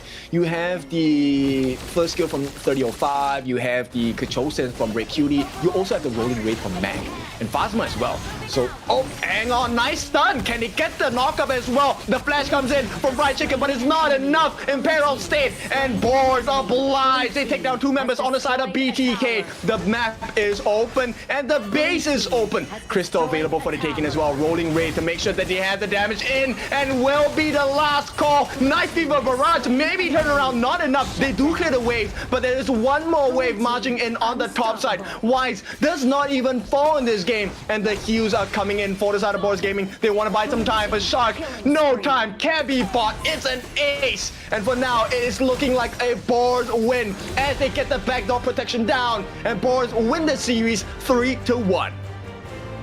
Boars was a great win there. Right at the end, and we see that duel to the death. go on to the Fatih, and it just shows you how much Fatih relies on healing. Because once that duel to the death landed on Fatih, he would just taken out immediately like wet tissue paper, because all that healing has gone ahead and been removed, right? So that Masashi is such a good pick, especially as we get later into these series. We don't really see it in game 1, game 2 and such, right? But once you get into the game 3, game 4s here, that's still an amazing pick. Yes, some teams will reserve that Musashi pick for the Orgrim pick as well. But Dune is definitely something that is workable against. But actually the Fatih was kind of like totally counter pick. But this is not just a hero advantage, right? I think the one thing that we kind of didn't really get to see was he was a farming machine. This was a company self-built here. Absolutely, he was farming a lot. He was farming the jungles, farming the players on BTK, right? We're mentioning BTK, they struggle against Masashi. It seems like they still do, because I cast a few of the games where I played against Masashi, and it's just that lockdown potential. Masashi is just so hard to play against here, as every single time he drops the duel to the death, he's able to secure the kill, and in a team environment, they're able to communicate and coordinate and take you out before you really even fall back down, right, from the duel to the death. And man, did Hoon have a rough early game this game. Oh yeah, that one really didn't feel good for him, because he was targeted. For the first, 6 minutes of the game, every single Musashi out duel to the death was onto Hun. And it felt like, yeah, there were moments where maybe they were going for best player 1. I think that's the expectation that BTK had, especially when Wise came to the fights. But he was actually looking for Hun, which totally was not what they accounted for. Absolutely, and we know Yuan as like a really safe mid lane, right? As the heals, it can go untargetable here with the ultimate, but in the early stages of the game, pre-level 4, Yuan is actually very vulnerable, and we saw that here in the early game, as the Mai and the Sekir has actually got some great combos off onto Hoon there, and got him taken out under his tower too. The early game for Yuan, they don't have that ultimate, they don't have the untangibility factor, and they're kind of just, you know, a sitting duck there until they get their abilities in line, especially with that skill 2. That ring isn't really that good when you have 2 people jumping in your face like the Mai and the Sekir. You can't get those stuns off either.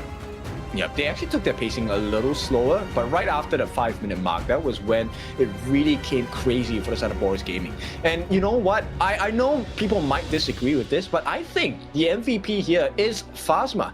That initial growth built by the Sekir was really what changed the game. But of course, MVP has to be Wise. 5-0-8, one of the cleanest games you'll ever see on a Musashi.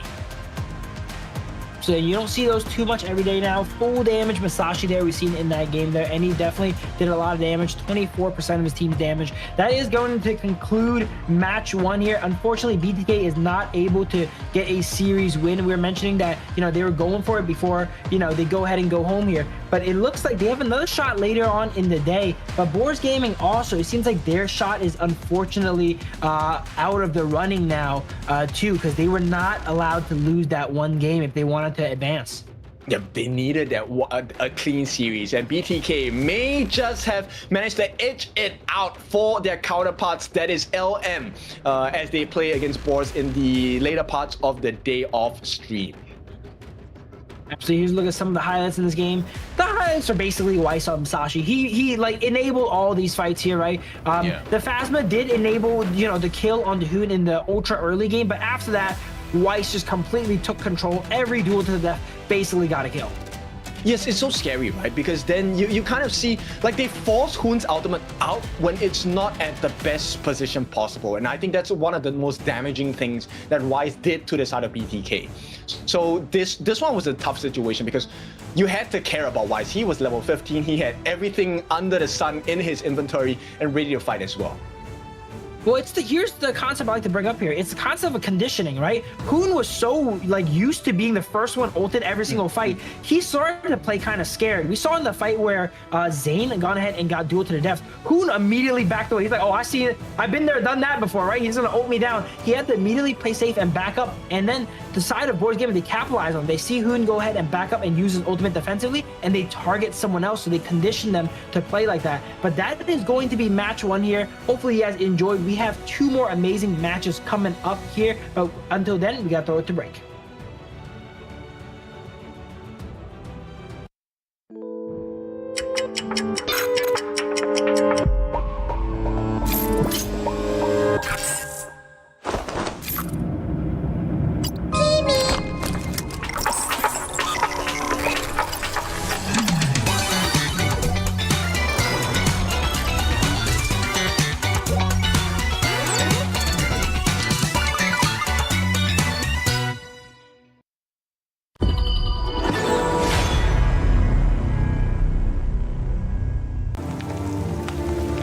elders say, the seers have guarded the misty marshes for generations. We are the forest's future. For families to gather in joy. For dear friends to stay together. For the peace of the bird tribe and the forest. Even if my feathers burn away, I will never fear. Even if the sky falls and the earth shatters, as long as we stand together, as long as we endure, we will surely, losing everything. Just as I did. Sinking into darkness. My old self is already buried. How amusing. This eternal, blissful heaven. What a beautiful little bubble. I can't wait to pop it with my own hands.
Will you live for real?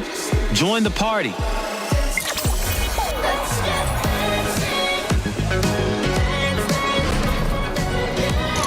Make the whole street a party. And add disco balls.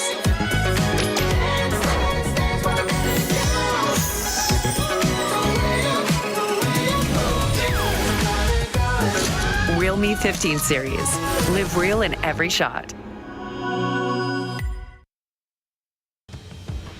Welcome back. It is time for our second series of the day. This time it's going to be OG against 9Z Globant.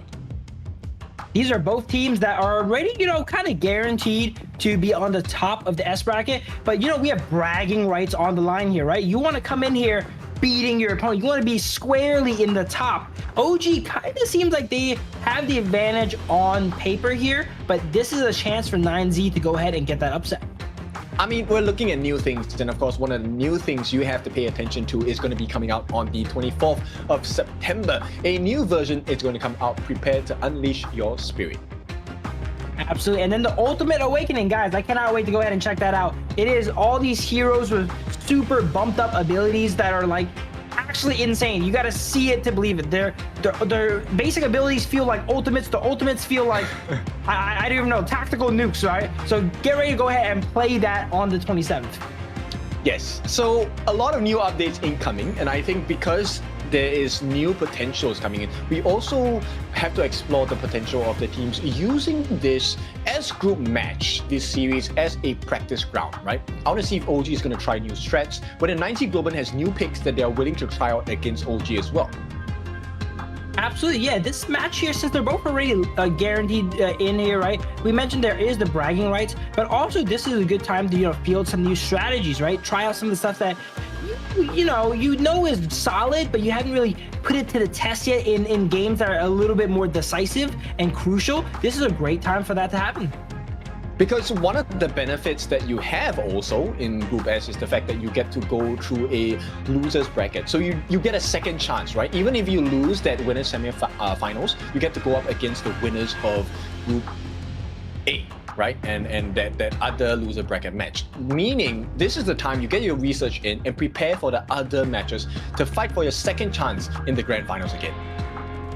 Absolutely. So number 1 versus number 2 seed here this game, is this the chance so there's 2 ways to think about it, right? You can go ahead and pull out all your big guns, assert your dominance, and strike fear into your enemies. But the other idea is, hey, maybe we, play it a little bit closer to our chest, right? Not reveal all of our strategies here. Because again, this game here, win or lose, they're both gonna go ahead and make it through the Group S. So maybe we don't need to reveal all of our strategies here. Both are, interesting ways to go ahead and look at it. And both are very, very solid strategies. True. I actually would keep my trump cards under my sleeves. I would probably just go for a stock standard draft, right? And then if it works, great. If it doesn't, then now there's new things the team can learn about. Hey, maybe it's the rotations, maybe it's about certain moments in the fights where decisions were not as clean, stuff like that. And I think this really comes down to the nature of the team, what they're trying to improve, because every game, every series is a chance for you to kind of make yourself stronger as well. Absolutely. And as I mentioned, while, win or lose, they're going to make it through. I would say the opposite of Kin, actually. Use time to strike fear into the hearts of your enemies, all right? Dominate them through. Just try to mess around, try out some new stuff on you, hide some strategies. Show them exactly why they're not going to be able to do that in the future by 3-0ing their opponents. No holding back. True. I think both teams definitely want to 3-0 each other. It does, this is not just a physical game where you play with your fingers, your hands, and have the communication coming over. I think it's also a mental state. You want to strike fear into your opponent's hearts and also make them second guess themselves, especially in the draft. Absolutely, yeah. And I think one of those teams are going to do that here today.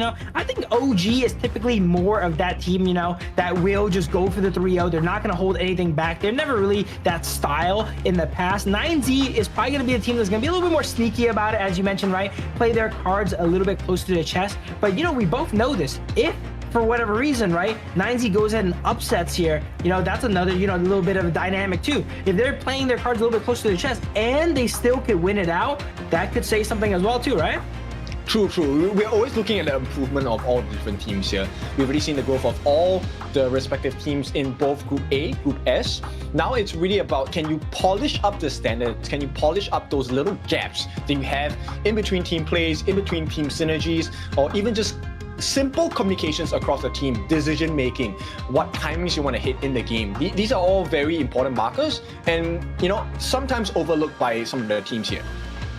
Absolutely. And this is, I think, the last chance for both of these teams here to get those reps in, right? Before next week here. These are their final games here. As we were mentioning, you could practice on ladder, you can practice on peak, you can practice in some scrims, but there's no better practice than on stage in a real live game like this. So this is their last chance for both of these sides here to go ahead and get that last bit of the best practice possible. And bear in mind, this is also practice against, our counterpart region, the East side, because the second place in the grand finals will go into the last call, where this time you're not just playing against the East League, you're also competing against the champions of WKS, the Wildcard Series. So they really need to get as many reps in, practice the drafts, increase the hero pool, and see what is available, because only one team makes it out of last call to go into KIC. Absolutely here. So last time we saw Twisted Minds take the slot and then OG drop down and face against KME and take that slot here. I was joking with Ken a little bit earlier about it, right? We see OG go ahead and be in the lead, but even if they drop down, they have experience, taking the slot away from KME. They just got to fight one more team for it this time as well here too. So let's go ahead and have a look at the team in question, OG Esports. So you should never give up.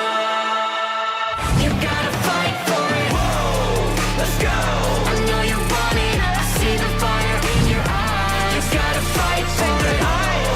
Let's go. The battle's calling. You better give it all you got. You gotta fight for it. The time is right for you to raise a bar. Yeah. Cause you could be the greatest of them all. Yeah. Let's go. The battle's calling. You better give it all you got. You gotta fight for it.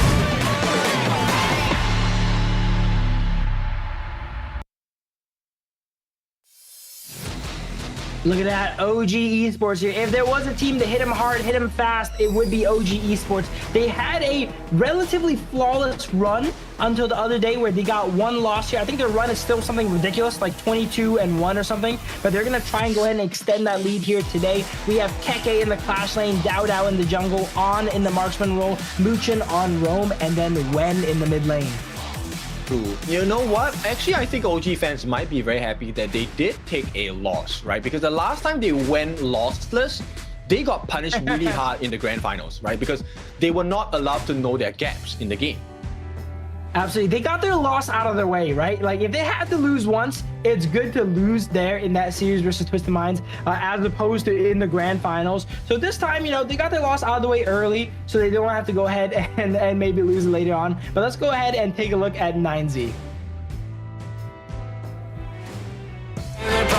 So you should never give up. You gotta fight for it. Whoa, let's go. I know you're running. I see the fire in your eyes. You gotta fight for it. Let's go. The battle's calling. You better give it all you got. You gotta fight for it. The time is right for you to raise a bar. Yeah. Cause you could be the greatest of them all. Yeah. Let's go. The battle's calling. You better give it all you got. You gotta fight for it.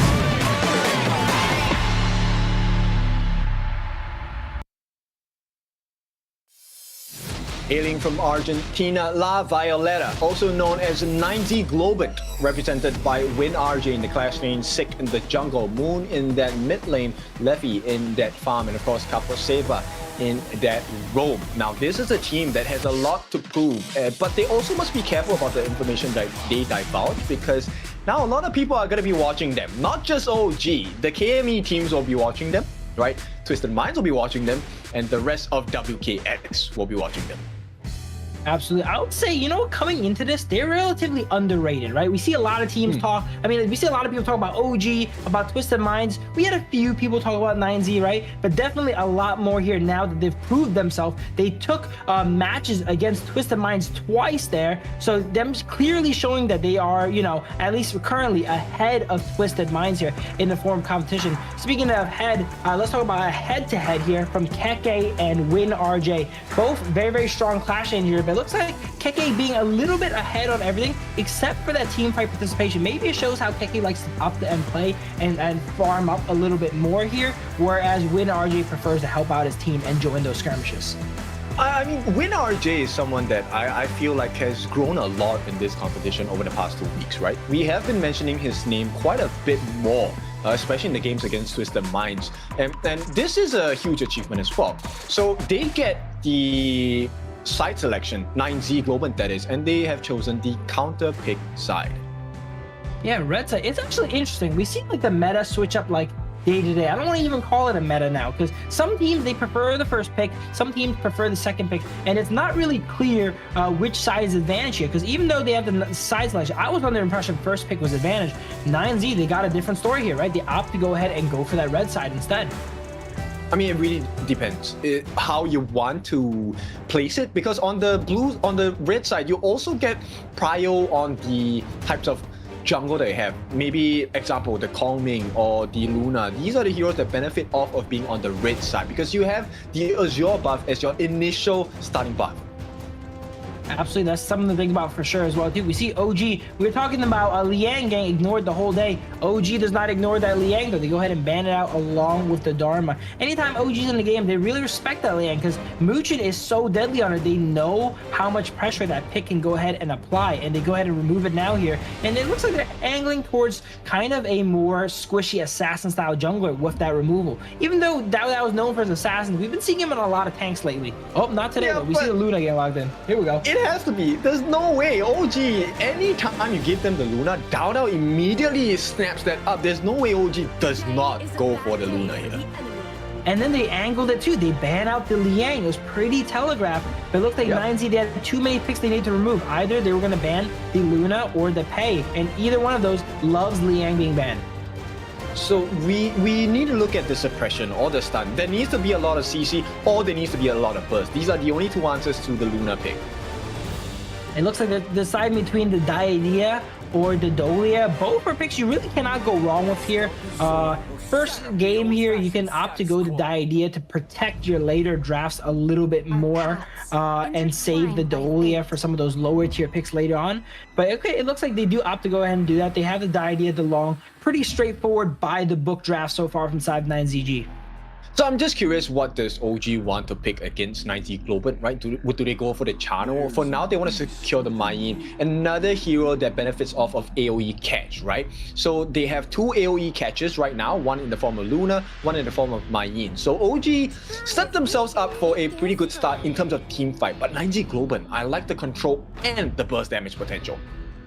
It looks like there's a lot of options left for side of OG when it comes to marksman, so they're going to leave it up until a later pick here. They know it's impossible for all their picks to get banned out. They can get the Ho Yi, they can get something like the D Renji here, right? They have a lot of options, the channel as well too. So they're always going to have something, so they're going to opt to use it as more of a counter pick, and then, you know, remove something like the Mayin first that could get picked away from the side 9ZG, whereas they already have their marksman, so they don't got to worry about locking that in right this moment.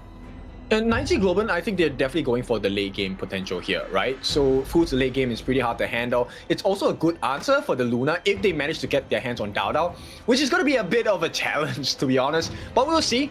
9Z Globant, they start their first ban with the Yixing Bang. That's great. They don't want to be locked up because once you're hit by the board, it creates a lot of disarray. It forces the Lung ultimate early as well.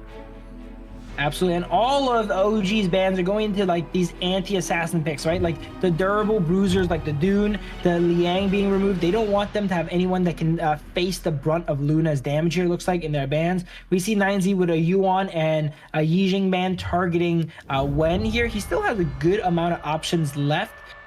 Because mid lane picks are relatively flexible, you know. They remove the Lady Jen away too, though, so they're trying to really heavily target Wen here in this draft. Actually, what's scarily available for the side of OG is the Shi pick. You can kind of force out the Fuji to be in like a 4v1 situation with the catch of your second skill, and it also is a relatively short cooldown to force out the Lung's ultimate as well. So I think Shi is a great pick that OG can consider. Absolutely, and it would do a great job of feeding that Luna, right, and accelerating her early game. It's not something we see Wen play too often, though, I would say. Like, I feel like right here, knowing when he might pick something up like the Milady or something crazy here, you know, when he gets banned out and yeah, back against the wall. Yeah, but he picks the Nua, pretty sizable. Imagine I called that Milady pick there. That would be insane. But okay, we did this time, but next time here. The Ho Yi does get picked up. We were mentioning that An had a lot of options available here, and he decides, you can't go wrong with the Ho Yi. Against Long, it's great, right? You're able to stun him up and potentially take him out before he gets that ultimate off. Against Lady Jen, it's not too bad either. You can usually line up an arrow on her if she does stasis herself there with her ice there. So pretty good picks all around, and it gets decent synergy with the Nua for these global stun annihilation combos. I like the response from 9Z Globant though. The Fluborn tank is definitely hard to play against. There is a potential that he's able to tank through the early parts of the game against the Luna specifically, which can provide a turnaround condition, right? But the scary thing is late game, I really feel like as long as An doesn't die, he really takes the team fight to 9Z Globant. Absolutely, and look at the Nua pick here. Who is gonna contest the Nua pick? There's no one outside of 9ZG that threatens Nua. Nua can just stay so far away and drop combos, right? When you pick the Flowborn tank and you don't have someone like the Chow or the Sunbin or something to kind of, you know, speed it up, you're waiting for the enemies to play into you. It's a great pick against the Luna if the Luna has to go into you, but if the Luna never has to go in, what are you gonna do with Flowborn tank, right? You're not a great diver necessarily. You don't really have those resources. Maybe if Futsu gets a good ultimate off, but how is Futsu gonna get a good ultimate off on Nua? That's really, really hard. Actually, you know what? This is a pattern that OG has shown us a couple of times in the past. So they actually use Wen as the bait. So like they get him to be caught, and then the team just takes vengeance for him. And I feel like this could be a day when that pattern shows up again. I feel like this game in particular, Wen actually, like, if he plays his life, he's not gonna die. Look at this. There's no real natural predators for a Nua this game. No one really matches the range of the Nua, right? Later on into the game, they're able to set up these boxes that are gonna be so frustrating for someone like Flowborn Tank to deal with here. Maybe having to use that ultimate to go ahead and jump through some of them. The Futsu as well, right? He designates a zone he wants to fight at. That's a zone that Nua can just throw a bunch of damage into here. But yeah, if OG's strategy revolves around kind of sacrificing when, they might not have to worry about that on the side of 9ZG.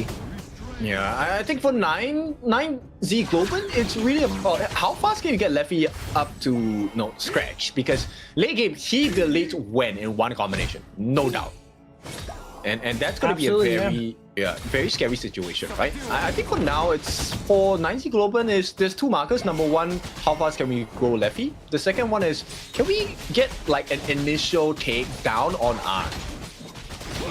For sure, here in the early game, we see Muchin. Muchin is actually playing for this. He does not have Smite, though, so we see a lot of Zhongfei's play for that monster there, but they have Smite to go ahead and secure. That time, since he's obstacle to heal, it actually gets stolen away by the side of 9ZG. Or not really stolen away, it was their monster, right? But it just did not get secured. OG did all that work for it to get taken away. Yeah, a little bit disheartening, of course, at the start. But I think, you know what, with the heals coming up from Muchin, this places the number one emphasis that, hey, Arn is the secondary win condition, right? Dao Dao is meant to be the menace, and hopefully that provides space for Arn to really just get the free hits in. And usually I say that Hou Yi is more utility-based, supportive marksman, right? But when I see An play Hou Yi, he goes full damage, he goes crit, Shadow Ripper, Eternity Blade, everything else. Not like the other Hou Yis we've seen. We've seen Hou Yis go, the cooldown boots with the Glacial and just to get as many arrows out. An is there to get as many arrows out with his auto attack, not his ultimate. I mean, for a guy that has the sole pentakill in KMW this season, you understand why. Absolutely. If anyone can go full damage on Hou Yi, it is going to be on here. We see Wen go ahead and come in with their emergence, but 9ZG sniffs that out, backs up here. They don't have level 4 in either of their players here, so they're playing super, super safe. But since An was able to get level 4 so early, it's like he got a free ultimate, right? He shot it so early, he's going to get it back by the time Long gets his ultimate, basically. If I'm not wrong, it's about 40 seconds of cooldown, right? Initial first level of the Burning Sun Arrow. So they have a little bit of time to play with on the side of 9Z Globant. But here comes the backup Wen in a very interesting position. Actually, no, misses all the skills. Not ideal for the side of OG. He does make it out safely. But Moon trying with the passive of the Ocean of Tears as well. And this is going to be a failed attempt. But OG, they still have the gold advantage. Absolutely. We're seeing Muchin actually trying to bait them in there, but they were wise to did not aggress on Muchin even though he was so low there. And that's what, Wen was counting on too, right? They kind of dangled Muchin in front of them here, waiting for them to walk up and throw that combo. But they were privy to it, so they go ahead and stop that out. Oh, here's a fight. Here we go. Umbrosa Outburst lands onto Didea. Didea goes down. And you can start to see, right? This is the benefit of the composition that OG have built for themselves. So there is a lot of control. Kirker coming in control. First stun landed by An with the Burning Sun Arrow. Second set up by Muchin's ultimate, Unbridled Outburst. And then Kirker comes in with the whatevers and the Get Serious, and it's a free kill. Yeah, a lot of pick potential from side of OG. Everyone can kind of instantly react to crowd control, right? If An lands an arrow, Muchin can go ahead and follow that up, and Wen can follow that up with Annihilation as well, too. So you gotta really watch your footing, because you could be full HP and get caught by one crowd control, and everyone just converts off it and takes you out. Yeah, and this is the value of Sick as the Flowborn tank, right? He should be able to tank through all of that damage. Now, the only question is, can the team follow up for him? And I think Leffy really needs to get the initial takedown onto An. If that's not the case, then 9Z Globant are essentially playing on a timer here. Absolutely. I think every fight is going to rely on how that Futsu comes in with their flash, right? Futsu without flash, realistically, is not going to be able to catch anyone outside of OG. But if he does have it up and he's able to get a good flash ultimate on An or on Wen, that could really, seal the deal. In fights that he does not flash, like right now, he's not able to join, as you can see here, as he's the sole member in the Clash lane. But he can, opt to go for like a ultimate on Dao Dao potentially instead. But the carries we're mentioning, there's not many people to take him out. Oh my goodness. Another kill coming in for the side of OG as they take a little bit of hits at the bottom side. An actually, he's falling low, but he's pushing forward. That's crazy. The Leaping Savior are going to provide them with the shields as well. And for now, because of the microaggressions across the map, OG now leading by 1,000. They go ahead and go for this Crimson Golem here. Dowdow a little bit late, so Sick is able to smite it away there. But yeah, Almo's pushing up there because he knows Muchin has the Unbridled Outburst ready, right? He has the ultimate backup there in Muchin as he goes ahead and plays aggressive once again. The 2v2 on the side of 9ZG is definitely stronger than OG if they don't have Unbridled Outburst, but once you have Unbridled Outburst, it's really hard to go ahead and brute force through, which is all those stats. And here we see Unbridled Outburst come out onto left, push him into the wall there. He still has ultimate available, so he can play a little bit aggressive before he's forced to back up here.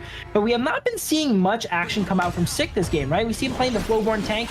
He's just walking around farming, but he's down a level to Dowdow. Oh, nice! They actually get the return kill, the punish out the Kirker as well. And this is a nice response from the side of 9Z Globant. Yes, Sick needs the help of his team, right? He can't really initiate just on his own because that will put him in a very risky position. And for now, OG, they still maintain this goal lead close to 1,000. In fact, it is 1,000 at this point, but 9Z Globant, I like the response. Yeah, I think most of that gold is probably going to be in Dowdow there, right? Because he's able to farm so efficiently. He's been clearing out his jungle and then also eating the Clash Lane wave as well, too, while Keke has been kind of roaming throughout the map, playing more as the jungler here, right? Getting those ganks in. He right there set up a flank onto the bot lane of 9ZG.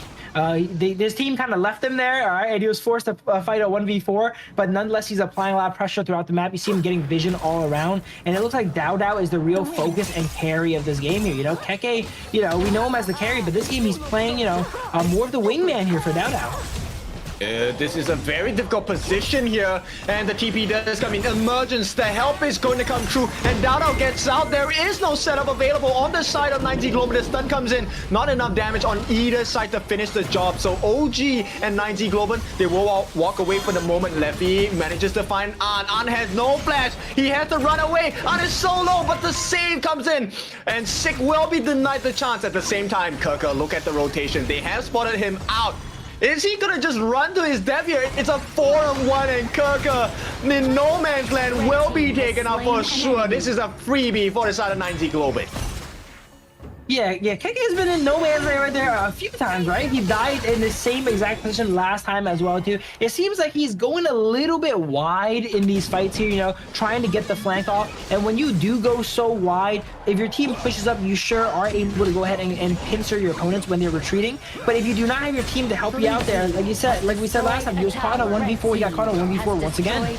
Oh, they have to do it quickly, and here we go. They catch Dowdow again, but he has a level advantage, and the team is here with him as well. Where is the Leaping Savior? There is no Leaping Savior, and Sick is caught on the backlines. An is free hitting for his life. Will give the life off the side of Muchin as well. There is no follow-up damage on the side of OG, and for now, 9Z Globant have flipped the script. No, it is not going to be the case. An does finish the job, takes the life of Moon as well, and 9Z Globant, all of that lead that OG have gotten for themselves are starting to show. Dowdow right again in the jungle of 9Z Globant. Dowdow is level 13 here. OG has been just quietly funneling farm into Dowdow here, right? While Keke's roaming throughout the map, doing whatevers, you know. Dowdow has been farming up that Clash lane, taking that Clash tower, and he has this level advantage here. Now it's just a matter of time of when he goes ahead and uses that into a fight.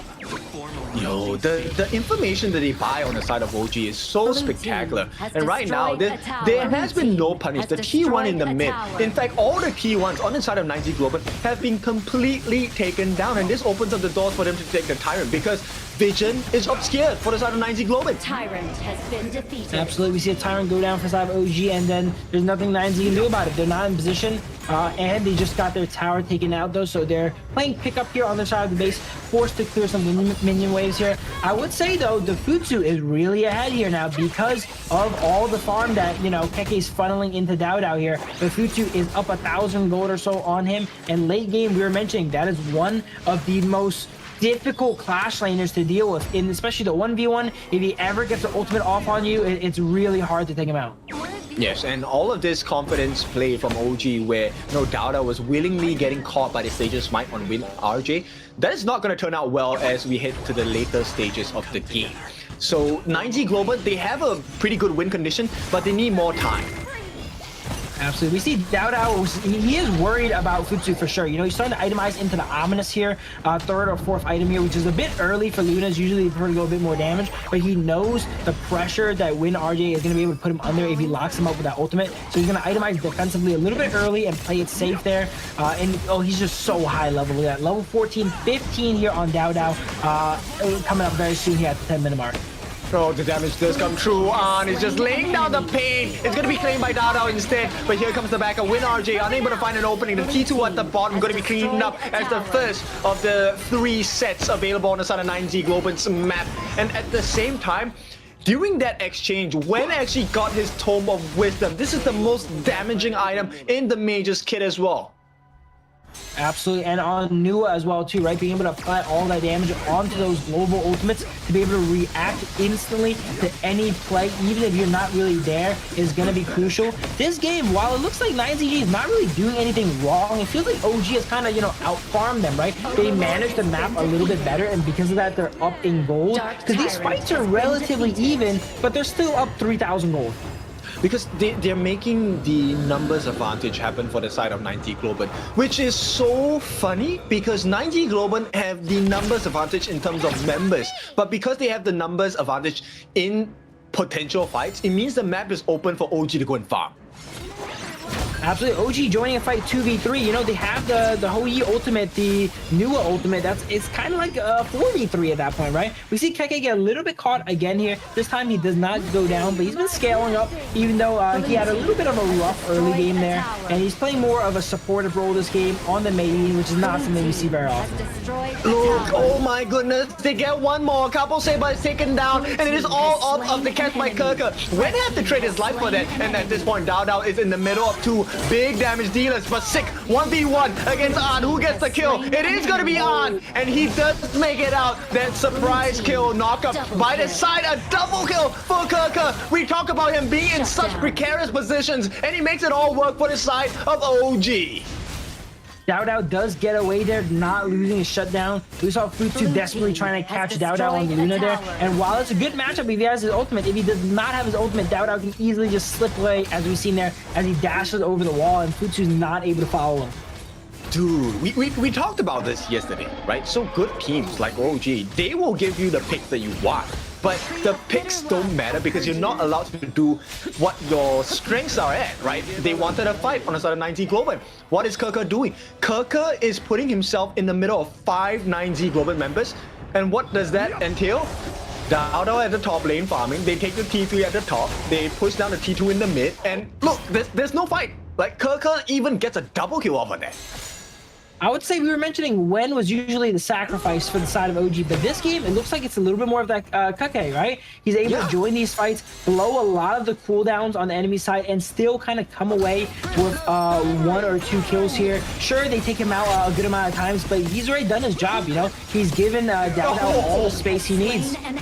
What a beautiful usage of the Matrix as well. Yes, you get the Sage's Might, but you cannot cross the Matrix of the Nua. And even with the ultimate, it did not work out. And OG just showing you the difference of mechanical skills. Leffy now goes into the heart of OG. Does he have enough damage? He will take down Wen, but at the cost of his own life. And An will survive as well. There is a lot of turret pressure on the bottom side of the T3s, and the T3s will be under pressure. Once again, Dao Dao, he might give his life for the cause, but it's a catch by Kirker instead, and all they can do is stand and watch because An is tearing it up at the bottom side of the map. The save comes from Dao Dao as well. Kill goes to the side of Muchen, and game number 1 goes to OG. Really great game from OG there, showing like how to play around farm and your carry, right? They had a very defined game plan in that game. We're going to play around Dao Dao's Luna, right? We're going to give all the resources over to him here, and that's exactly what they did. Keke was just around the map, splitting fights, distracting the enemy team, letting Dao Dao play the game the way he wants to there, and that ended up being the victorious strategy there for the side of OG. That's insane. This is one of the rare times where we get to see a game played in such a fashion, right?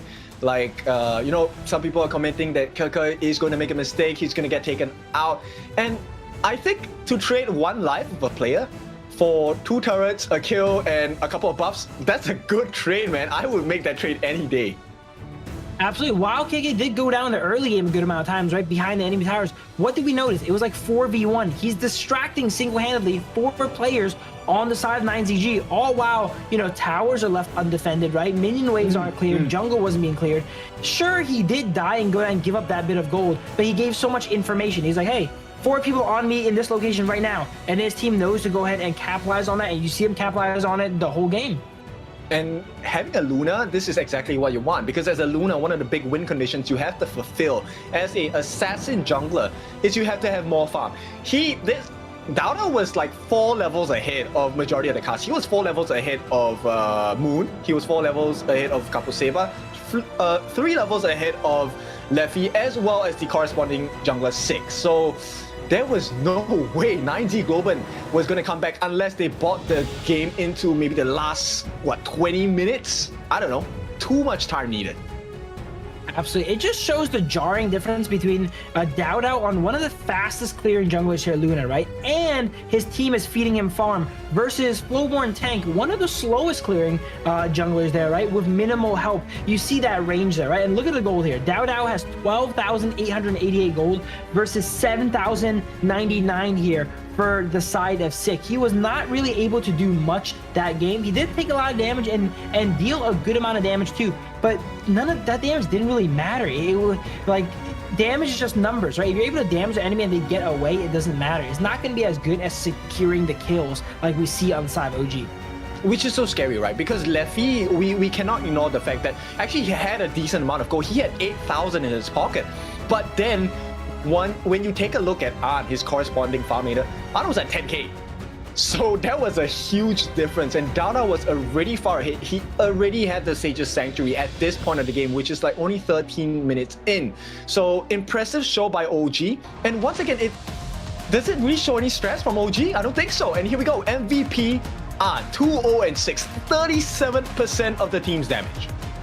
Yeah, we were busy talking about Dowda. We forgot, like, on average dropping 37, that's over a third of the team's damage there. Because while he was farming, he was also responsible for softening up the members of the enemy team, right? Dowda came in here with the pickups, right? Same with Wen every now and then, but he was the person that softened everyone up. All the tanks on the enemy team that were really tanky, like the Flowborn tank, he was responsible for taking them down low and waiting for his team to go ahead and secure the finishers.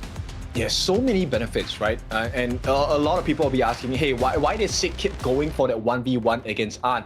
It's because the rest of the team was busy dealing with Dowda. They were busy dealing with Kirka. Nobody had time to deal with Arn. And that's the whole point of this composition, right? Too many distractions. And look, this first kill, like you said, he got the attention of 4 different members. But when you have the attention of 4 different members, these are 4 different people that are not at their corresponding places they should be in the map. Absolutely. And KK kind of putting himself behind, giving away all that farm to Dowda, and putting himself in these precarious positions there where he's 1v4. But late game, he still has so much impact, right? You see these other fights, he's still getting double kills here. It does not feel like he's behind, even though on paper, he's very behind. Exactly. This is why it's so scary, because OG make you look like it's a losing game, but somehow they turn it into their advantage. But of course, with that being said, this is just game number 1. We will take a short break. When we're back, we're going to see game number 2, OG against 9Z Globant once again.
We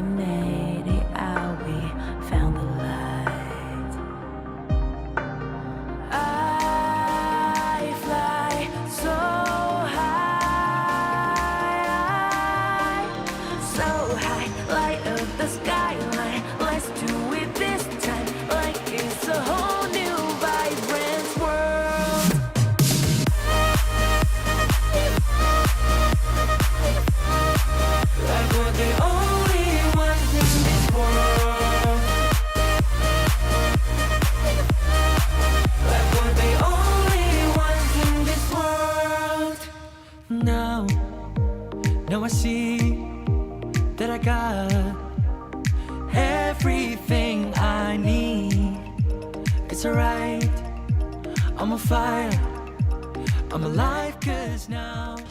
Welcome back. It is game number 2 between OG and 9Z Globant. Both teams playing a different style of HOK. OG showing us a little bit more of a different formula this time, Phil. Yeah, I would say we were mentioning that, maybe save some strategies, but there's nothing we just saw in OG's game that they're not really known for, right? Dao, Luna, An, Hoi, they didn't really give anything up. They didn't give any secret sauce there for that win. But I would say 9ZG, they definitely learned something about that game, that the Flowborn tank is not that reliable of a pick if it does not have the enablers it's used to there. They kind of just picked a Flowborn tank raw that game and didn't really do much. It was really slow all throughout the game, and it was kind of used to counter out the Luna, but Luna outfarms you so much, you don't even win a 1v1 against it. Yeah, I think that's really one of the things. Like, okay, you can have a great ban pick phase, right? Whether that tank matchup against Luna is going to be of a significant difference, that's one thing. But the way that OG played the map control was really what made the major difference, right? Because if we're talking about equal farm, maybe Sig would have done a lot better against OG. In fact, he could have taken down An as well. Absolutely, yeah. I think that's what people get confused about sometimes when it comes to these picks, right? Like, if they both had 10,000 gold, Flowborn tank versus Luna, I think Flowborn tank would have a great matchup. But in reality, since you farm so much slower than the Luna, it's not going to be 10,000 versus 10,000. It's going to be 10,000 versus 8,000. And can you win with that deficit that is kind of projected? It's going to be a lot tougher, as we've seen in that game. It was not easy to win that. Yes, and to throw a wrench into that problem itself, even if you won, the fight would have been so dragged on. You might have lost a turret or a tower or a buff because you were so busy trying to win that 1v1, right? Or winning a team fight. And that's exactly what OG showed us. So 9Z Globant, they say, you know what? Let's go for the blue side, the prio pick this time. Let's try a different style of game. They're going to pick up with the E1 first. Yeah, that's definitely a different style for sure here. Pretty similar bans to last time. They don't want to deal with the Pei or the Liang. They don't have to worry about the Luna this time because OG has already played it and they ban it out themselves. And it looks like this game, we're going to focus a little bit more on the Clash lane here, right? Last game, Keke was kind of like the sacrifice we were mentioning there in a lot of the fights. But this time on Guan Yu, he's probably going to be the playmaker and initiator on the side of OG. Isn't it the same strategy again from OG? This is a tower pushing strategy again? No? Like Agudo? Just wall growth and then you guys smash the towers? Absolutely, yeah. OG is just, as you mentioned, playing it by the book here. I don't think they need to bust out anything crazy, right? These are still best of 5s. We're not up to the best of 7s yet. If anything, it looks like 9Z is trying out some new stuff you were mentioning here. They're bringing out the Hano here, the Flowborn tank. While it's not new, Sick isn't necessarily known for his Flowborn tank gameplay, right? So he goes ahead and gives that a shot here. And look at this, we see the Hano come out this time for 9ZG. That's also not something very traditional. Okay, so Hano obviously is a very good counter against Agudo. Not just in the 1v1 department when he's in melee form, but also the fact that he can repair towers, right? If it's taken down, if he uses his ultimate within range in the span of 5 seconds of his takedown, he can restore or even repair the health of the tower. Now, with that being said, I don't think OG is going to allow it. I think they will do the same thing again in the second game. Absolutely. And again, on paper, right, that makes sense. Hano's able to go ahead and reset the Agudo towers and such. But is he going to be able to do it from behind, right? Because Hano's not really necessarily known for his laning phase in the mid lane here. He's going to always be off on the back foot here. So when you pick these picks like that, like the Hano, like the Futsu and the Flowborn tank, on paper they make sense, but are you ready to go ahead and fight through the, the disadvantages of that pick, right? Which is with something like Hano, your early game is not necessarily the strongest. You don't come online as quick as some of the other mages that are like immediately useful. You need a few items before you can, become that strong Hano that's, able to throw those spears constantly and not go down. I think the biggest question is he even able to be there, right? Like, he can use the ultimate, but you see the way that OG played the map just now. 9Z Global committed 4 members to chase 1 Kerker. And yeah, if that situation happens again on the side of 9Z Global, then it doesn't matter whether you have the option to repair towers, because you need to be there to repair the towers. Is it time for the Wen Milady here? All right, we're gonna go tower comp. We might as well go all the way, right? All right. True. fine, okay, maybe later on when, okay, Yijing for now, a bit more of a stock standard pick, but hey, maybe, you know, they revive the tower, we play Milady, we just kill it again, you know, like it's even better for us. That's so Just get scary, it right? once again. Yeah, like, plus they have the Long pick, so Long is pretty good at taking towers as well. The Flaming Palms will be able to deal decent damage even with backdoor protection. So now I think the curiosity for us is more of 9G Globant. How do you want to play this game? I like the jungle pick for Sick Musashi. We've already seen the success of it in the previous series.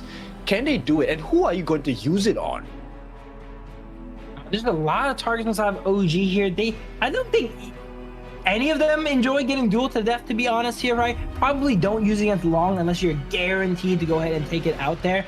But looking at some other picks here on side 9G, that Consort U pick is really good against Guan Yu, I've noticed. Guan Yu is not really able to go ahead and disrupt it as much. If you time that protective winds perfectly here, you can go ahead and dodge out a lot of the damage, as well as use that ultimate to quickly interrupt the Guan Yu and make it lose all of its energy mid-fight too. So that's a nice little counter pick in that angle there for sure. It's also good against Alone, right? Because you get Protecting Winds, the Flaming Palms, physical immunity on Consort U, second skill.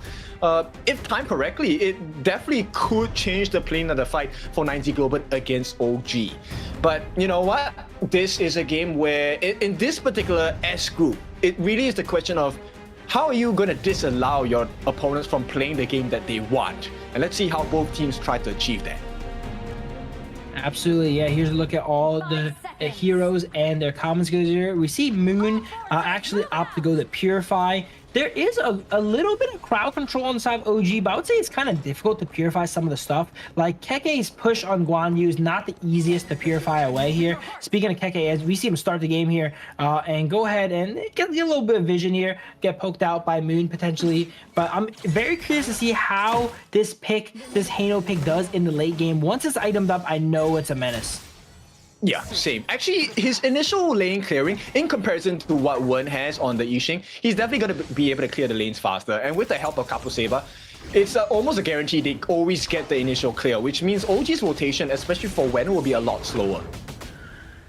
For sure, yeah. Sometimes if your rotation is not that strong, like Hano is not known for his rotations, right? No, don't have the crowd control, doesn't really have as much damage there. If you can prevent your opponent from going ahead and rotating, that could be pretty good, right? He immediately shoves that wave in, slows down Wen's rotation there, but it looks like Wen opts to, you know, kind of just cement himself into the mid lane here, help out the Agudo a bit, and just play this fairly traditionally.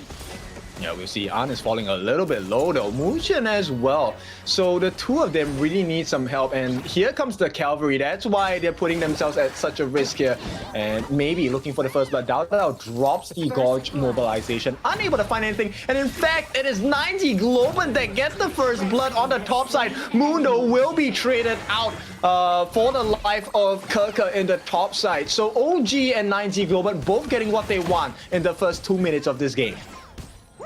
Absolutely, 9Z opting to get WinRJ ahead. We were mentioning WinRJ, you know, he's been making, you know, very strong plays on side of 9ZG. A lot of their prior victories were off of his plays there, and this time they're getting him ahead against the Guan Yu. Dharma, not known for his early game, right? Having that help is super important, not letting Keke do what he wants there, and to get them getting a kill there. But also for side of 9ZG, on the same time, I don't think, you know, they should have played maybe that aggressive on the bottom side of the map, right? If they knew that their jungle was going to be top side, they actually opt to try and make a play here, but they don't have the numbers this time. The jungle is on the bottom, so they do go down for that.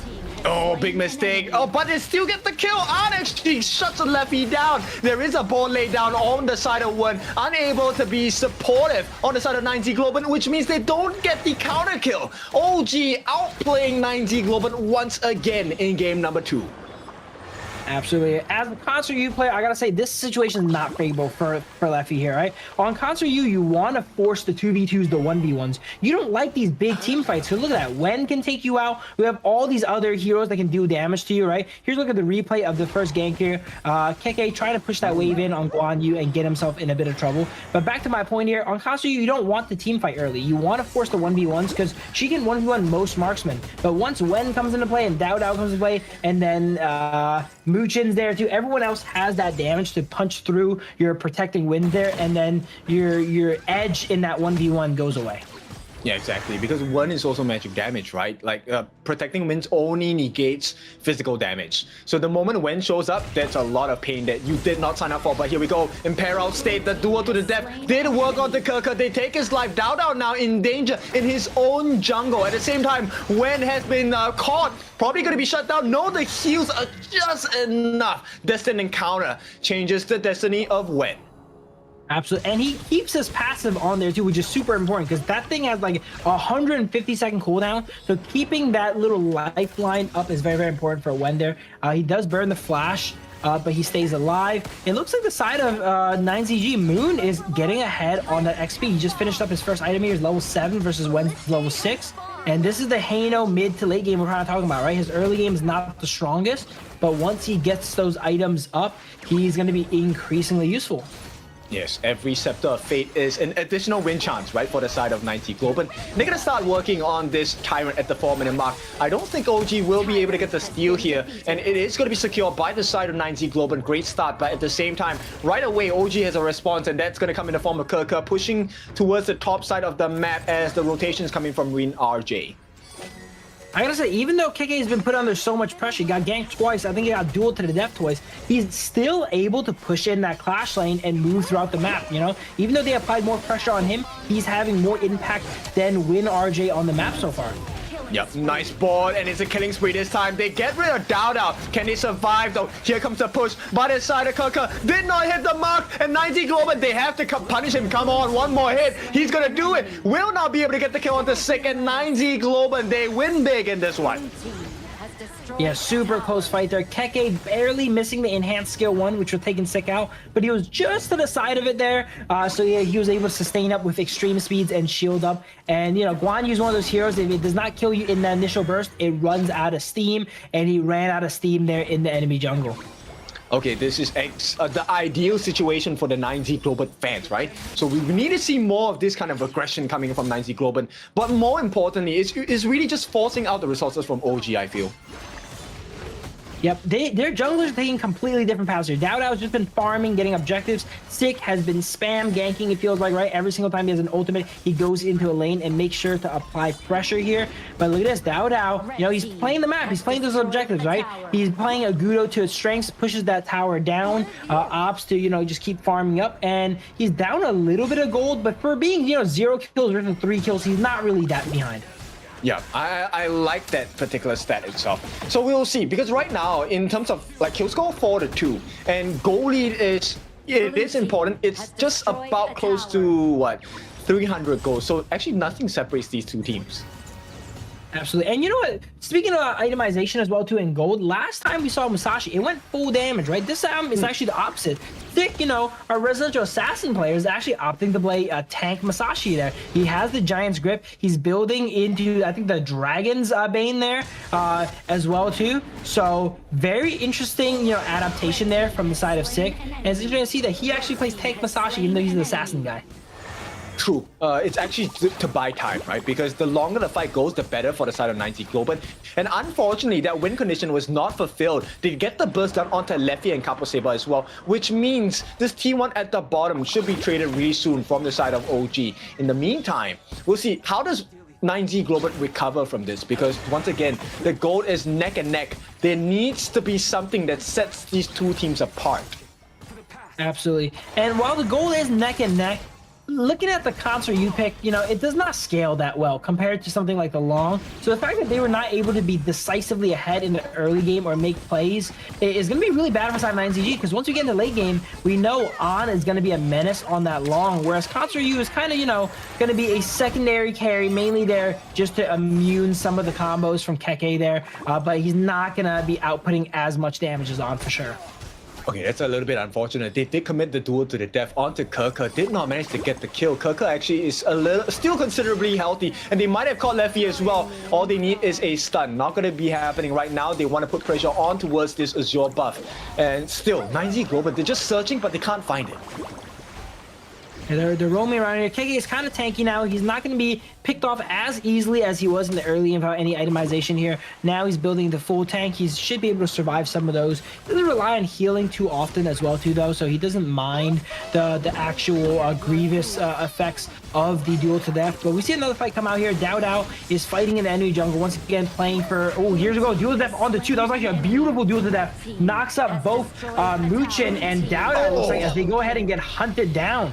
Yep, the finishing blow does happen for the side of 9Z Globant. So they managed to get the double kill here. Dowda and Muchin, very big markers on the side of OG, taken out. At the same time, Kirka is another potential target. But if you take a look at the map, OG, they're putting pressure on the top side as well. So there is some lifeline available. Behold the future.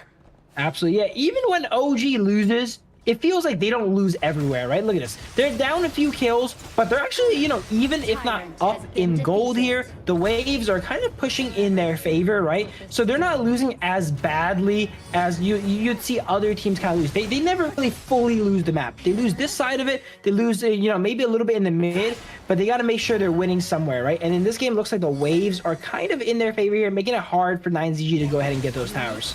I think this is what's cool about watching the games in Group S, right? They're showing you that you can achieve multiple things at the same time.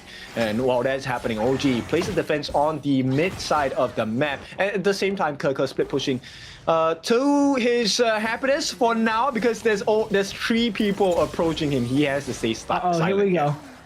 Yeah, he's staying in that bush. I've seen this before, right? Keke in the middle of 3 people on the side of 9ZG's team. This time he does not opt to show himself. He probably just safely takes the recall home there while he's scared to death that enemies are going to go ahead and check that bush here. We see 9ZG push back out those lanes because they were going in the way of OG's favor. But we have an enhanced tyrant comes up, and this is going to be a pivotal point here for both teams to fight for, because this is going to be the thing that sets them apart, as you were mentioning, right?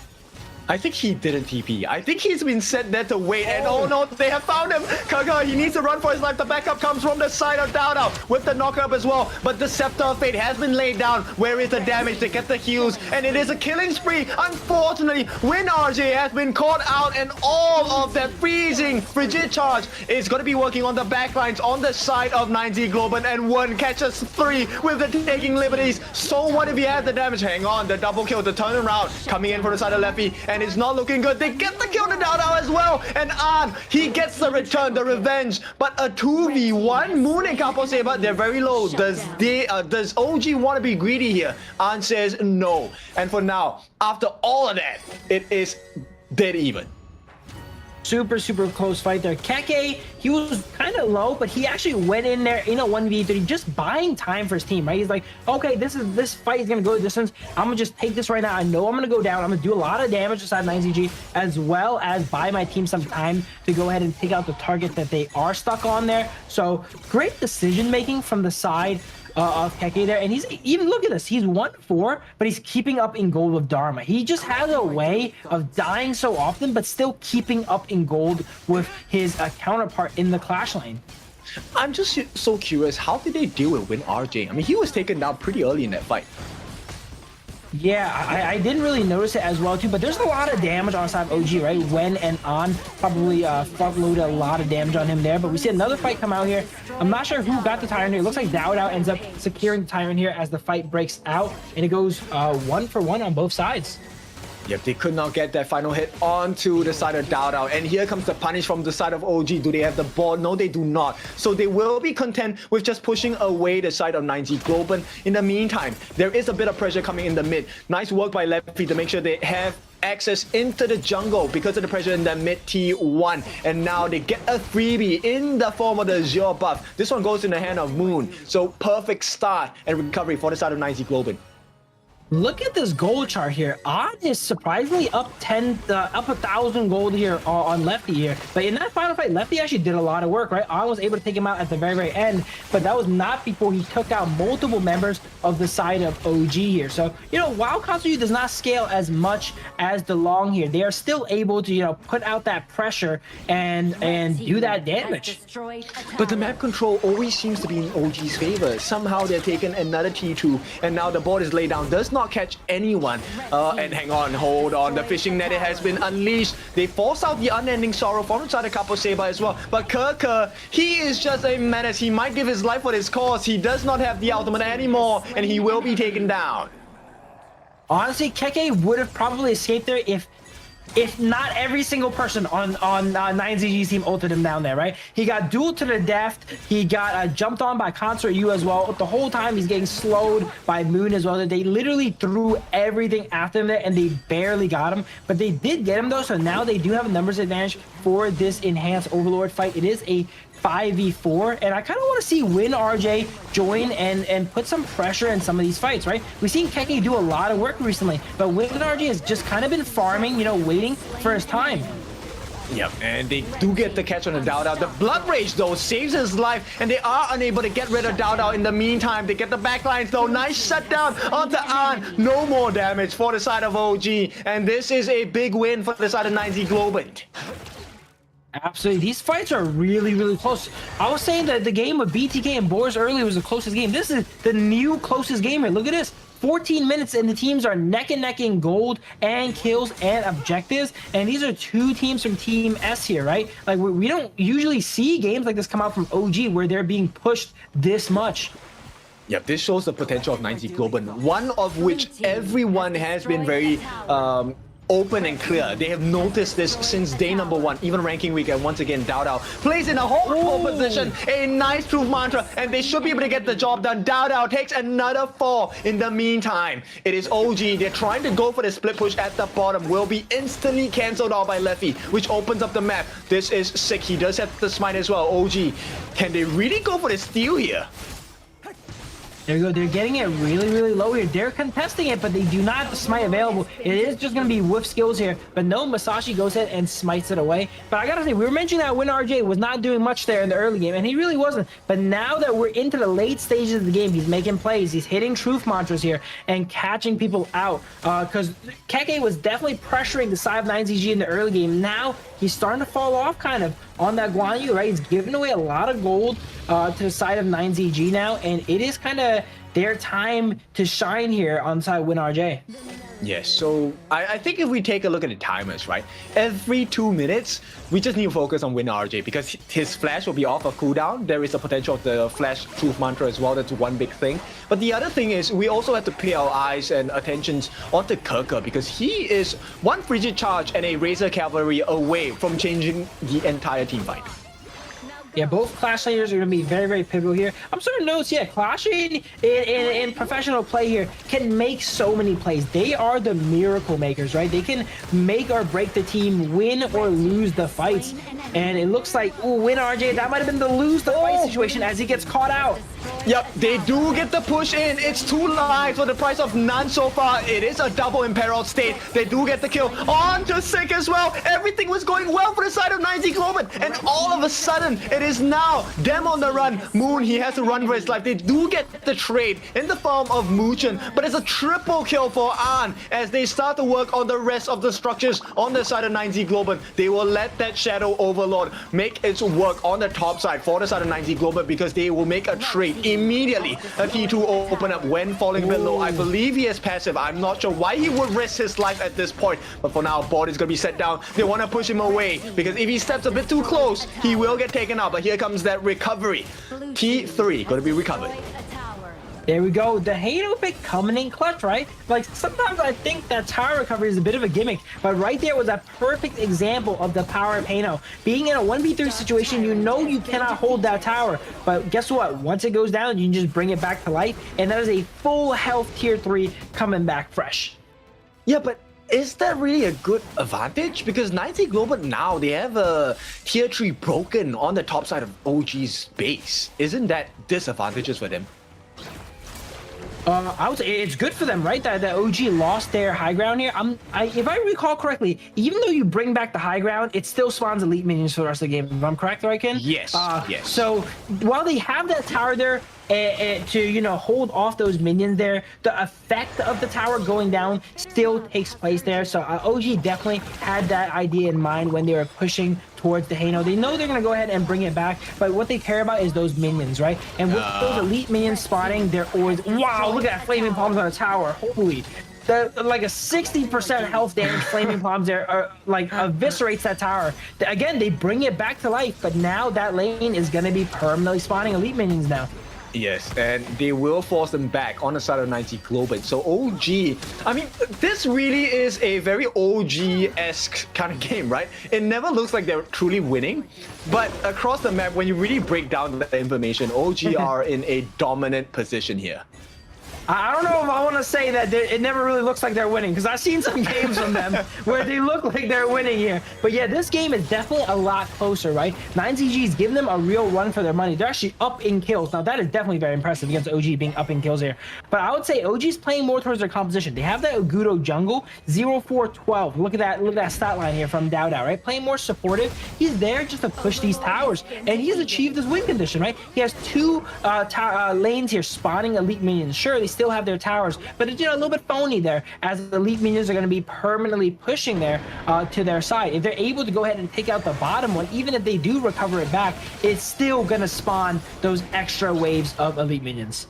Yes, and one of the composition's strengths on the side of OG is the fact that they are known tower takers.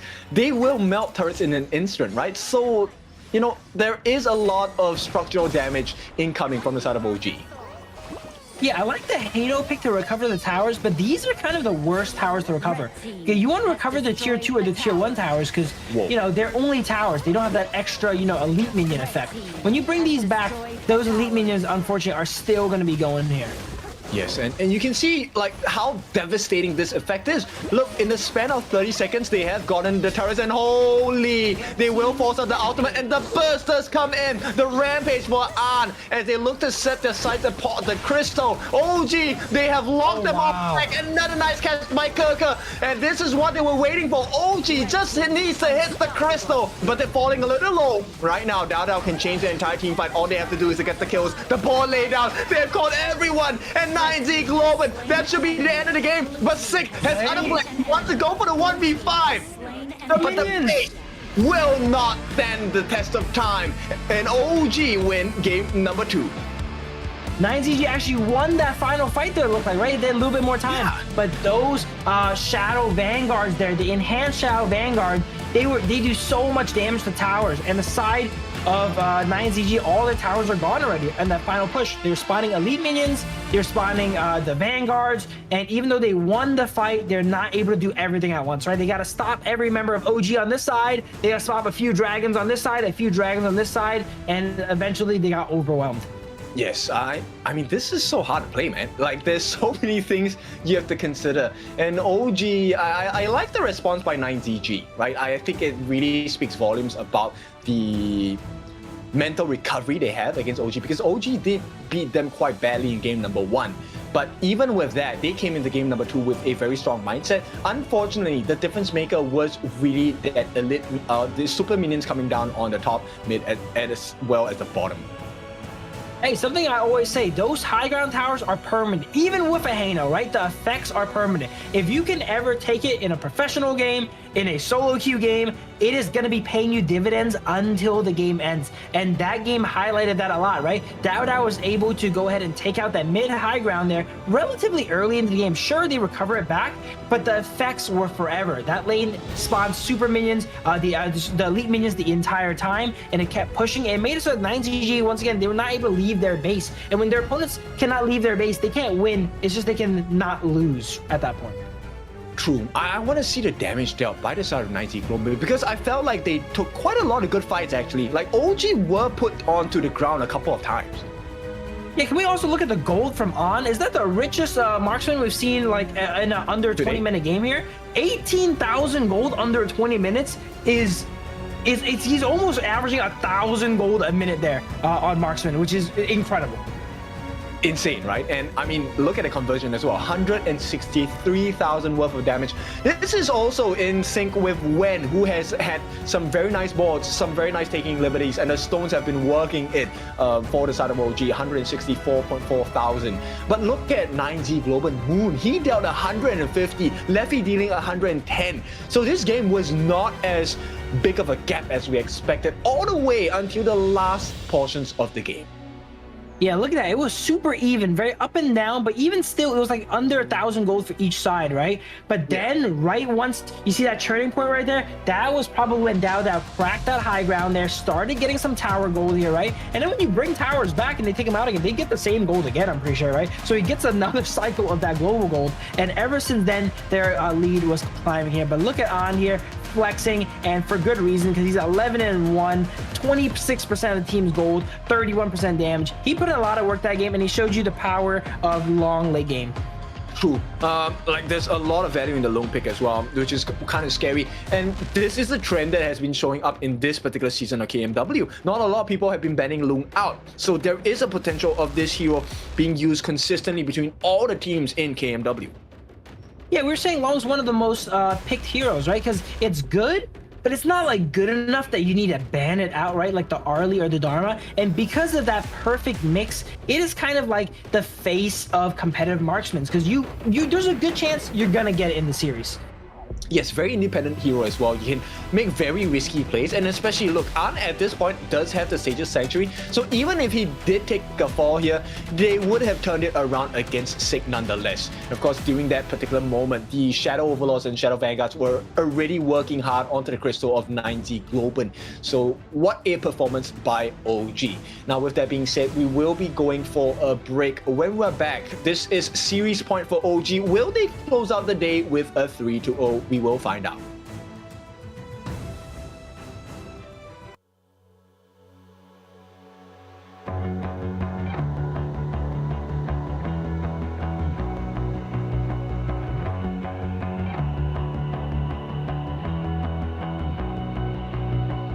You've walked through the darkest nights. You've heard the crowd, felt the blinding light. You were standing there when your heart comes alive. It's a dream I've had, and it never dies. Right here, right now, give it all, get it out. Never surrender, I fight and never fail. I am a contender, a challenge I can feel. The smallest lies become the brightest enemies, relentlessly. And even if you fall, you gave it everything to be a king.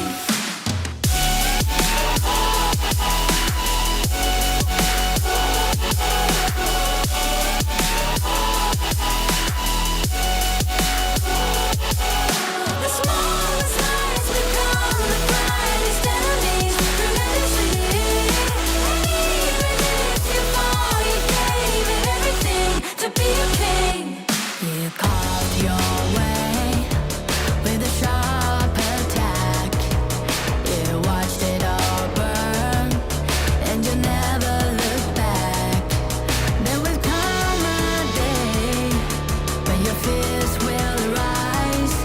You protect your crown, so it never dies. Never surrender, I fight and never fail. Welcome back. It is time for game number 3. Potential series point for the side of OG as they look to win against 9Z Globant. Absolutely, very, very excited for this match here. Can they go ahead and, switch up the momentum, right? We saw last series when it was 2-0 at match point, the losing team was able to go ahead and switch up that momentum here. So that's what 9ZG goes ahead and needs. I would say that last game was a lot closer than game 1. So they are adapting to OG very, very quick. Yes, so hopefully that will be enough in game number 3 to get that one win, and then at least even if they lose that 4th game in this best of 5 series, they have something to work on.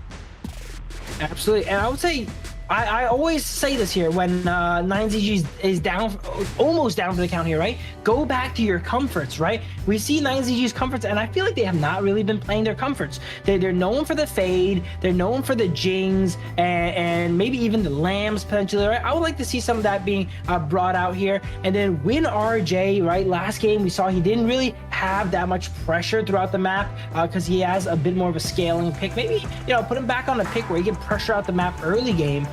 Instead of, kind of letting Keke dictate the lane and the map. That's true. I mean, he did not find too much value in the Dharma pick because there's very little options for him to kind of get his truth mantra as well, right? OG's positioning was really difficult in terms of like finding a gap. Absolutely, yeah, and that just comes with playing the game, like it's an art to be able to everyone be together, but also not be together at the same time, right? Because everyone just stacks directly on top of each other. We saw what happened to BTK, right? They get 3-man truth mantras and no wall. You have to be within proximity where you can help out each other, but not close enough where you're gonna get hit by the same abilities, right? And then we see OG played that positioning perfectly.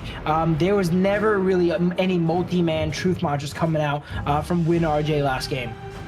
And OG now, they're gonna make sure that the RD does not come up on the side of 9Z Globant, and we have the Yuan and Pei ban.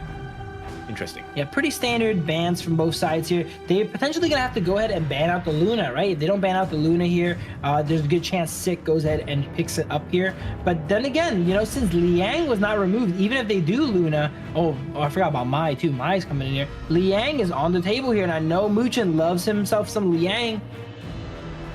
Well, then OG just go tank, no? Like Mai's major weakness is tank compositions because she's known for burst. And if you're too tanky, there's no way. Oh no, OG just goes straight for the control, suppression in the form of the Liang. And yes, tank is still available, Ogren. The more you take out a Gudo, it has to be an Ogren or a Dude. Absolutely. The thing is, the second Liang is available and Muchen is on your team, it is going to be picked. It's just how it is, right? He put that pick on the map here, and he's about to keep it on the map here today here. While Mai is countered out by someone tanky that she cannot cut through, guess what? You also cannot cut through anyone if you're just getting suppressed by the ultimate of Liang, right? And we see he's so great at that. Mai having to put herself in danger here to go ahead and do that. But speaking of tank, 9ZG, another counter to Liang is if you can go ahead and, survive his ultimate there, you can't do much afterwards. And Liang Po and Guan Yu are some great options for that. True, Guan Yu will definitely be able to catch you, especially if they really try for that traditional Princess Frost as Liang combination on the side of OG. They will have to be together, which means it's a guaranteed two-man catch, right? If you are playing on the side of Win RJ as the Guan Yu. But now, let's explore the ban phase for the side of OG and 9Z Globant as well.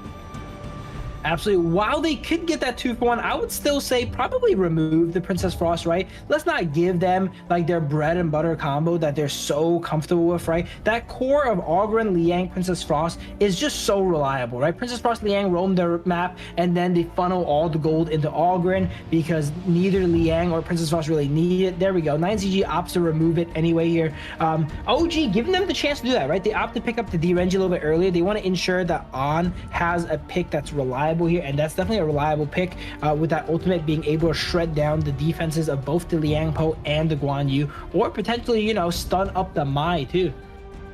That's true. Maybe you want to ban out the Shi if you're 9Z Globant? I think Shi is also a great pick, right? You get a lot of control on the Guan Yu. You can kind of force out the ultimates or the movement skills. No, they actually... Oh, okay. Word did have a very impressive Kong Ming game the other day. I would say while this should make sense as a kind of like a pseudo replacement to Princess Frost, we don't really see Wen play the Shi too much. I think when like he's backed into a corner, I was mentioning before, right? Like he has a lot of picks removed. He usually at that time goes for something crazy, right? Like the Milady or like maybe the Kong Ming potentially here. He rarely goes for these like pseudo picks where Shi can kind of do the same job as the Princess Frost. At least I haven't seen him play the Shi too much. True, and they OG go for the Mulan. This is a Kerker special. But 9Z Globant exploring the potential of a Nako Ruru jungle. I like this one. We'll be able to melt through the defenses of the Ogren. But the concern here is, okay, Leffy does lock in the Marco Polo. Is there enough room that's going to be bought by 9Z Globant to deal with OG.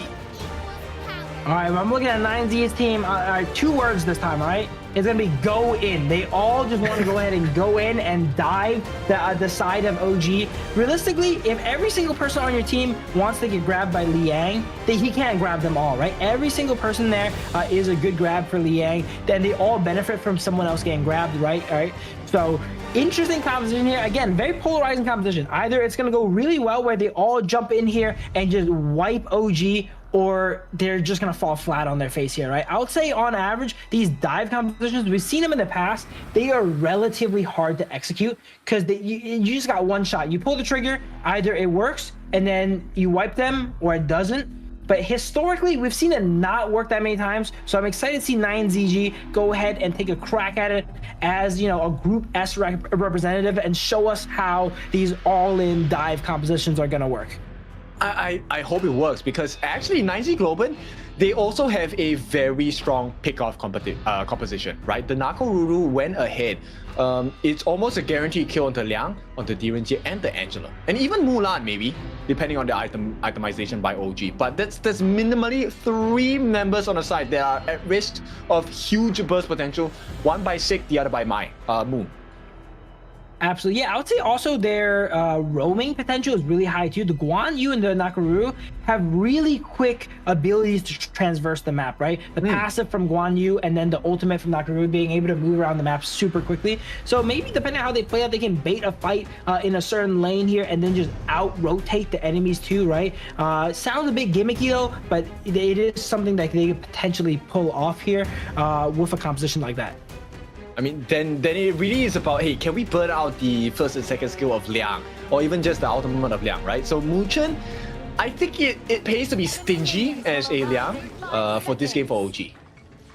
Yeah, it definitely pays to be stingy on the Liang and be really, you know, careful of your targets. But as you mentioned earlier, they have so much damage from Nakoruru, the Guan Yu, the Mai. You know, if you save it for 1 second, half a second too long, you might just go down without even getting your ultimate off in a fight. Yeah, that's kind of true.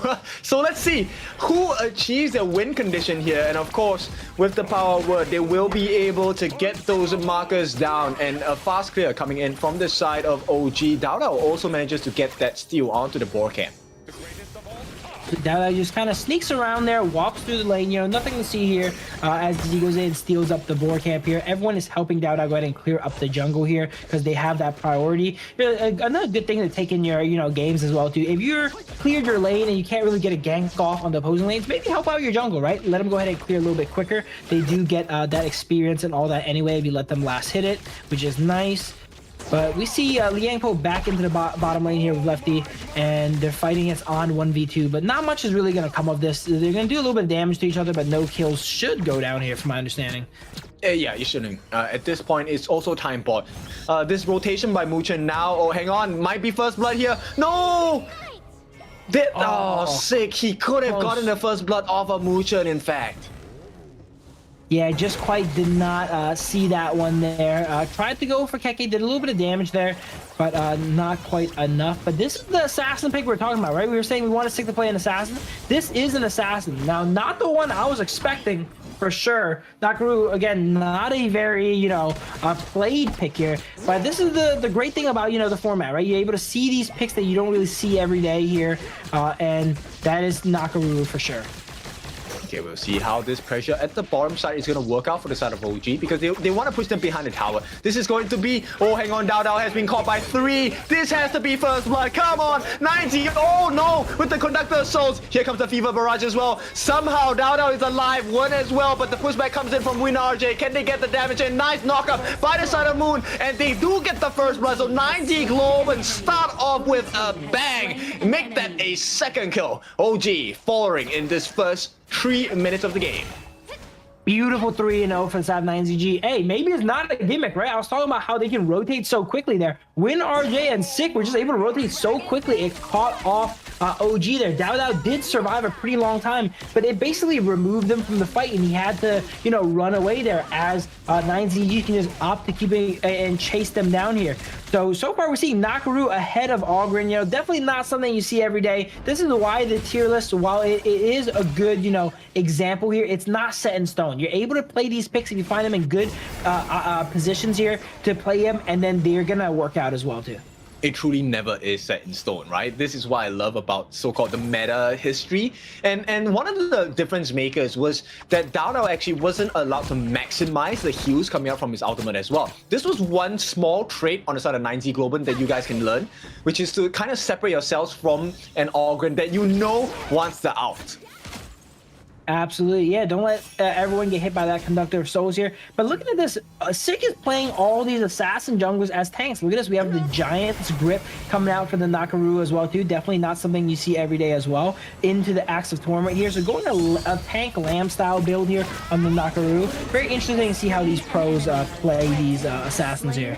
Yeah, it's a 1-for-1 trade at the moment, but Capo Saber will be the second victim. A double kill for the side of Dao as they're looking for more. T1 probably, because we're hitting that 4-minute mark, which means that armor will no longer be available. Are working on that tower. The burst does come in from Moon, but it's not going to be enough. Brings him down to half his health, and the cooldown on the power of word control does have a relatively short timing. So this is going to be secured. Hang on, they're going in. Kirka tanking so much damage. Will be giving his life, but Dao now in the middle of 4, and with a catch. Win RJ says it does not matter. We have the numbers advantage, and we will make it hurt. Dao now being pushed back under the T2. And it is going to be a 2-for-2 trade, but still, overall, I think she might still have the advantage over this. Dao is such a raid boss on that Ogre. I think they have identified here that he's not going to go down in one rotation, right? So they kind of ignore him now and go for his teammates here,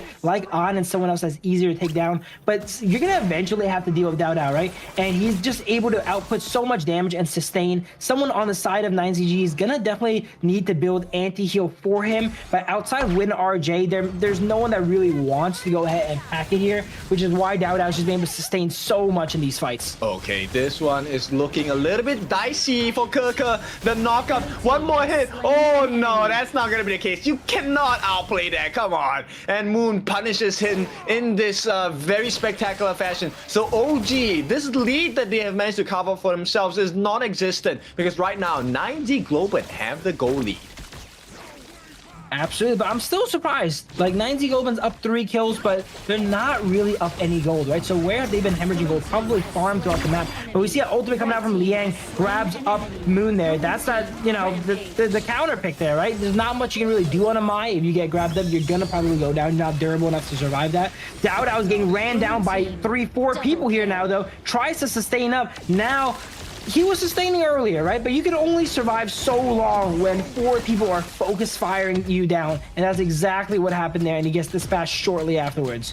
A beautiful response by 9Z Globant, and with that, 1,000 goal lead in their favor as they work on this T1. Not going to be able to take it for now. And you know, look, Sick is low, but he survives. And this means more time bought for the side of 9Z Globant. OG still trying to keep up, but 9Z Globant for the first time in 3 games. This is a pretty decisive lead.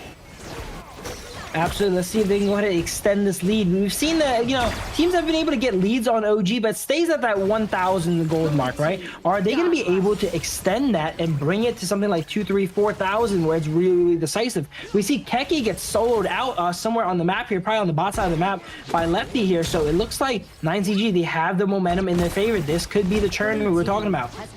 Yep, this is definitely the potential. I mean, the fact that Leffy gets that solo kill on the Kirka, is it really surprising? I don't think so, because look, I think that at this point, Leffy at level 9, he does have quite a bit of itemization already, and there is a significant gold lead now. It's close to 2,000 gold in advantage to 9Z Globant, so they should have some significant damage. Absolutely. Right there, Moon was able to get away with Flash there because, you know, it looked like OG thought they had him already, right? Wen didn't even commit the ultimate onto Moon as well, too. So because of that, he was able to actually get out with 1 HP. But now they know Moon does not have Flash for the next fight here. And the common skills on the side of, oh, here's a look at the replay. Let's see what happens here. Wow, let's see going aggressive actually on the Keke under tower. Wow, you don't see that every day, right? A marksman diving Mulan, but we just seen it here today. Yep, it's simply because he did not have the disruption skills available on the side of Keke anymore, right? So very good situational awareness from the side of Leffy, and to be able to get the solo kill, that's great work. And 9Z Globant, they can build upon this lead because we will be, what, 2 minutes away from that Shadow variance. We'll see how this works out.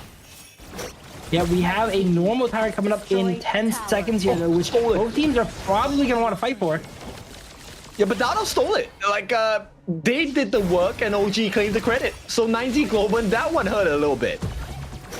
Absolutely. And they have great positioning here. Oh, you're not surviving that. You are not surviving that. Doesn't matter what hero you are. When you get locked in by the Liang ultimate and then a Angela ultimate is lasering you down, even the Liang Po, right? The mighty Liang Po is going to go down to that one. Yep, there's very few people that can burst down a Liang Po, and I mean, make it 4 different people on the side of OG, right? And the Liang pick actually will be able to hang on. No, it's not going to be the case. Keke tries again, fails this time, gives his life, buys a little bit more time for OG, but 9Z Globant, they are able to respond in kind, looking for an opening onto Dao Dao here. Absolutely. Keke once again gave himself a little bit caught out here, right? We mentioned in the past that he could be, you know, getting vision for his team is not all bad. This one is a little bit worse here, you know. He gets 2 people on him, not the 4 that he has been prior. This game, it looks like he's actually been having a little bit of trouble here on the Mulan, actually. Not quite able to get good footing this game and going down a few times in the side lanes. A little bit scary, but here comes the wrap around. Dao Dao now caught in the middle of 3. Where is the damage? No, actually, OG, they're looking for the response team from 9Z Globant, right? Very smartly, so they will not respond too quickly. So Moon saves himself, but here's the catch on the side of OG. The stun comes in, 1 more hit, but on the back lines, a nice Tremor Smash to get the kill onto Wen. This is looking good for 9Z Globant, but only if they can finish the job here. They do get 1 more. That's going to be Muchin. Capo Saber had to give his life in trade. Dao Dao is the one that they're searching for. They will be able to find him for now. He does have access into his Conductor of Souls. And here we go, backed up by An. 3v2. OG looking to push a little bit more. Dao Dao, once again, like we said, he's just anchoring these fights. Unless you literally have 4 people focus firing him down, he does not go down here as he goes ahead and gets the execute onto Win RJ here. Zeke goes down to Mulan there actually as well. And even though 9ZG, again, they're up 6 kills, it doesn't feel like they're that ahead. These fights are constantly 50-50 here. Yeah, Dao Dao actually looking for an opening here. Understands that he will be out of range for the moment, but Moon is in the middle. The save by Capo does come through, and it's all about this 10-minute Shadow variant though. That is why Dao Dao stayed. They want to push them back, and then they have the TP, because if not, it would be a huge risk to go against Dao Dao, especially when he has the steer state. They absolutely rushed that down. We see Wen at the start of the fight actually just used that ultimate just to burn down the objective there, right? Angela has some of the highest DPS when you have that ultimate on there, so he's making sure he goes ahead and, you know, nukes down the objective before the side of 9ZG can get in position to even contest it. The response so far has been great. Win RJ manages to get the catch onto Dao Dao. He does not have ultimate. No, he will use it. It's a little bit of a small heal though. Oh, hang on, Win. He will be able to survive for the time being, but it's a numbers advantage. They've taken 3 big members down on the side of OG. So 9Z Globant, they get the Shadow Overlord as a prize, as a reward. Absolutely, and this is going to really help them get some breathing room, right? We're mentioning even though they're ahead on gold, ahead on kills, it doesn't feel like they're that ahead. This is really going to help in that way, because they were having waves pushed into their base the whole game, even now still. But with that summon being able to relieve pressure from any lane immediately, they can kind of point their focus to pushing the lead onto OG side now. Yo, Keke giving his life once again, starting to be a little bit dicey for the side of OG. Right now, it's close to a 3,000 goal lead for the side of 9Z Globant, which means they are survivable. They have the damage as well. They're looking for Moon. They want to go for that knockup. No control so far from the side of OG. Absolutely here. Now, OG, you know what? Yeah, I was saying before, I didn't feel like they're winning. I mean, losing. But now it's starting to feel like they're losing, right? They have the summon there. They clear out the Clash Wave for the side of 9ZG. They're up 4,000 gold here now. And, you know, the little mistakes, you know, from Keke dying here and there are starting to add up now. And 9ZG is, you know, when Keke goes in and dies in these fights, right, and in the side lanes, it's okay if his team's winning. But this is not one of those games where his team is really ahead. So it's gonna be punished here as 9ZG has a 4,000, 5,000 gold lead coming up. Yes, and you can see the beauty of it, right? The point here is that Muchen doesn't know who to catch. It doesn't matter who he catches because someone else on the side of 9ZG Globant will be able to disrupt him. And this is a very difficult position for the side of OG as the rest of 9Z Globant. They're looking for an entry point, unable to find one just yet. They are keeping that backdoor protection. Fever Barrage, beautiful work on the side of 9Z Globant. The burst comes in from Sick, but Sick and Lefty are down. Where is the damage coming in? It's not going to be enough because they've taken out Wen Kerker as well as Mujen. Dao trying to make the world's difference for the side of OG will not be able to find so, but they do successfully defend the T3. So OG, there is a lifeline. Absolutely. We see that again. Downer does not go down, but what does 9ZG do? We'll just kill all your friends then, all right? We'll kill all your teammates instead and focus on you last, and that's what we see happening here now. Muchen and Wen and Keke are just so vulnerable to the burst on the side of 9ZG. I like this movement and a nice steal by Moon as well. He knew Dowda wanted a freebie, not gonna get it. At the same time, the second freebie is that Azure buff that is currently being worked on by Art. Look at OG though, even though they're down, they're probably one of the only teams that are down 3,000 gold and just had a fight in their high ground, and now they're actively in the enemy base already. They are being forced to retreat here, but it just goes to show they know when to play aggressive and when to play safe, right? And just because you're losing does not mean you don't press your lead when you have it there. So they go ahead, make an attempt at the Crimson Golem. It does get stolen away there, but I do like that play nonetheless. Yeah, it's a very different mentality. It's not about going for fights. It's about taking objectives and securing resources. Right now, this one is going to be a heck of a steal. It comes out. Here we go. Suppression. But instant disruption coming in. But it's all a bait because they get the unstoppable streak from the side of Dao Dao. Powerful passing. They will get the Shadow Tyrant buff, which means they can start the fight a little bit stronger on the side of OG. They have a lot of divers on the side of 9ZG, but inside of OG, they have so much anti-tank potential, right? They have Wen's ultimate, they have On's ultimate, and those together will just melt anyone. Win RJ, Liang Po, like all of them, as they're now, they turn from, you know, losing a fight in their base potentially to now pushing the high ground of 9ZG. Where did this comeback come from? Complete turnaround, right? It was their T3s being threatened, but at this point, 9Z Globant, they're the ones that lose everything. T3 in the mid, in the bot, opened up wide, and OG, this is a big wound to inflict on them. Why does it feel like OG, even when they're losing, they're not losing? Just earlier, they were down 4,000 or 5,000 gold, but it doesn't feel like they're losing. Yep, they do get the knockup, but Dao is just so tanky and the damage does run through Win RJ. He wants to make the difference. Finally, the combinations are working. Wen is the last one left, but Kerker, he's hiding in the backlines. He wants to get on the lefty, get the stun as well. They do get the shutdown, and all of a sudden, it's still OG in advantage. Once again, Keke, he's been dying all game. Why is he so strong right now? Like, it's just OG things. Yeah, this one, the chase down will happen. It does not matter. Capo Saber, he will be able to buy some time for the team, but here comes the Whirling Blades of Death from Kerker. One more will do the job. Oh Kerker playing with his food as the base is completely open, but only for the time being because Moon and Sick are going to be out in the next 5 seconds. Classic OG right there, you know, Keke, you know, dying randomly in the early game, but also late game being super useful still and just aura farming on the enemies for no reason. Yeah, Kerker playing again. Oh, he will get punished. Come on, whip him into shape. We are back to this dying for no reason segment of the gameplay right no there. way. Yeah, like why would you not get punished for that, right? So 9Z Globant, they oblige, they punish them heavily, and OG now, this is the true contest. Can they get the steal? They get the steal!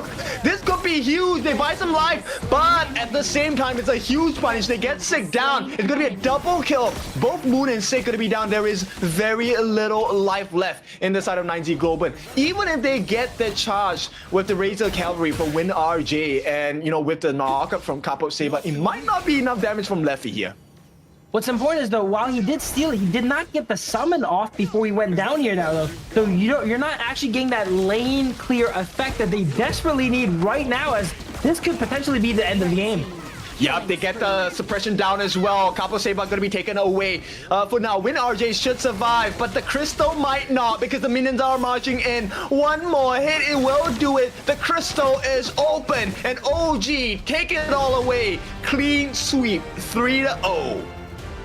Wow, that was a 3-0. That did not feel like a 3-0, right? Like the games were very back and forth for both the second and third games there. 9ZG really put up a good fight there for sure. But man, OG, they just never feel like that. It feels like gold on them is worth more, right? Like they're down 3,000 gold, but in reality, they're up 10,000 gold because gold is just worth more on them for some reason here. The gold currency, and we're talking about the value of the gold currency because of the BP, right? The band picks, and this is where the draft, especially in Group S, you really start to see those little minor differences at the start during the band pick phase really show up big and differently at the end, towards the mid and end game states. Absolutely. And can we talk about Keke? He's playing obviously a little bit reckless, right? With the series here, but they're on match point. You can't blame him, right? The confidence is there. They were up 2-0. They're one game away from victory. This game, you know, they're both already cemented in Group S, right? So he's having a little bit of fun in the enemy base, right? I love to see that there. He does get punished for it, which is really funny though. Keke, you know, making a very entertaining plays for everyone involved. But that's a risk that OG are doing because most lessons learned in pain are rarely forgotten, right? And then this is a learning experience on 9Z Globant. Say this could really well come and bite them in the back, maybe in the grand finals. Absolutely. Hey, they get a little bit too used to, you know, playing around the enemy base. Like Keke, this match, okay, this series here, got a little bit too used to dying, right? I feel like he had a lot of deaths here. I'm sure his team was able to go ahead and pick up the slack, but we've seen him in some precarious positions, I think Ken put it here, often finding himself in 1v3, 1v4s and going down for it. But it just goes to show, you know, how skilled he is on his heroes, because no matter how far behind you set up, in the late game, he's still so useful. He's never really useless, right? We've seen people with, you know, more gold than him, more ahead of him, have less impact than them, and that just has to say something about the world caliber player that is Keke. Truly is, and we'll see. I mean, the probable MVP has to be Dao, right? This guy has had a clean KDA, 11, 3, and 6. Let's look at the damage detail. 143,000, tanking up 164,000 worth of hero damage. He basically maxed out on every stats other than deaths this game, right? So that should be MVP. Here we go. We're not too sure though, you know, because Keke definitely got some style points that game. You know, I don't know if they value those here, but here's a look at the goal graph. 9ZG up the literal entire game up until the end. And even then, OG wasn't even up that much gold. Look at that. They won only up about 1,000 gold or so. Yeah, and that is the craziest part, right? So we'll take a look at the MVP. As we already said, it has to be Dao. This guy had the cleanest KDA, 32% worth of hero damage dealt, but taking 41%. He was the reason why so many things were working well. Of course, the setup by Muchen, I have to give a shout out because I love playing the Liang as well. This is what you need to be doing, right? Set up the team fights. Don't be fearful of the disruptions because Dao will save the day. Absolutely. So style points do not count. We just learned here. But while Keke was busy styling, someone had to hold it down, and that was Dao there. Getting all these objectives, anchoring all these fights. We were mentioning he was so hard to take down in these fights, right? They had to kill basically all of his teammates and then focus fire him down 4v1 to take him down here. And in the later parts of the game, you're not going to be able to do that, right? You can't ignore the Ogren anymore. They're able to ignore Ogren in the mid game, right? But once he got in the late game, he got his items. He was unignorable, and that's why they go ahead and pick up the game 3 of the series. Yeah, insane. And even down here, look, the movement. Actually, Muchen flashed behind to make sure that the ultimate was not stopped, but he had to cancel his skill here. And with this, look, very instant stop on the Fever Barrage. Same situation for all the Marcos so far in KMW. Very hard to play because this is really the S tier games. Absolutely. And Marco Polo, like, I love the hero as well too. A lot of fans love the Marco Polo as well too, right? It's one of those heroes with like a big giant lose condition on his head. It just says, hey, it doesn't matter what you do, stop my ultimate, you're gonna win, okay guys? So everyone when they play against the Marco Polo, they just think one thing, stop his ultimate. Okay.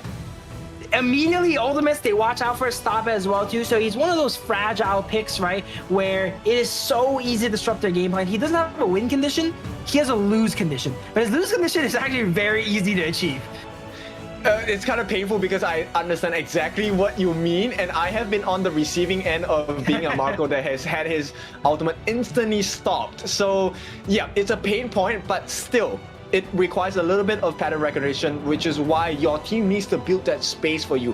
One which 9Z Globant wanted to do but could not achieve simply because Muchen was around. Absolutely. But yep, that is going to be this series here. When we come back, we have another game with BTK versus AYLO Gaming. Very, very excited here. It's going to be the last games we're going to see from BTK and AYLO Gaming. So hopefully they both go out with a bang. But until then, we have a little bit of break.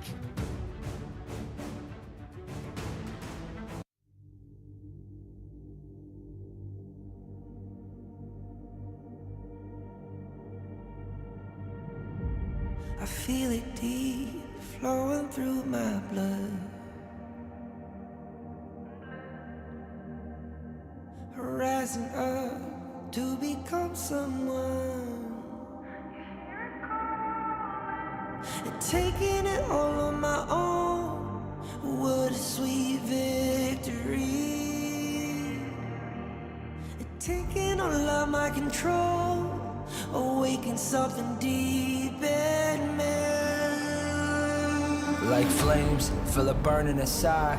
Take a hold of pursuit of the prize. I've been told, ain't no way to survive. Keeping all of this fire that's locked up aside. When this is the time, enter the ring. All those mental chemicals doing they thing. I got flashes of battles inside of my dreams. I was made for this moment. At least now it seems like it's time to come face to face with your fear. Been battling reasons for all of the years, and I learned how to fight them with style and grace no one's ever encountered. You say it's amazing, I'ma come out swinging when they open the gate. Go ahead, call passion, I'm calling it rage. I'm taking what's mine like I already own it. Watch but don't blink, going here to the moment. The sky rain down. Here's to the madness that's all around. Go on, tell 'em who you are, you are, you are. Go on, tell 'em who you are, you are, you are, you are. Here's to the moment, the sky rain down. Here's to the madness that's all around. Go on, tell 'em who you are, you are, you are. Go on, tell 'em who you are, you are, you are, you are. My name is honor, my name is king, my name is champion, my name is strength. Tell 'em who you are. My name is Pentakill, you think it's strange? My name keep ringing inside of your brain. I hear it every night. Here's to the moment the sky rain down. Here's to the madness that's all around. So tell 'em who you are, you are, you are. Go on, tell 'em who you are, you are, you are. Here's to the moment the sky rain down. Here's to the madness that's all around. Go on, tell 'em who you are, you are, you are. Go on, tell 'em who you are, you are, you are, you are. Here's to the moment the sky rain down. Here's to the madness that's all around. Go on, tell 'em who you are, you are, you are. Go on, tell 'em who you are, you are,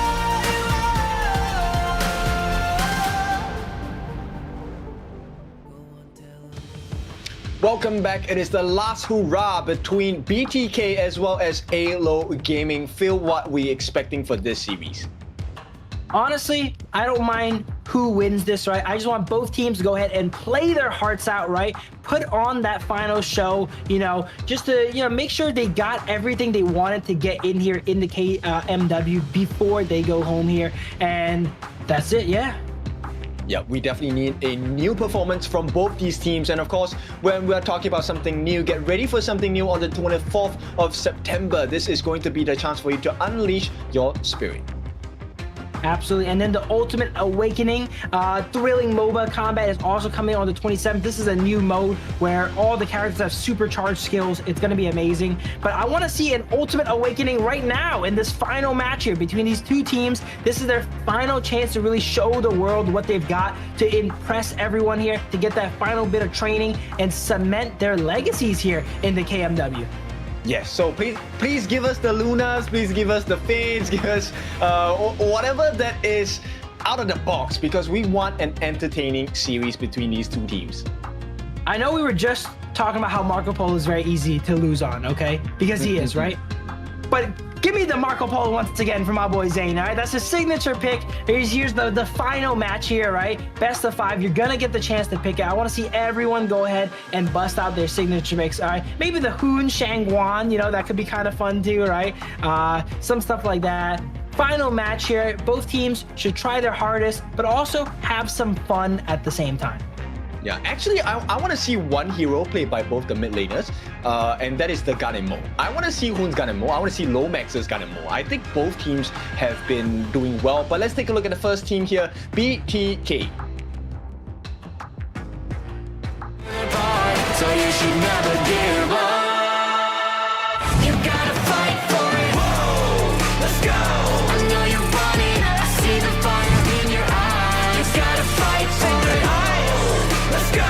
The battle's coming. You better give it all you got. You gotta fight for it.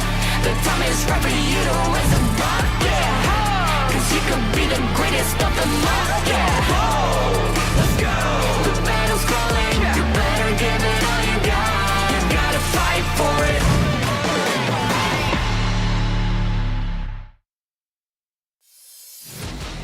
The first of the two teams going for the last hoorah here is going to be BTK, the Bloodthirsty Kings. We have Fried Chicken here in the Clash lane, best player in the jungle, Moba Zane on Marksman, Shark on the roam position here, and Hoon in the mid lane.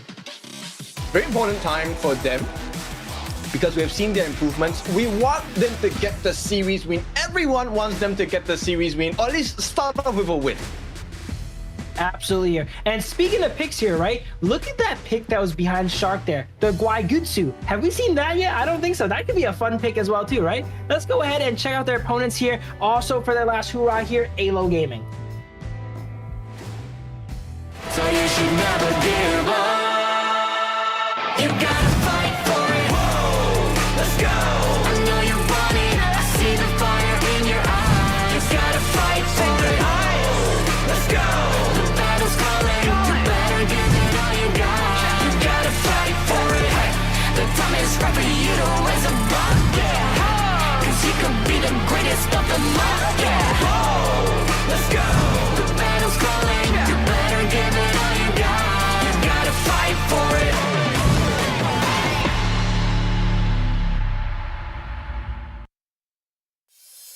Hailing from Argentina, here are the Crown Hunters, AYLO Gaming, represented by Doxa in the Clash lane, Alonso in the jungle, Lomax in the mid, Yu in the farm lane, and Roba Elma in that roam/support.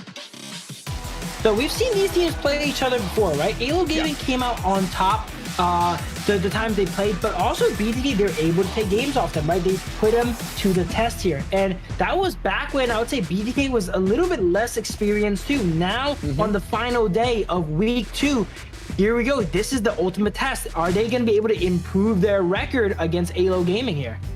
I mean, today's the last day, right? You have to do it here, because if not, you have to wait till next season of KMW, and that's going to be a little while, right? Because there's a couple more events to run through before that happens. With that being said, I think one of the biggest explorations here has to be in the farm lane. I want to see, does Moba Zane have any other heroes to offer? Because he needs to up his game against you. Look, there's a lot of kills, a lot of damage on Yu's side. I'm gonna be real, I love Zane here. These numbers are not looking good for him, Ken, here. Almost every single stat has Yule advantage, but this is the time to go ahead and change that here. None of these stats matter if you can go ahead and take the win. That's true. And we'll see. BTK gets side selection, so they will choose the prio pick side, the blue side. We'll see what they want to start off with. You know what? I want to see best player play Fade. I really like the Fade gameplay that they have. I think it could work against AYLO Gaming.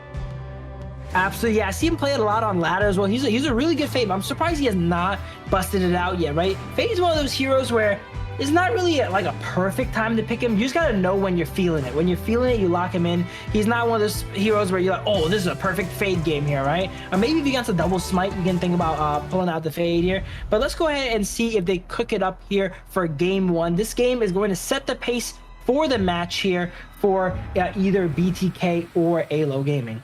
Okay, no Liang pick. BTK has banned that out. The dream is true. There is a potential of a Luna. There is a potential of a Fade. So let's see. Assassin junglers are available.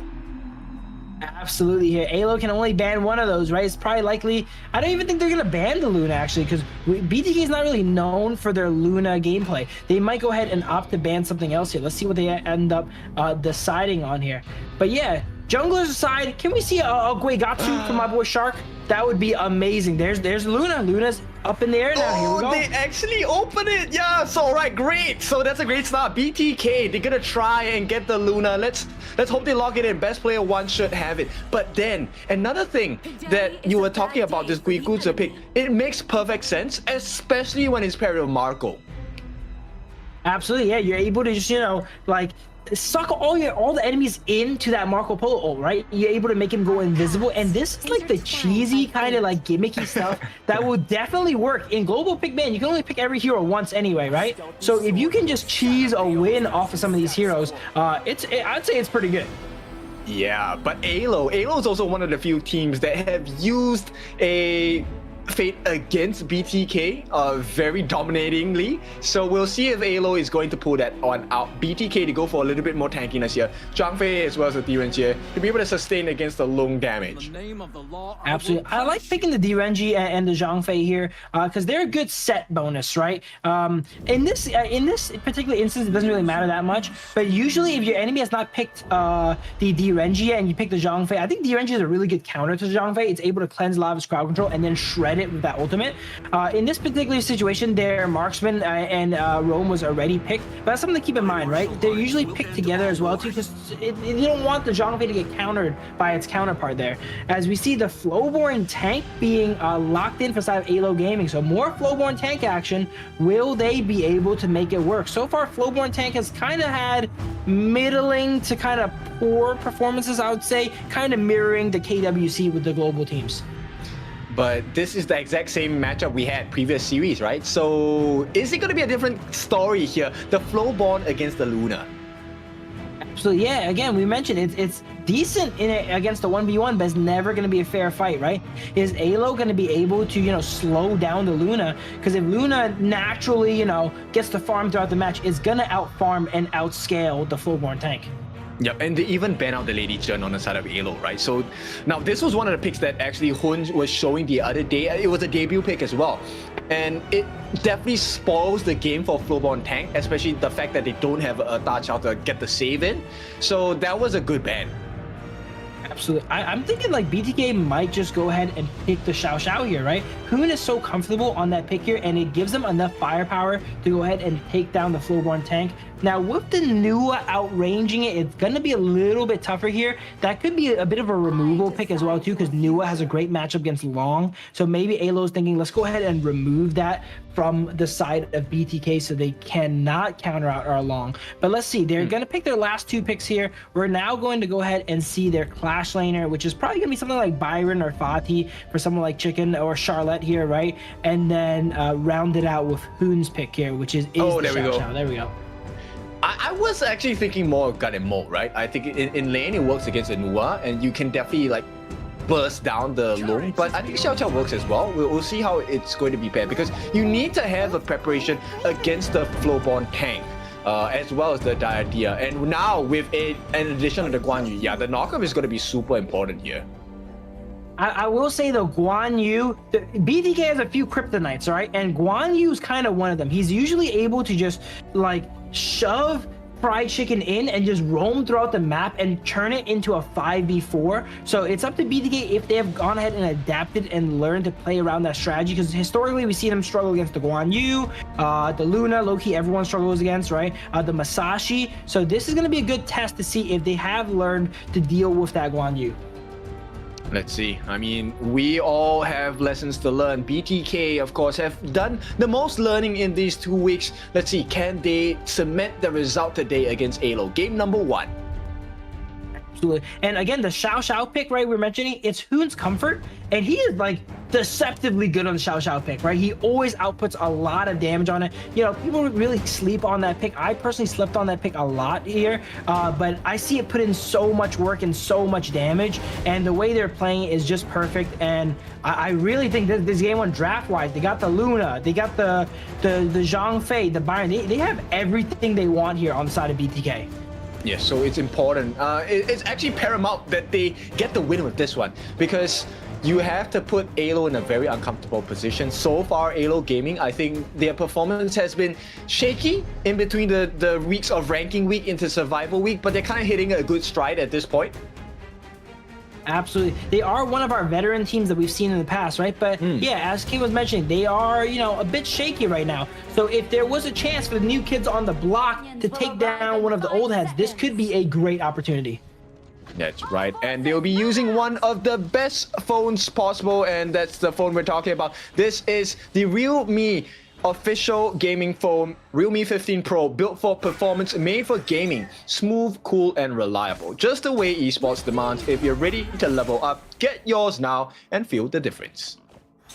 Absolutely. Here, let's take a look at this difference in the mid lane here. We have Diadea. The early game power of Diadea here allows them to go and shove that wave in, get priority, and then just like that, Lomax is on the move with an emergence into the bot lane here, applying a lot of pressure onto Zayn, forced that flash already, not even 1 minute into the game.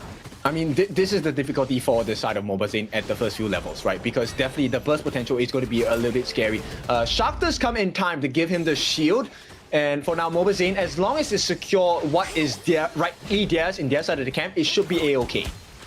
Yeah, they're just trying to play their side of the map here. They know they're not going to have that pushing priority, right? Whenever you have a Zhang Fei or a Liang or something like that, you're going to often get outpushed by the Diadea here in the early game here. And that's what we've seen happen. That's the benefit of pushing your opponent in first. You're able to get that first mover advantage, move down bottom, burn that flash here from Mobazane. But I doubt he's going to be in a lot of action and need that flash anytime soon, though. The first timer's coming up at 4 minutes, and he's going to get his flash by Den. And as Renji, you really want to kind of coast into your level 4 and that mid game anyway, so he should not be getting himself into too much trouble and need that flash.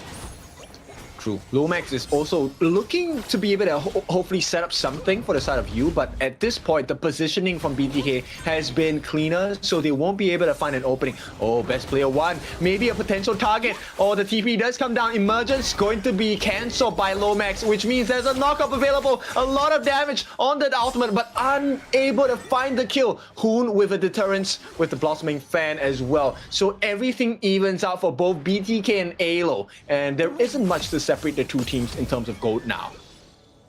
Absolutely. Here we see best player a little bit ahead of the Flowborn tank, right? But not too ahead. They're starting to slowly funnel that farm into best player here. Oh, big fight coming out here. Maybe he is going to need the flash. Emergence comes out. Yeah, not gonna be the case. Mobazane gets taken down. A 3-pronged attack and a first blood. It goes into Robot Elma, which isn't the most damaging thing in the world, but Alonso does manage to make it out with the Crimson Golem, so that one really hurts. Absolutely. So I was mentioning he probably didn't need that flash because he's not going to get himself into trouble here. Wait, speaking of trouble, Shark's game. Whoa! Shark with just a random solo kill here on the Diadea. They definitely were not prepared for that one here as he goes for another one here. This is just the power of that Zhang Fei, that early game base damage. Look at that. Bullying them out 1v2. They were not expecting that for sure. But going back to the Zayn thing, you know, he probably doesn't need flash if he plays aggressive, right? But AYLO Gaming, they know how to punish it. It doesn't matter if you want to play aggressive or not. We're going to take the fight to you. And then look at that. Hoon takes the fight to them. They're knocking up Lomax and taking him out over the wall. They're perfectly getting vision, too. If he didn't have vision, that was not going to be able to get him over the wall there with that ultimate. So really pixel perfect, that play. Yeah, that was beautiful, right? The fact that I mean, you mentioned this, the burst potential of the Xiao Xiao is something they need to really consider on the side of AYLO. And Hoon just proved it to you there with a brilliant one-on-one solo kill onto Lomax as well. Absolutely. And I think Hoon, if you ask him, he'll say his favorite pick is the Mai, right? But I think his one of his strongest picks, or one that, you know, I kind of know him as, is a really strong Xiao Xiao, right? Every time he plays Xiao Xiao, he has an amazing performance. Really? I actually think it's a gun and Mo, but here we go. This is the setup with the matrices. Not enough damage coming out from Lomax, but on the back lines, someone is hiding and waiting for his chance. Alonso with a double bust, but a knockup comes in from the side of Hoon. Hoon needs to be careful here. He might be caught out, and there is a catch coming in. Alonso with a push as well. It is going to be Doxa who gets the kill, but he has to run away. No return punishment just yet, as they're working hard onto putting damage onto Moba Zane. They do get the punish onto Lomax, but it's still Alonso who gets rid of Moba Zane, who was the first target on the side of BTK. But AYLO, I think they took a big win with this one, unless Best Player 1 gets the kill and gets the Tyrant here. Oh no! They don't actually, and that's a huge punish. Now Fried Chicken left in the middle of 3 different members on the side of AYLO. A double kill going for the side of Alonso, and this opens up the map entirely for the side of AYLO Gaming. Absolutely. We were mentioning the Flow Warren Tank versus Luna matchup. If the Luna is able to get ahead, it's going to outscale the Flow Warren Tank. But this game is kind of the opposite. It seems like Flow Warren Tank is ahead of the Luna there, and Luna is jumping in and fighting the Flow Warren Tank 1v1, which is exactly what he wants. Yeah, and this is the most damaging play, which is to take away the Zio Golem. This is an essential buff that the Luna needs all the time, and now he has been secured and stolen away by Alonso. And to add insult to injury, the damage on the T1 is going to be taken down, and so they trade out this. Oh, that was lucky. If a steal happened, I think that would have been horrible for BTK. Absolutely, yeah, because they, instead of going for that Tyrant after that win, they opted to take all of BTK's jungle there, right? So if they were able to get it to, that means they surely lose nothing on their side here. Looks like Doxa's trying to hold offside BTK in a bit of a 1v3, and it actually works out here. Zane drops that ultimate on him, but there's not enough follow-up there to take him out, so he is able to defend that tower. So far, AYLO Gaming is playing the map super well there, and got themselves a pretty good gold lead here at the 6-minute mark. Oh, Fried Chicken has been caught out. Lomax wants to join the party as well. So what if you have the passive? So what if you have the lifesteal? Fried Chicken being caught out 3v1. Can he do this against the lineup of AYLO? Will not be possible. They get the shot on him. So Fried Chicken down for 20 at the same time. TPs will come. And here comes the knockup. Oh, nice damage by Hood. Can they finish it up? Not going to be possible. But this is great damage on the T2. And BTK respond in kind. That play right there is exactly why BTA is getting better. You can see it. In the first day, they would get a play like that where they get 3v1 and they don't do anything on the other side of the map. Right there, look at that. Fried Chicken goes down. They immediately react, take down the high ground in the bot lane. That is picture perfect improvement right there. Yes, but they need to do something to try and save this Azure Golem. Even if it doesn't go in the hands of the Luna, it needs to be taken away. Fried Chicken, he starts the fight, they get the kill. Onto you, a brilliant start for the fight. And BTK, they just need not to die at this point, and they will be able to have a slight advantage, recover a little bit of that deficit. Absolutely, they're catching up here for sure. They might be down the Azure Golem, but they're actually really even in gold here. We see another fight. The winner of this fight is surely going to be ahead in this game now. Oh, Moba Zane manages to get out even with the Annihilation. Fried Chicken trades his life, but Hoon is lying in wait. Can he get the knockup? Gets the kill onto Roba Elma. That is exactly the punish that they needed. Now, can they work onto Alonso and Lomax? I don't think so. In the meantime, we talked about this. We saw this in the previous series. Can Best Player 1 play the map even more efficiently this time? Absolutely. This game, look at that. He's up a little bit of gold here on the Luna. That just always goes back to how fast Luna farms, but he's not as ahead as we've seen the Luna in the past. Look at that mana. Since he's lost that Azure Golem, he does not really have the mana to fight this here. And AYLO is taking full advantage of that, but Hoon is here to the rescue, drops that ultimate, gets a lot of damage down, and forces them away, and BTK successfully defends their Crimson Golem. They do, and now Yu is caught in the middle of Shark as well, but it does not matter because Yu does have his ultimate. And right now, BTK, they're doing well, and they're trailing just by about 700 gold. The question now is, can they find the important targets on the side of AYLO? Yu, forced to use the ultimate, runs away before he could get that finishing blow onto Mobazane. Mobazane is getting the tankiness. He's also having the Crimson buff. Right now, it's all about best player one. Can he secure this Azure Golem? He finally gets it. Mana regeneration. He just has to stay alive. Alonso, a little bit hard to kill because he's a flowborn tank. The backup comes on the side of AYLO Gaming. The bit of farewell. The heals do come through. Oh no! They lose it! Robert Elma responsible for the takedown on the side of BTK, and more damage comes through. Fried Chicken has to limp away, and AYLO Gaming, they get the kill onto the Luna, but the most damaging part is that she loses the Azure buff, this time to the side of the support of AYLO Gaming.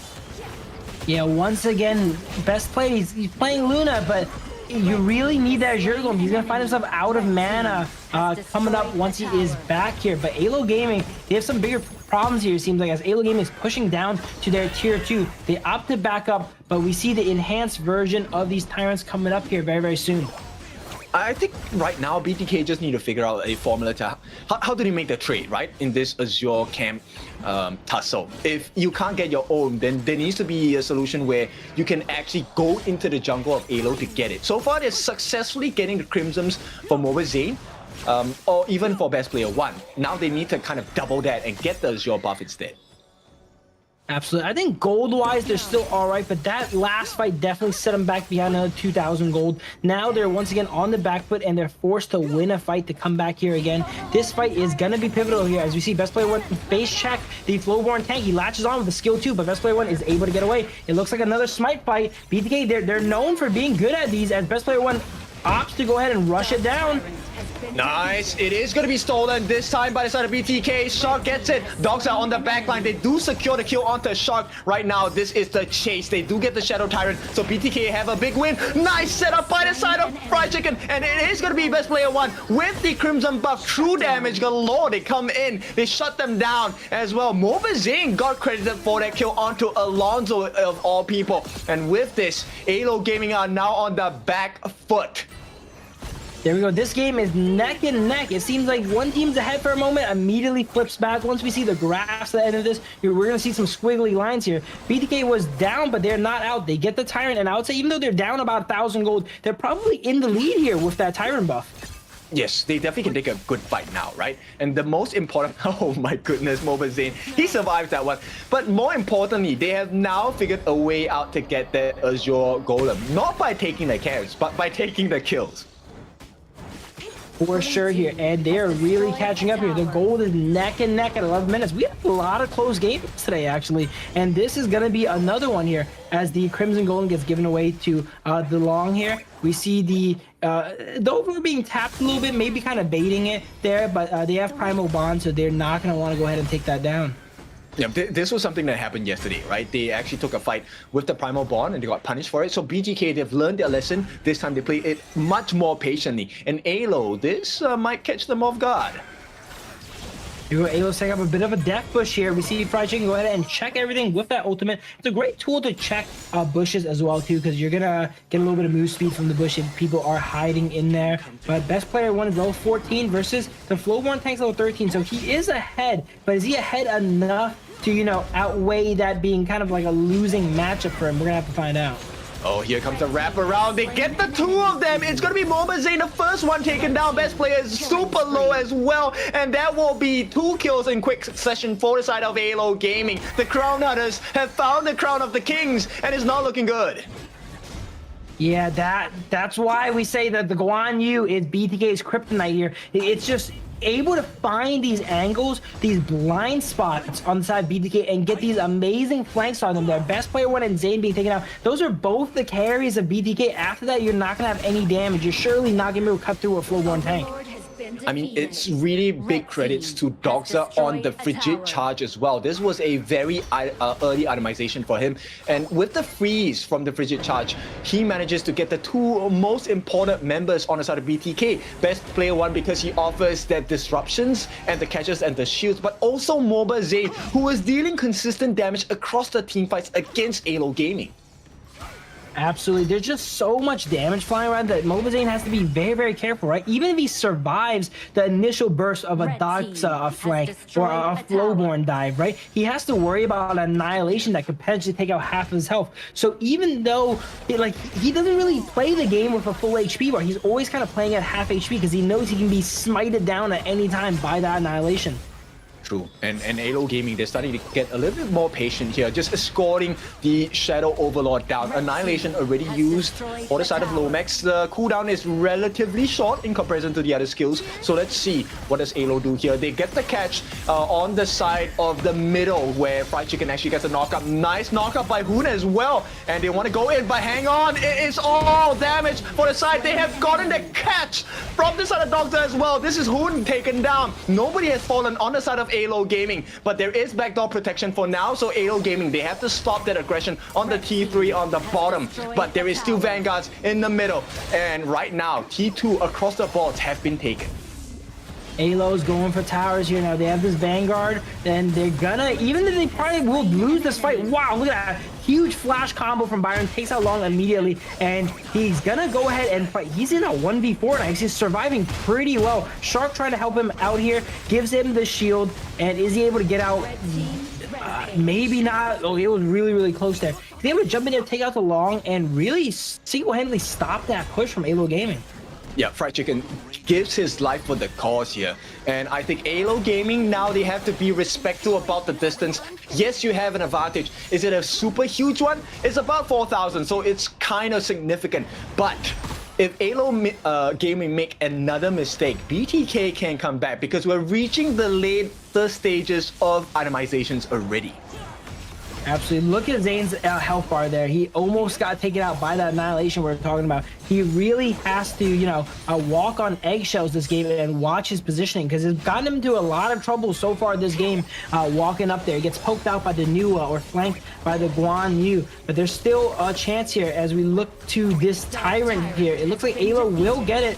So they should not go ahead and fight this here now after they lose that Tyrant. It's not gonna be good. They try to get the save, but Mobazane has been caught on the backline to get a trade in the form of Roba Elma. But then they lose 4 instantly. And right now, the chase is on. AYLO Gaming, they see the opening on the bottom side of the base of BTK. The crystal is open. There is a ballista and only Fried Chicken to hold his own for 30 seconds. I don't think it's gonna be possible at this point. He just needs to clear that minion. Can he do it? No! Everyone pushes him away, and AYLO Gaming will edge it out over BTK in game number 1. He really tried that then. He was so tanky, but he was literally getting pushed by 3 different skills away from that ballista there. They tried their best to protect it. It makes sense because it leaves the enemy crystal vulnerable. AYLO Gaming go ahead and take game 1. I would say after, you know, the mid to early game in a commanding fashion, I'd say. Yes, I think this really was the difference maker in terms of like I would call it the Guan Yu deficit, right? It really seems like that's their kryptonite. Like everybody has found success simply because, like for Doxa today, he managed to catch the important members on the side of BTK, right? Catching out best player 1 and Mobazane really changed the plane of the fight for AYLO Gaming. For sure, and I'll also say one of the weaknesses from the side of BTK is probably Mobazane's positioning, right? His positioning on these marksmen, he gets himself caught out a good amount despite the pick he's on here, and a pick like the Guan Yu is going to go ahead and expose that weakness even harder because he's able to get you out from these angles that you really do not expect, and it's going to make sure it's really test your positioning and make sure you have to be perfect on that there, and if you're not, we just saw what happens. He gets caught out multiple times there and with multiple other members of the team too. Like the D-Renji and Luna theoretically should never get hit by the same push. Think about that. Luna and D-Renji, they're not going to ever play in the same field, right? But because of that positioning deficit on side BTK, they're able to both get caught by that same push. Yeah, I think it's also based on the vision game, right? One of the important things is that Lomax has always offered the emergence as a information circle for the side of AYLO Gaming and really then allowed them to transition into the next phase of fights where number 1, Doxa was able to get into the heart of BTK. But getting into the heart is the first part. He actually manages to separate, I don't know whether it's by chance, but separate both Mobazane and best player 1 away from the rest of the team. And that's where the catch from the Guan Yu really was the difference maker. Yeah, I'm surprised, honestly, that BTK doesn't really target the Guan Yu more, or maybe pick it up, because we saw Fried Chicken play a really good Guan Yu, right? I noticed they struggle against it a lot, but they also play it pretty well. So they should consider, you know, going forward, not in this match, because, you know, they're not going to be against Guan Yu anymore, but in, you know, future games, maybe picking up the Guan Yu or removing it, or maybe they want to go ahead and get more practice against it, right? And this is going to be one of the best places to practice, because you're going to be against the best Guan Yus here. Actually, with that being said, I think Quickoots is a good pick, right? Because with, I believe the ultimate, out of sight, you actually get the information and view on the player that's closest to you from the Quickoots, which means you can potentially spot out a Guan Yu at a distance. Absolutely, and hey, you can't catch out Zane if you don't know where he's at, right? But Good 2 is able to go ahead and make him invisible as well too, and that will also go ahead and you know, be a bit of a band-aid fix on that positioning we're seeing here too. Here's a look at the graphs here. It was relatively up and down in the early game here, but then AYLO started to get a little bit of a lead, and they held a like 1,000 gold lead for a while up until it was too much. And here we go, MVP Alonso, 5-1 and 10. The amount of damage that he soaked was 36% of the hero damage offered by BTK. But the most impressive thing about him was actually finding those very monumental positionings in the brushes that really caught out the different members of BTK. Absolutely, and I would like to say also, you know, he played Flowborn to its strengths, right? Flowborn is great when the enemy takes the fight to you, so he had a relatively streamlined game plan because of that. BTK always took the fight to him, and Flowborn is one of the best heroes when it comes to standing their ground, right? He's like a brick, I always say. And look at this, you see this, Luna takes the fight to him. Flowborn loves that, right? Immediately connects those skill 2s on it and takes them out. And no option to run, right? Because there's a lot of CC as a Flowborn tank. But the biggest deficit I feel was really the fact that AYLO Gaming controlled the Azure buff majority of the game. And that made it so that best player with one of the strongest picks here.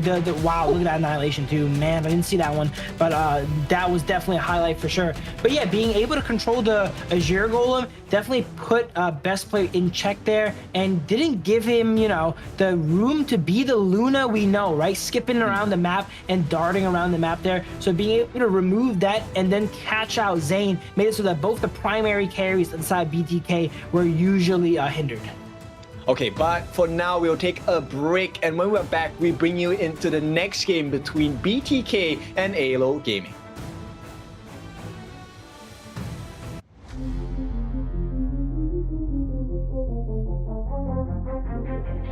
I said I'm born of this, I'm born this way, ayy. This is my chest and my bonus play. Can't be late, won't hesitate.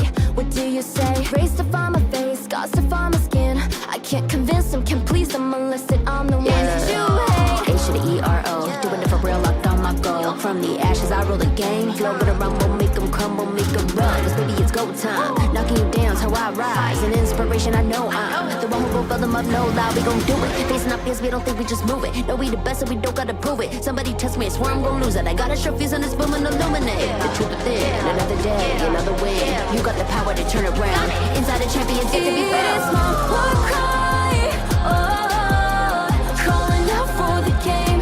There's no time to hide, oh, won't you yell out my name when I sing on top of our lungs? We're avalanche.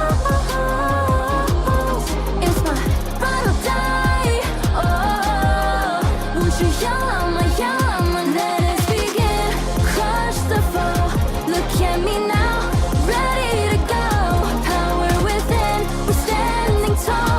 Fight for your name, ready to give it all. It's prime time, gather around for everyone to see. On my grind, in disguise we bring you to your knees. We kick it, smashing down the walls of enemies. Hit him with the boom, then we get him with the beat. Punch him with the power, then we serve him with defeat. I ain't never missing a day, missing a night. I'm on my way, I'm holding my pride. Fill up the game, top of the show, we're not the same. Flaming the blame, same on the aim. When you reminisce on this battlefield, it's on my silhouette that you see. We gon' do it, facing up fears, we don't think we just move it. No, we the best, so we don't gotta prove it. Somebody test me, I swear I'm gon' lose it. I got a sure fuse on this boom and illuminate. The truth within, another day, another win. You got the power to turn around. Inside a champion, yet to be found. Well, welcome back. It is time for game number 2 between BTK as well as AYLO Gaming. We got our request, we got the Luna, we got the Flowborn Tank. What else is on the list? The Guigutsu, and we want the Fate as well. I gotta see the Guigutsu, all right, with the JJK skin as well too. I don't really know what that creature is, but he looks silly and I love him here. But it looks like BT goes ahead and chooses blue side now. They have the first pick advantage. Whenever BTK picks blue side, you know what it tells me? It tells me they want the Mai, right? Let's see if AYLO Gaming goes ahead and gives it to them now. Give us the Mai, give us the Fate, give us the Guigutsu. Any one of these 3 picks will do wonders for the audiences as well. We'll see. Does Phil get his request? Do I get my request? Or does the audience get the request?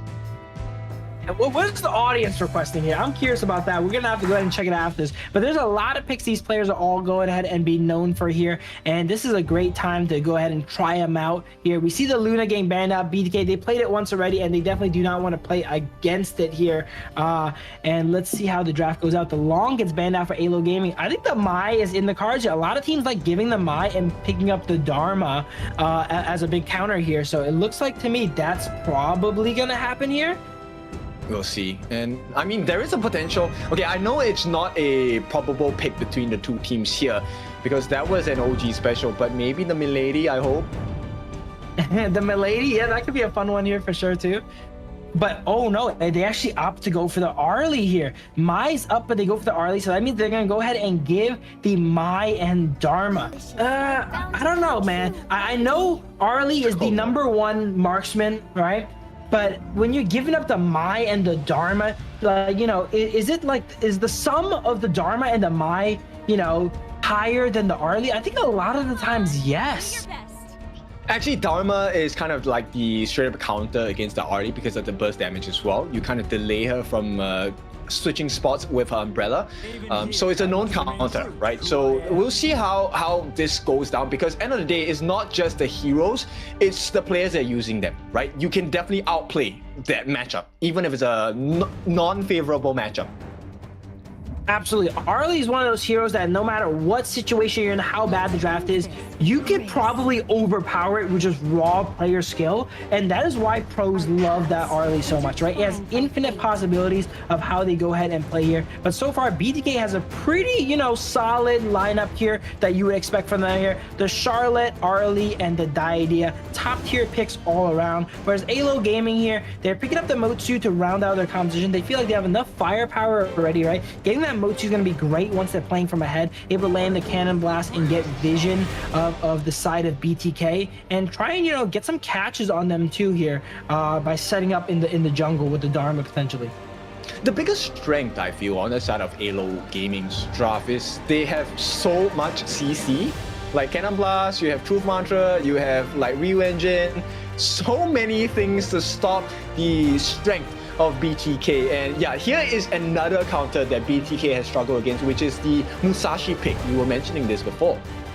Absolutely. It looks like they have not figured it out yet, so they're going to go ahead and remove that from the game now. AYLO Gaming would respect ban onto the monkey because they know Best Player 1 loves playing that monkey there. So good bans out from both sides here. And on top of that, AYLO Gaming having that crowd control, I would have to say their like ambush potential from like a bush is so much damage. They have the Dharma, the Motsu, being able to box you up Mai, right? If BTK does not play the vision game properly and have proper vision of everything, they're gonna lose a lot of people to just face checking here.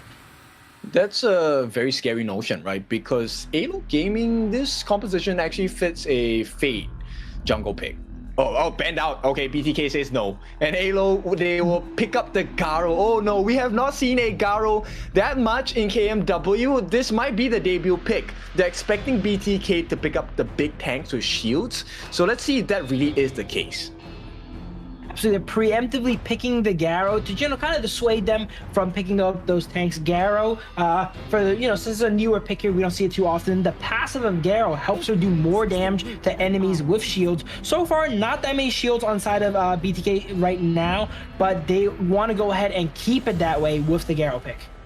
Okay, so yeah, extra damage, but it's extra 50% damage. That's a huge amount of extra damage against shields. And late game Garo, not fun to play against. It's the same as a late game Soyue. It's absolutely insane. You have to stay and keep your distance or go all in. So Garo has the skill 1 that's able to increase her range, actually. Ooh, AYLO's cooking here as they lock in the Lamb. There we go. We thought it would come out from Sick. I think Sick did play it once, but it is AYLO Gaming picking up the Lamb here today. Okay, not ideal, right? But AYLO, they're very happy with this pick. You can definitely see a lot of Sick combinations here, especially if Alonso somehow gets a 5-man ulti, which I think is not possible with BTK's lineup because there is a lot of mobility, right? But if they somehow get a 5-man catch with the death from below on this Lam, then AYLO have all the damage and combinations in the world, man. Yeah, they have a lot of ways to push the enemies, right? They have the Truth Mantra, they have the push from the Motsu auto attack right there, they have the Mai, they have the Lamb. If you look at almost everyone on their team other than the Garo has a way of displacing BTK. So maybe Fried Chicken is going to get another, you know, taste of that pinball action he got at the Crystal last game. I don't know. Yeah, true. And you actually, as a Garo, look, I think it's the second skill, the Silence Arrow. That one is kind of disruptive because you get silence and it's a ton of damage.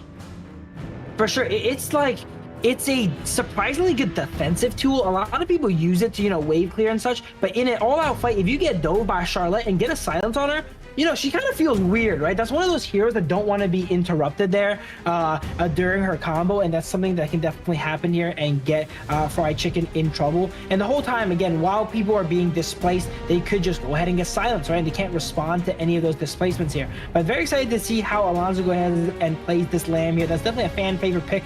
One you see in your ranked games a good amount, at least I do here. I'm actually really scared of the Lamb personally here. But here we go. Speaking of ranked games here, guys, get some Dragon Crystals, get an everything box here, looks like here, with this code on the screen to kind of propel your game. That's right. And let's talk about the strengths of BTK as well, right? BTK actually have a decent setup. Best player 1 with the God's Mobilization, as well as the ultimate from Hoon, Destructive to Lu. You will be able to set up some very nasty combinations against the side of AYLO. At the same time, I presume Fried Chicken will be that win con. He needs to shut you down.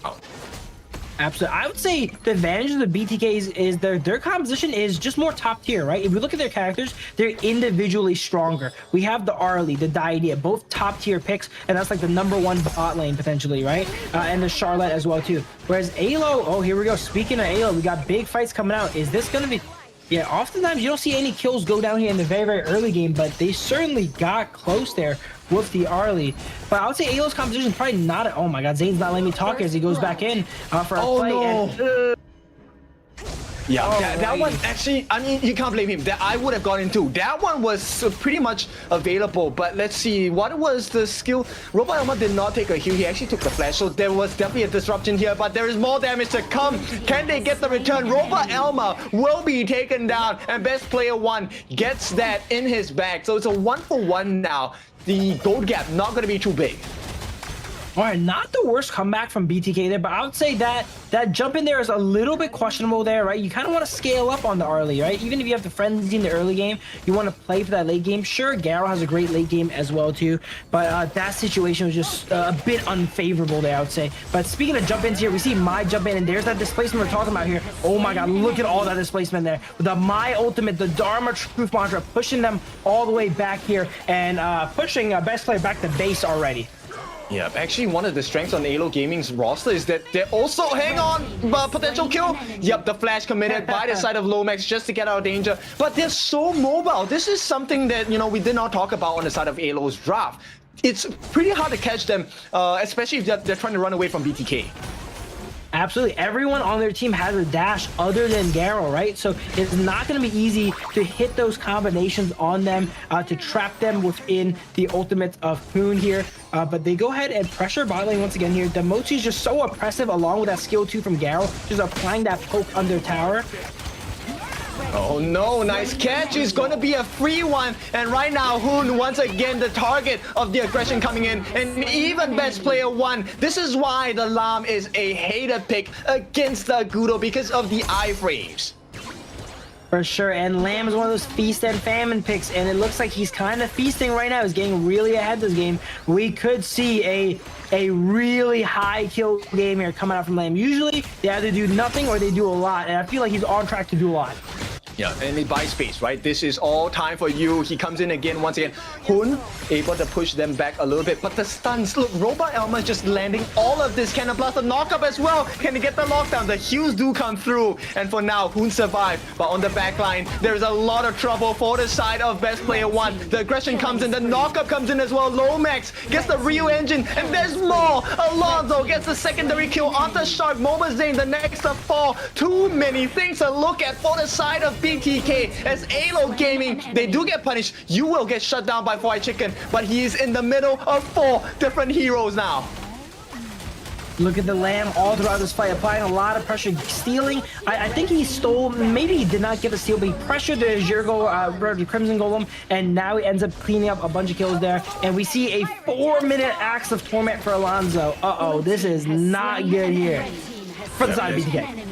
There is a huge goal difference now, and Alonso, you know he's going to go straight for the jungle. The Tyrant buff does not matter at this point. He is up by 1.2 thousand gold. So BTK need to get this knockdown onto you right here, right now. Can they get the lockdown? They do. Can they finally do it? They do. Shark takes the kill instead of Moba Zane. So for now, they need to buy a little bit more time. Beautiful. Right there, their aggression was called for, I would say, right? Earlier, it was a bit rough, 2v2 under tower, but right there, they identified that Yu was alone there, and then Shark and Zane were able to just kind of run him down there, because Garo is the only person without mobility on the side of AYLO, right? And Diadea and Arlie have a lot of mobility to go ahead and catch up with her and take her out there. So, great little comeback for the side of BTK here, but they are still going to be down 3,000 gold. Oh no, Shark, he has been caught out as well. Will he be able to make it out? It looks like he does. Not sure where he is on the map though. He has to be hanging on someone there. But for now, the heals do come through, and you know, BTK, they do get the trade out here. They do get the Tyrant, and for now, AYLO Gaming, they lead by 3,000 gold.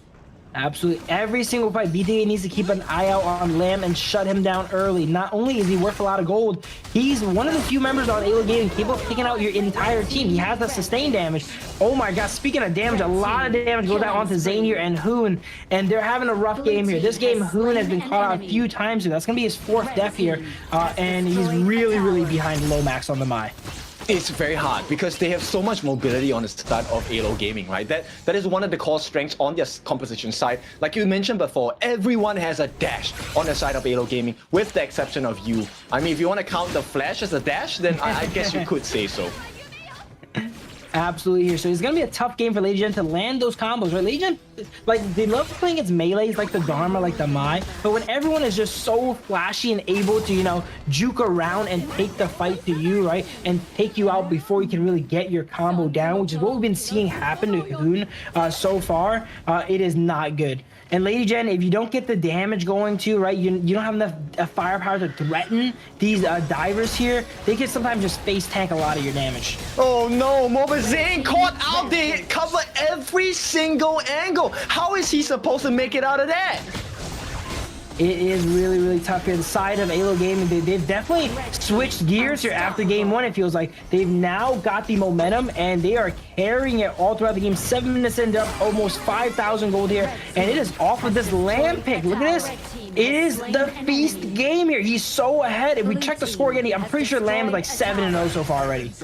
Yes, it's a double kill for the side of Alonso here. And Best Player 1 will be able to make it out even as the stun comes in from the side of Robot Elma. The chase comes down, no max, but the save, oh no, no save here. But they do make a trade. It's going to be Fried Chicken taken down. And here is the big problem. Yu is now on track to be that monstrous late game farm laner. Absolutely, this is looking really rough for side BTK. They're not able to find any footing here. They do take out Doxa here for a trade, but they will lose some members because of here. Lamb also goes down. A lot of shutdowns just went in the way of BTK. It is a 4-for-4, but again, AYLO Game is worth a little bit more gold, so it is beneficial to take that 4-for-4 here, as best player here is left to 1v1 Demotsu. Oh my god, that's brutal. That's just brutal there. Oh my goodness, come on, man. Best Player 1, I mean, he needed that. And right now, the gang comes in as well. The burst potential, Lomax is going to put him down. And right now, AYLO Gaming definitely in control. They need to be careful the way they traverse the map on the side of BTK. This is honestly like no longer a MOBA. This is a horror game for BTK. Every bush, there could be a jump scare, either from Lomax or the Lamb. There's just so much, or the Dharma. Like, if you, and since they do not have the vision control of this game, it's so dangerous to go anywhere, right? Look at this Motu applying Cannon Blast and just going ahead and harassing the members of BTK, getting vision for his team to go ahead and set up. Speaker, look at this. This is setting up in that bush here. That bush is so dangerous for BTK. Yep, it's not looking good. Robot Elma once again gets another stun, and here comes the burst damage on the back lines, and there we go. Even with the Gorge mobilization, it still looks a little bit dicey. They do finally manage to get you down onto the ground, and now AYLO have to turn tails. But at the sidelines, Lomax is hiding. He's waiting for someone, and that someone seems to be best player 1. But for now, it's a map play because AYLO Gaming starting to work on the Tyrant, but it has been caught out by Shark. Tyrant has been Absolutely, they're gonna go ahead and try and steal it. Does not quite connect there. So if you thought they had a lot of burst damage before, now imagine the My Dharma and the Lamb with the Tyrant buff now too. They have so much damage. Looking at the stat lines here, My 5-1, Lamb 8-1 on the side of AYLO Gaming. Both carries are super ahead. Actually, if you look at the gold, you know, Mobazane is kind of keeping par with you. That is kind of surprising. Yeah, there's so much damage to this game. The carries are just getting melted. You know, all the other people are having fun this game, whereas the carries just get taken out every fight, it looks like. Yeah, it's not going to be a good situation. A double kill for the side of Alonso, but best player 1 does get the vengeance here, and revenge is a dish. Best served cold. Robot Elma does not hit the mark with the stun. They need to work on the turrets right now because AYLO Gaming, the longer they drag this, there is a potential of the Mobazane power-up at the late game early potential. Absolutely. And while they have we were mentioning the Gudo is such a good tower pushing pick, right? But right now, BTK is kind of trapped into base here. Even though they kind of won that final fight we just saw right there, they're down 4,000 or 5,000 gold. They're not able to use their heroes to their best potential here because they can never get in a position to push towers on the side of AYLO Gaming. Oh, Robot Elma, he wants to go for the steal. Oh no, it goes in the hands of Shark. So AYLO Gaming, they're just putting too much pressure on the side of BTK. There needs to be a response here. Absolutely, another Tyrant is potentially going over here. Best player opting to maybe try and go for the steal as he gets fished in though. And oh, look at that, that's all the displacement we're talking about. All these ultimates are able to displace you, and best player gets served into the enemy team there. Yep, and they take out 3 different members on the side of BTK. They're chasing in for more. This could be game here. The slow from the Radiance on the side of Robot Elma. Alonso looking for an opening. T3s are open and exposed on the bottom side. Nice clear by Mobazane, but there is another wave making this way down. And this very well could be T3. The pushback from Alonso happens with the death from below as well. They do manage to get their hands on the Mobazane, and it's not looking good. Destructive Deluge used as a defensive deterrent to try and clear the wave. In the meantime, they start working on that T3 in the mid, and that's not the only thing worth taking. There is the Shadow Overlord because there's no Primal Bond onto AYLO. We were talking about you with the Garo being the late game threat earlier. He now has the, I think it's called Sun Chaser, Sun Pool. One of them's called that, being able to Sun Pool extend the range of Garo here. And if you guys didn't know, Garo's skill 1 increases the range, and when you activate Sun Pool as well, Garo's gonna be nailing you basically off of your screen now. Yes, and there's additional magic damage if you activate your first skill as well. So that's a scary concern because you need both defenses, physical and magical, to deal with you. But you is now at late game stage. Once again, they get the knock up on the best player 1. A lot of poke coming in. The Kachosins have been landing on the back line. So Fried Chicken, he's trying his best to make life a little bit more difficult on the side of AYLO Gaming. But the one thing they have not been able to find is the position of Doxa. Doxa does have flash. He does have the Truth Mantra, and he starts searching now. He has been found here, but he's zoning Hoon completely from the fight, allowing Lomax to kind of sneak into that bush here potentially, as everyone is surrounding the members of BTK while they're taking that Tyrant down. Yep, Doxa manages to find the backline as well, but Lomax, he will be shut down. Mobazane has found something for the side of BTK. Can they find more though? Shadow Tyrant was the trade on the side of AYLO Gaming, and I think for now it's worthwhile as long as they manage to put more pressure across BTK. They need to go ahead and hold here. They've kind of stopped the bleeding at around the 5,000 gold lead mark, but it looks like Alonso, wow, playing with fire here, staying in the base of BTK, does opt to get out. Now they're going ahead and defending the Overlord. They do have the numbers advantage for the side of BTK though, so they're going to try and force this. 10 seconds on Lomax here. Are they able to get something done and get this objective before it becomes a 5v5 once again? Yeah, they go for the chase. Fried Chicken chasing in, but the stuns come in. It's not enough. Too much. They did manage to force out the flash and the ultimate coming in from Robot Elma, so that's great. But here comes the catch. Alonso catches two together, and it's Mobazane that's the victim on the side of AYLO Gaming's push. They do get that knockdown, but it's still not enough because Shark has been taken down. The backup, the cavalry arrives on the side of AYLO Gaming. The stuns come in. It's a triple kill for the side of AYLO Gaming. Mr. Alonso finally shut down. But now there is still more damage to be had. Hoon is trying his best to hold the wave. In the meantime, this time bot has to be made full use of the stun. The knockup does come in. AYLO Gaming essentially have done an ace and they break the T3 in the middle. Fried Chicken left to try and recover the pieces in the mid lane. Right there, we're seeing the Lamb in action. They're jumping in 1v2, taking out Zane there, and then Shark, and then Hoon and best player afterwards. They're kind of just dispatching. I don't think he took out Hoon, but Hoon did end up dying for that altercation there. But we're seeing the power of Lamb here. When it works out really, really well here.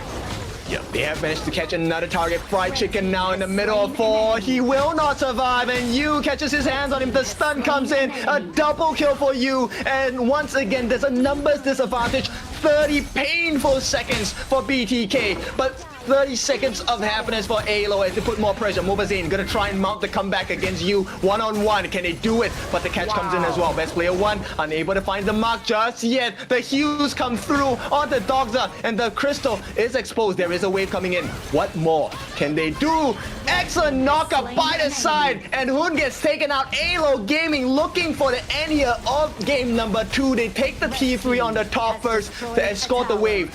Do they really want to finish this now? It looks like there is a possibility.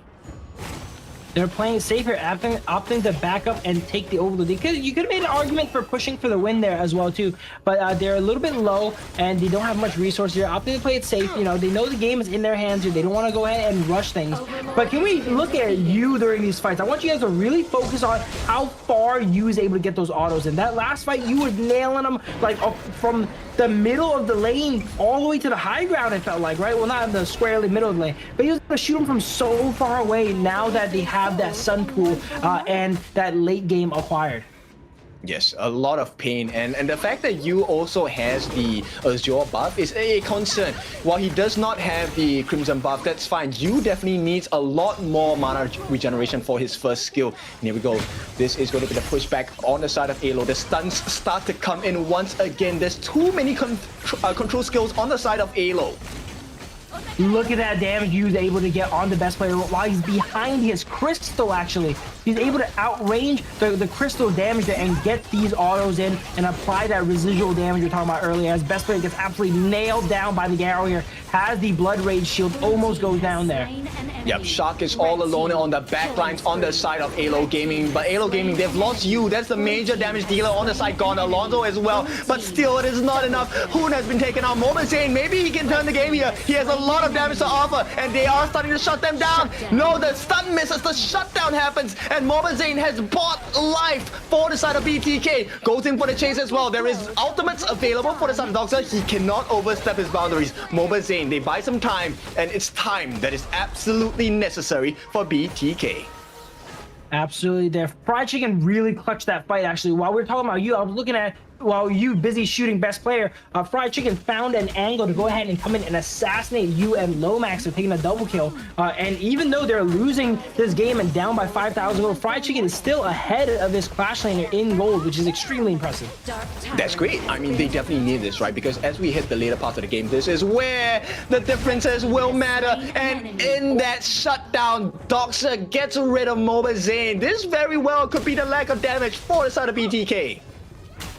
Once again, that positional advantage from Zane being punished there, because this is going to be a crucial fight that they're not going to have Zane here for as he's down for 30 seconds. Waves are pushing in and the base is barren here. Let's see how they go ahead and hold this 4v5.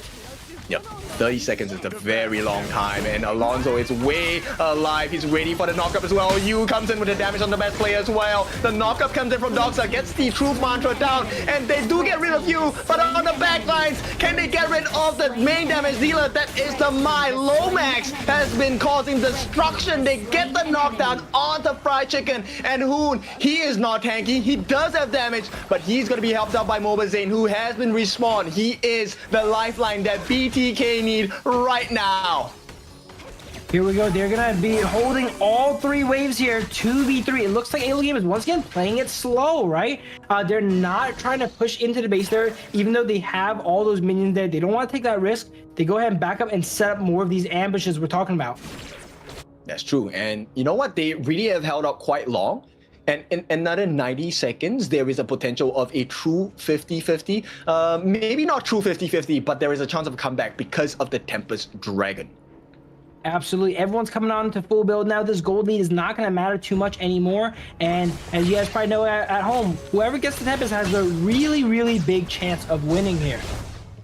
Yes, we'll see how that is going to start to work out. AYLO Gaming, they have dispatched Yu to try and work onto this Shadow Overlord, which is going to be a little bit of a deficit in terms of map control. No way, best player, he has been caught, slammed against the wall, and the takedown from Lomax as well. Fried Chicken knocks up 2, but the save comes in from the rest of the team. First life gone for the side of Yu. He comes back alive and kicking and shooting arrows. It's a double kill for Yu, as it looks like this could be very well the end of the game. Just left with Hoon as well as Shark. The 2 of them. Hoon does get the knockup, a lot of damage. Very nice job, but there is too many lives on the side of AYLO Gaming, and the crystal is exposed. They just have to finish this last bit, and game number 2 goes into the hands of AYLO Gaming.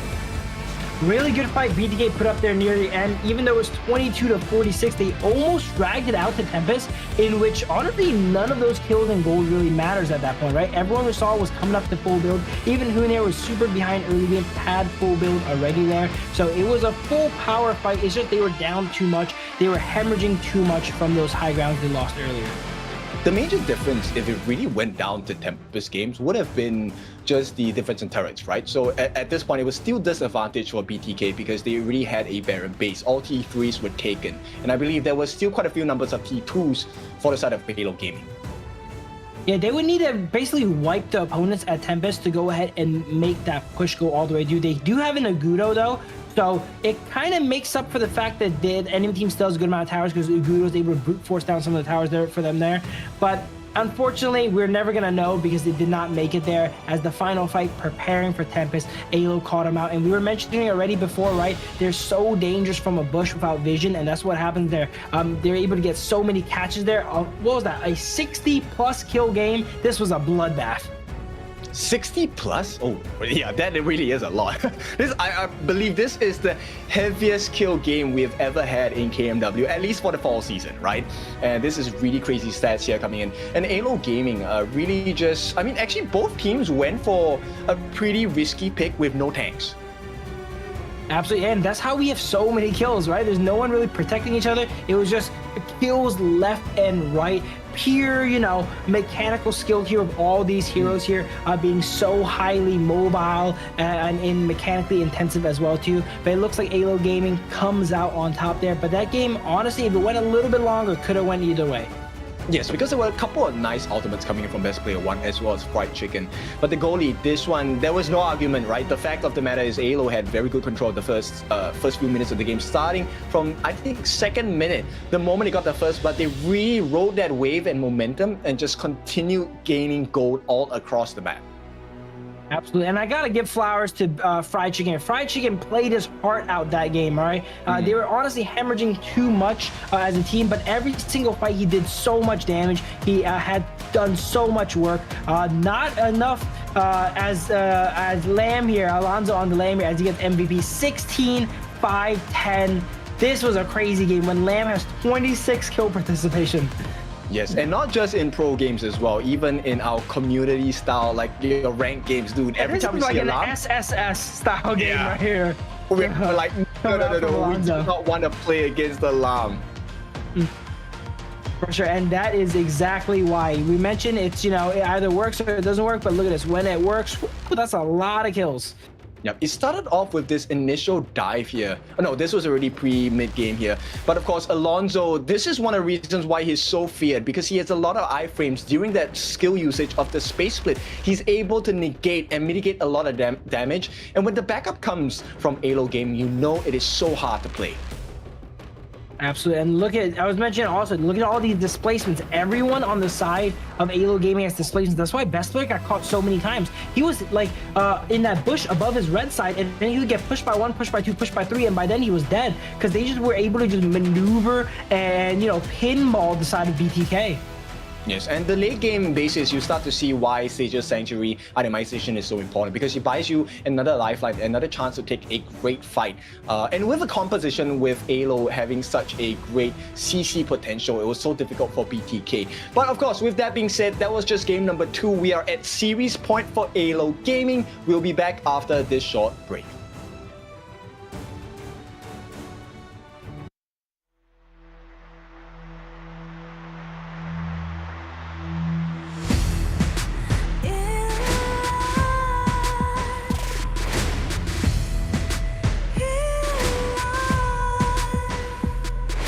What's a life without its worth?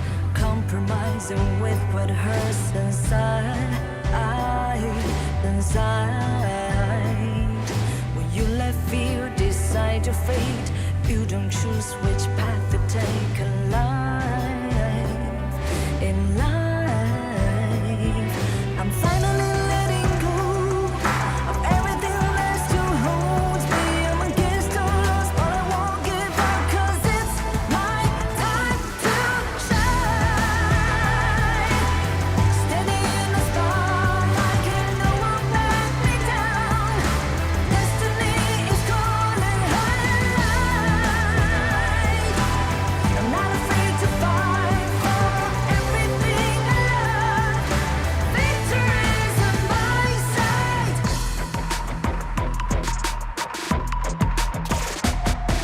The more we lose, the more we gain. The more that nothing stays the same. In time, in time. Can't love ever, can't forget. What you see is what you get. Sometimes, gonna show the world tonight. The light that shines inside us. We're against the odds, but we won't give up, 'cause it's our time to shine. Standing in the spotlight, can no one back us down. Destiny is calling high. We're not afraid to fight. Welcome back into the third game of the series between BTK as well as AYLO Gaming. We're looking at a potential series point for the side of AYLO Gaming. Phil, what is going to happen here? Here is where BTA is back against the wall, right? Just like in the Boars series, when they were facing match point, they kind of churned things, switched gears right there, right? And were able to go ahead and get a win. Maybe, you know, they go ahead in this game 3, you know, dig deep and, you know, pick out those unconventional picks like we were seeing, right, against Boars here, and kind of reverse the momentum here. Definitely. I think BTK now, they get the side selection, they go to the red side, so they're expecting AYLO to show them what kind of options they have on that first pick. Absolutely here. Yep, they opt to go for the red side. Getting 2 picks here, you know, now that's a little bit later in the draft. There's not those super picks running around as much. So getting 2 picks to, you know, solidify a synergy or a combo might be a little bit better, because they do opt to go for that side 2 here. But let's see how the pick man goes out. AYLO, I think we will see, oh, they don't give Hun the Mai. But Liang is open though. Yeah, Liang is likely to still be open this game here. Let's see which team goes ahead and picks it. Or maybe they don't pick it, right? Liang is one of those picks that either the teams pick it immediately or they just forget about it and they don't ban it or pick it at all. So let's see if this is going to be one of those games where it's going to be ignored here. Luna does get removed up as well here too, as we see the Pei get locked in. This would be a pretty solid time to go ahead and play the Liang to go ahead and control the Pei here. But let's see what BTK decides to do. Actually, it could also be the same for the side of AYLO, right? Because they have a very strong early game presence in the form of the pay. You can double down, go for the Princess Frost and Liang combination. The moment you hit 4, you kind of like run rampant around the map. Absolutely, right? And then that combo is known for being able to give those resources over to Pei, which loves them too. So BTK opt to go for Yuan and Mei, so that combo is open and available for the taking here for the side of AYLO Gaming. But do we want to play a Princess Frost Liang against Yi Huan and Mai Yin? Both of them are actually very adept at stopping these combinations. I think they're decent, but now that Yuan's picked, they do have the potential to flex Yuan in the mid lane though. So if they're really worried about Liang, I think they should just remove it here, which it looks like they probably will. But instead of the Princess Frost, they opt to go for the She, which honestly can play the same role as Princess Frost. Really? You will pick a Shi? I'm not convinced on the side of AYLO Gaming here. I mean, if you pick it out, I would rather you go for Gun and Mo to burst down the Yuan, or at least force out the Unending Sorrow. But the Shi does the same function, right? Maybe not as much of a burst, but AYLO, yeah, they locked that in.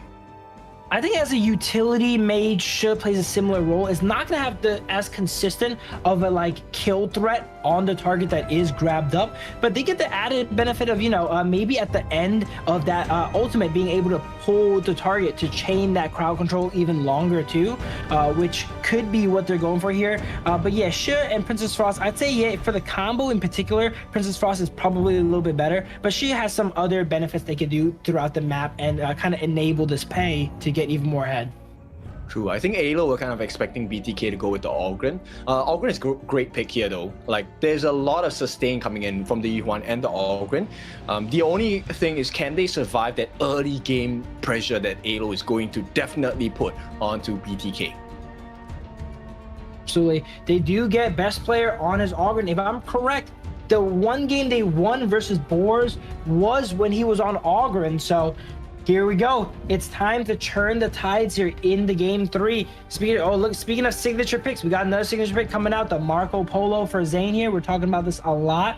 The Mei Yin for fried chicken. What can we get for Hoon or potentially Shark here, depending on where that Yuan goes? Put the Yuan in mid, man. Give us the Gui Guzi.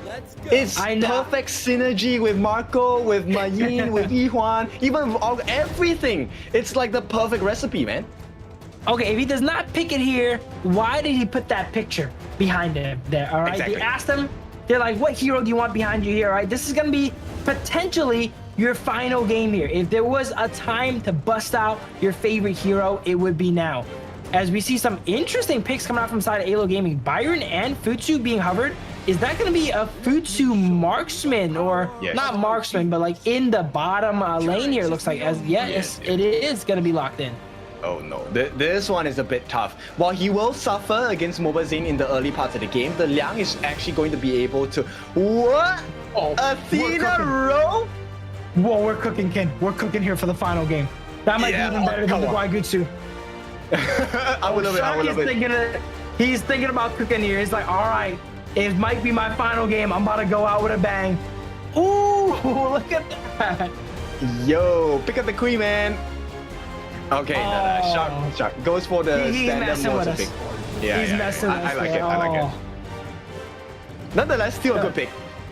The Motu makes a lot of sense here, but he had the hover, the decoy here to give a Kin a bit of a shout out there, right? As one of the top kois here.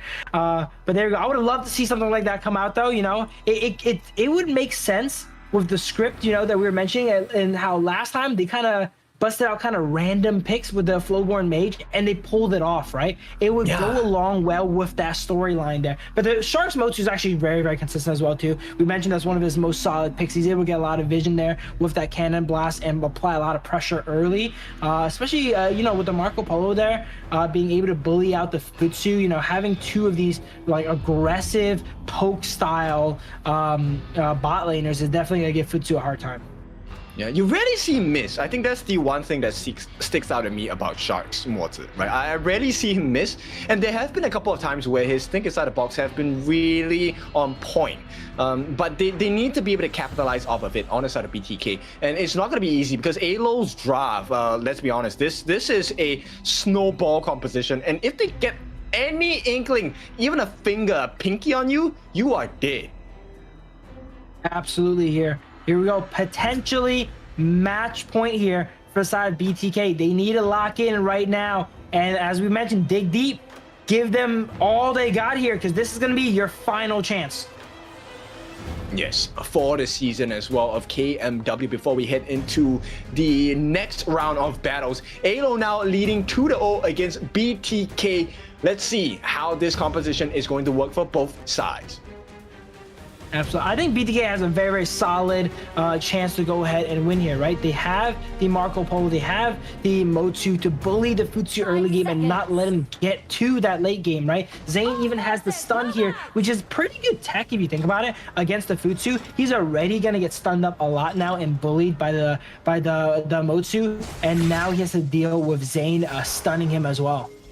So in this game for Mobile Zane, it's not an option to be able to land all of your first skills right on your Resplendent Revolver. It's a requirement. He needs to make sure the true damage comes through on this side. And Fried Chicken already being pressured on the top side. This is so scary. The Alonso and Doxa combination, Pei and Byron, stock standard, and instantly the response comes from BTK. Here we go. They're bringing everyone there, but it looks like AYLO Gaming brought more people here as it's a 4v2. And look at that. That's the early game power of the show, right? Being able to get that grab and pull them away. Best player being level 2 is actually, wow, able to survive the Pei's damage there. He does eventually go down, but crazy fight breaks out. Mayin gets the well. Fried Chicken looks like he started the game a little bit rough, but ends up, getting a huge lead.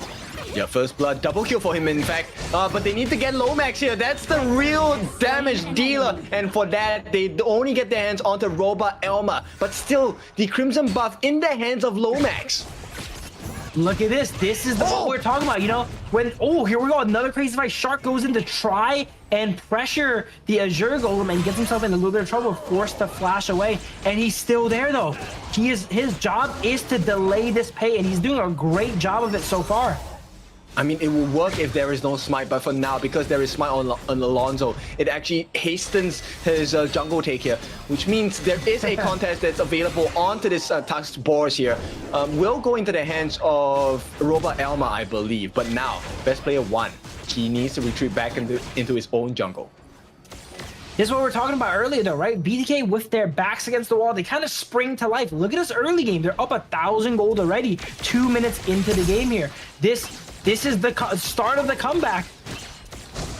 Yes, definitely. And Mobile Zane has been very peaceful on the bottom side. That's good news for BTK fans here. Doctor, right now, he needs a little bit more help if they really want to shut Fried Chicken down, because they won't have the option to stop Mobile Zane from farming at this point. Look how safe Fried Chicken is playing. He does not want to get caught out at all. There's no vision of the enemies here. He's making sure he does not go ahead and get ganked by multiple people. Gives up one of the minions there actually, and just gets the passive gold there just to ensure that he does not get caught out by a gank there. Okay, here comes the approach. Best player 1, he's looking for more EXP. He does have the EXP lead against Alonso here, actually. No, does not have the EXP lead. So he needs to work on that rotation speed, make it faster, make sure he's able to match Alonso, and maybe grab that backline on the side of AYLO Gaming as well. Absolutely, Main in a really, really good spot this game on Fried Chicken here. Up about 500 gold, 3 minutes into the game here. Amazing styling. He just needs to go ahead and maintain it, right? We were mentioning earlier, he knows he has a bounty on his head. He does not want to go ahead and get shut down. This Pei and Byron here are looking to pressure Fried Chicken again, but he is playing super safe, ensuring that he maintains his lead this game. Yep, the biggest success is actually just providing space for Mobile Zane, because he does have a lead against you, which is very important now as a Marco Polo, and especially this is a lineup that in the late game, AYLO definitely has a better standing against BTK. Absolutely, we see Shark fishing for some cannon blasts all around. Again, Mochu is one of those picks that are great when you're ahead, right? You're able to shoot into the enemy jungle, get lots of vision, makes it tough for them to set up ambushes on your team, and makes it easier for your team to set up ambushes on them here. So, and this is one of Shark's best picks here too. Everyone, on BTK kind of has their signature picks here.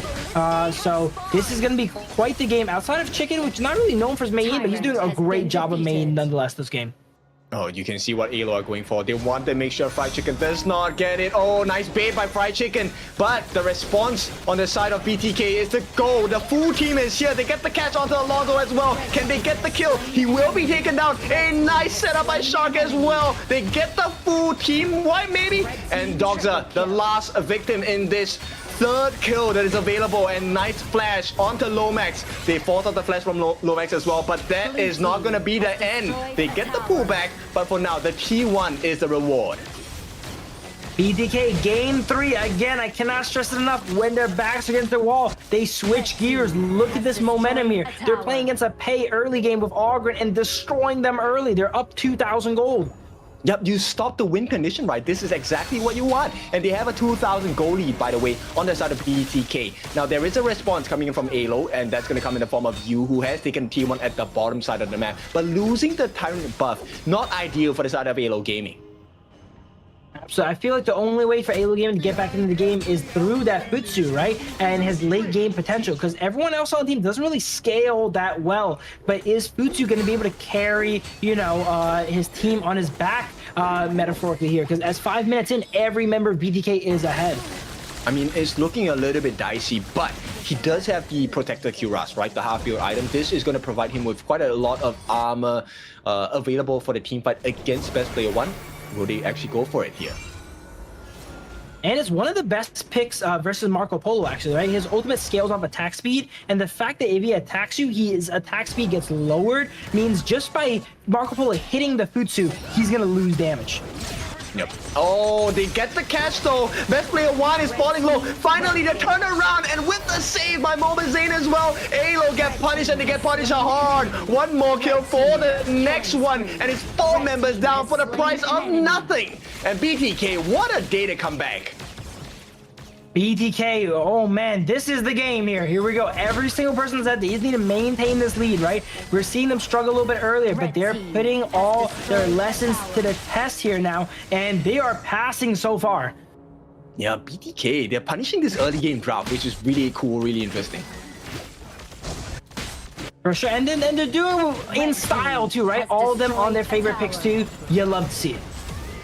So this puts us in a position where there is a potential of a turnaround. And here we go. Hoon finds a stun. This is exactly what they need. They don't really have the minions, so they need to pull back for the time being. But 10-1 in terms of kill score with a 5,000 or 4,000 goal lead at this point. BTK, this is one of their best positionings yet. Absolutely. I think this is probably the most ahead we've seen BTK early. And of course, they're going to make us wait until the final day to see it here, right? Can AYLO Gaming go ahead and respond and, you know, hold their own and churn this game, though? We did mention they have that Futsu late game. Can they wait until then? You know, they're down 5,000 gold at 7 minutes here. This is not a position they're used to being in often, especially not against BTK. Oh, Lomax. Oh, the stun comes in. Beautiful. Shark gets the shutdown, and it makes the fall for Lomax as well. This is ideal for the side of BTK, and most importantly, ideal for the side of Mobile Zane, because they cannot allow AYLO Gaming time. AYLO Gaming has to be thinking, what is going on? Is this the same team we played against 2 games in a row last time? Because it does not feel like it at all, as it is 1-11 in favor of BTK.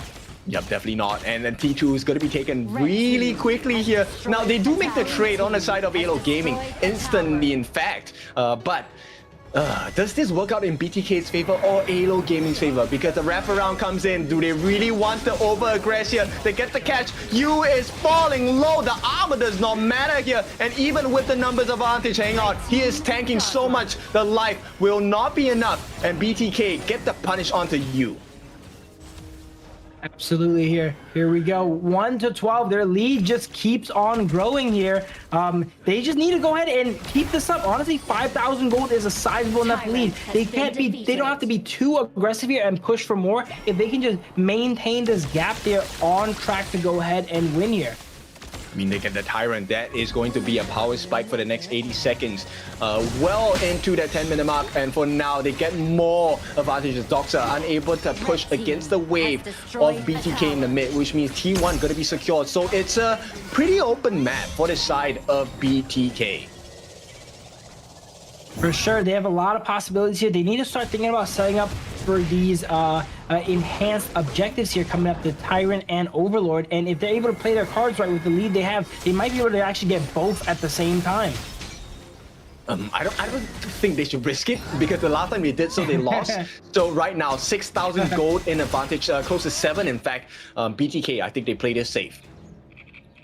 Absolutely. Well, you can kind of, you know, take one and then go and fight for the other one, right? If you get the Tyrant, you should have the firepower to, you know, force the enemy team off the other one here. A big fight coming out. Moba's with a beautiful ultimate onto 2 there. He goes down for it, but not before taking out 3 members of the side of AYLO Gaming. Yep, beautiful setup by Shark actually as well. Worth their think inside the box and the flash. And right now, Lomax gets punished hard, and there is no response from side of AYLO Gaming. BTK, they start working on the T2 in the middle. This could very well convert into a T3. Meanwhile, on the bottom side, he goes for the full commit. He wants to get that T3 as well. He gets it. Yeah, he does get it. Now, BTK, time is of essence here. Alonso as well as Doxa will be able to respawn in time. 10 minutes right on the marker here. And somehow you just survive for a very, very long time.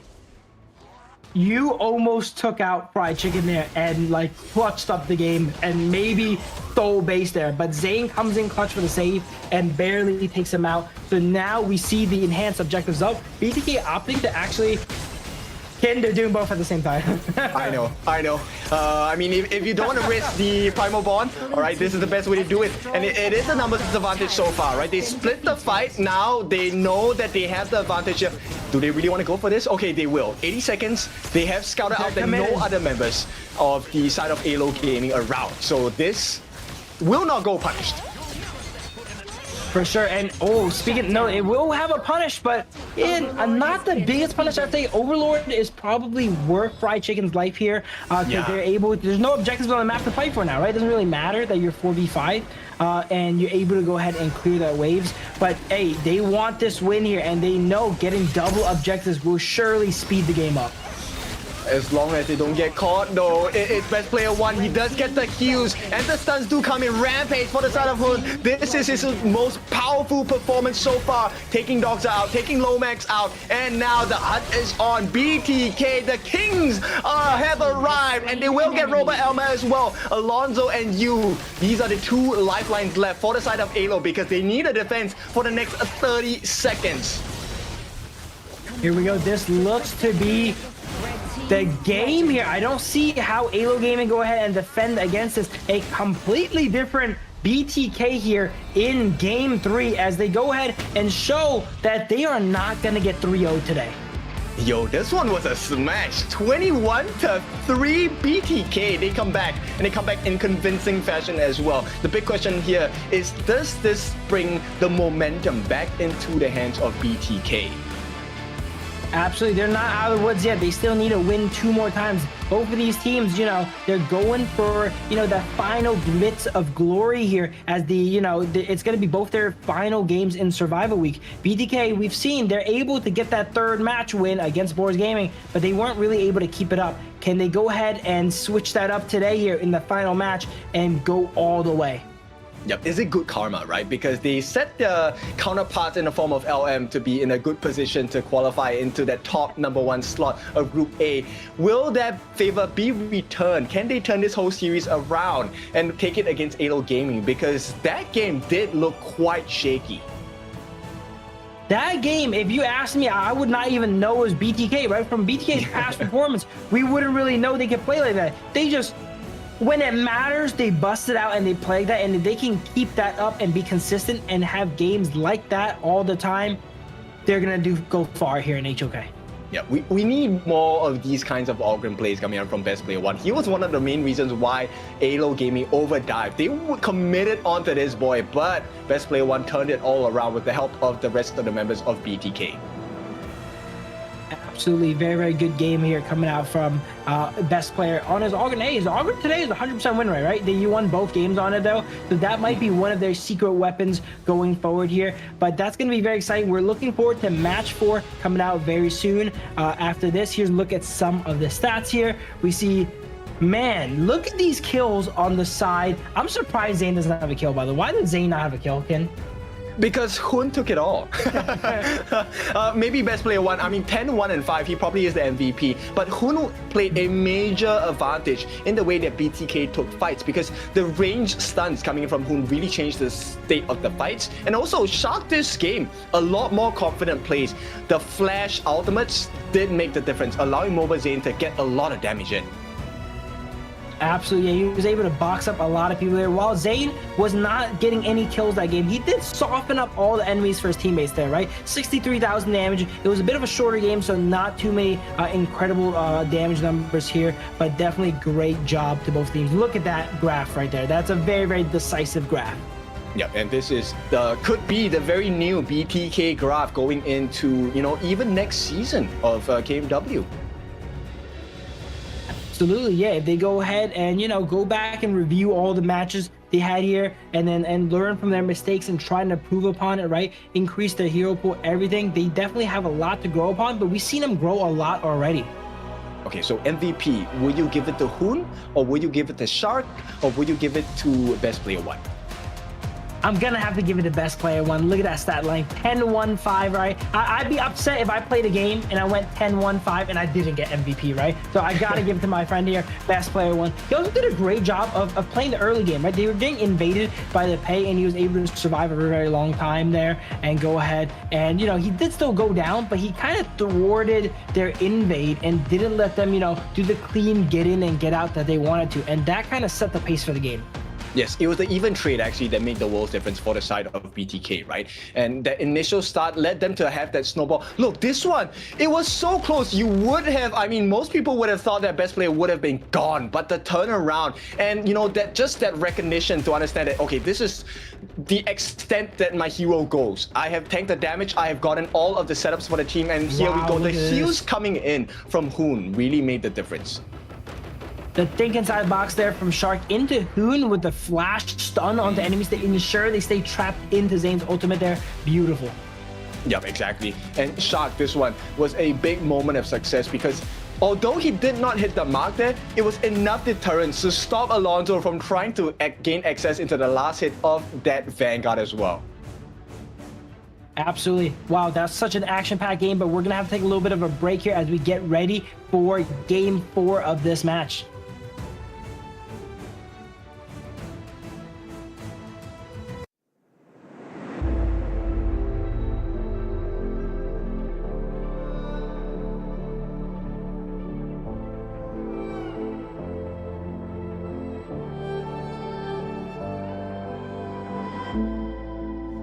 Stranger to the fallout, it's what got us here.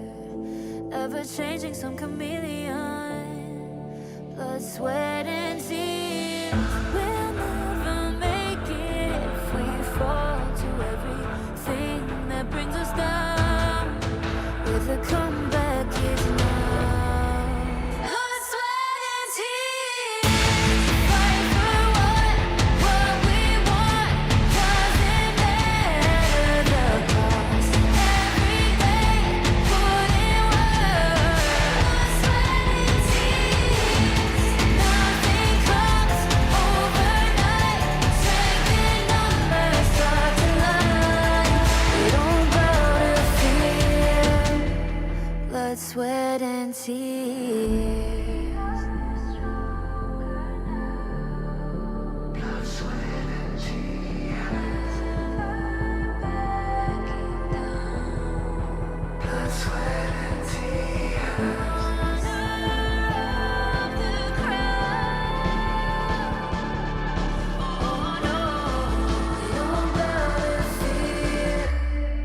tears. Blood, sweat, and tears.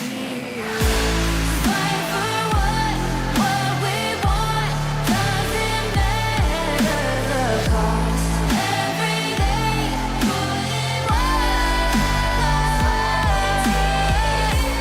Nothing comes overnight. Strength in numbers starts to line. We don't bow to Welcome back, and it's time for game number 4 between BTK as well as AYLO Gaming. What a response from BTK. Can they continue this performance? If they win this game, it is going to be the first time they win 2 games in a match, if I'm correct here, right? So history could. No, okay, maybe They not. did it yesterday. Maybe not. They did Oh, it okay, yesterday. they did you it can tell yesterday. them. Well, Yeah. wait, we need them to get the match win today then, okay? I was not here yesterday, Ken was here, but this is their chance. They need to go ahead and get that 2 before they can get that 3 here coming up. AYLO Gaming is not gonna want them to go ahead and take that down here, because they're, like we mentioned, they're the veterans, right? They're the old heads. They don't want these new kids on the block here running the KMW, so there's gonna be more on the line here than just bragging rights, as you can see. They were close. I mean, the LM series, they definitely did come back from behind, but they were just a little bit shy on that last game, right? LM really just took the whole plan, ripped it into shreds, and took the win against the side of BTK. So today, it's going to be important. If they really can get this second win against AYLO Gaming, then they best not miss. This is the last series of the tournament. Absolutely. I'm gonna correct myself. This is the first time they're gonna get 2 wins against AYLO Gaming, because last time they played against AYLO Gaming, they got 1 win, right? So here's their chance to go ahead and show that they're more than a one-hit wonder, because especially against Boars Gaming, they're only able to get that 1 win. Here's a chance to stack it up on there. And then AYLO Gaming, you know, as we always mentioned, they're the veterans, they're the old guard, right? They're gonna need to go ahead and defend that title and not let, you know, the new kids on the block here get one over on them. And it looks like AYLO is going super serious for this one. Like they are kind of comparing about the different sets available. Alonso definitely wants to prove himself better in this game number 4. So yeah, this is global pick ban. So now that we are up to the 4th game here, a lot of heroes are out of the pool here. So now we're gonna start to see some more, you know, lesser seen heroes come out, and these more niche compositions come out, because all of the textbook stuff has been taken out already. Gun and Mo still available. I still get that potential wish from both Hoon and Lomax. Come on, someone give me that Gun and Mo. I think there's a really good chance Ganemo comes out this game here, though. But Mai obviously needs to be banned out from side of AYLO Gaming. It's one of the few mid laners that BTK has not played yet that is very, very priority here. We see the Arlie ban, which is basically the inverse of the Mai for the side of AYLO Gaming. So bans are gonna be pretty standard cookie cutter for both sides here. It's gonna come down to what the teams opt to actually pick in role. I mean, this leaves BTK with just Chano, no? They already exhausted the Arlie. There is no more Demons here. There is no more Marco as well. And no Lung because it's banned. So Chano is the next best pick. Absolutely, Channel could definitely be the pickup here, but then we can also, you know, see AYLO Gaming set up a counter pick with something like the, you know, the Consort U here, right, which has a decent matchup against that. And depending on BTK's lineup, if they don't pick enough magical damage, that could be just a great pick as well here too. So lots of options on both sides here, but now we're getting more niche with it, right? We see Zhang Fei being picked up by AYLO Gaming. I'm surprised they haven't picked that one up yet. It was actually a BTK that picked that one up game 1. Actually, I thought I saw it, but it was on side BTK here in this series. Now BTK, they gotta start to think here.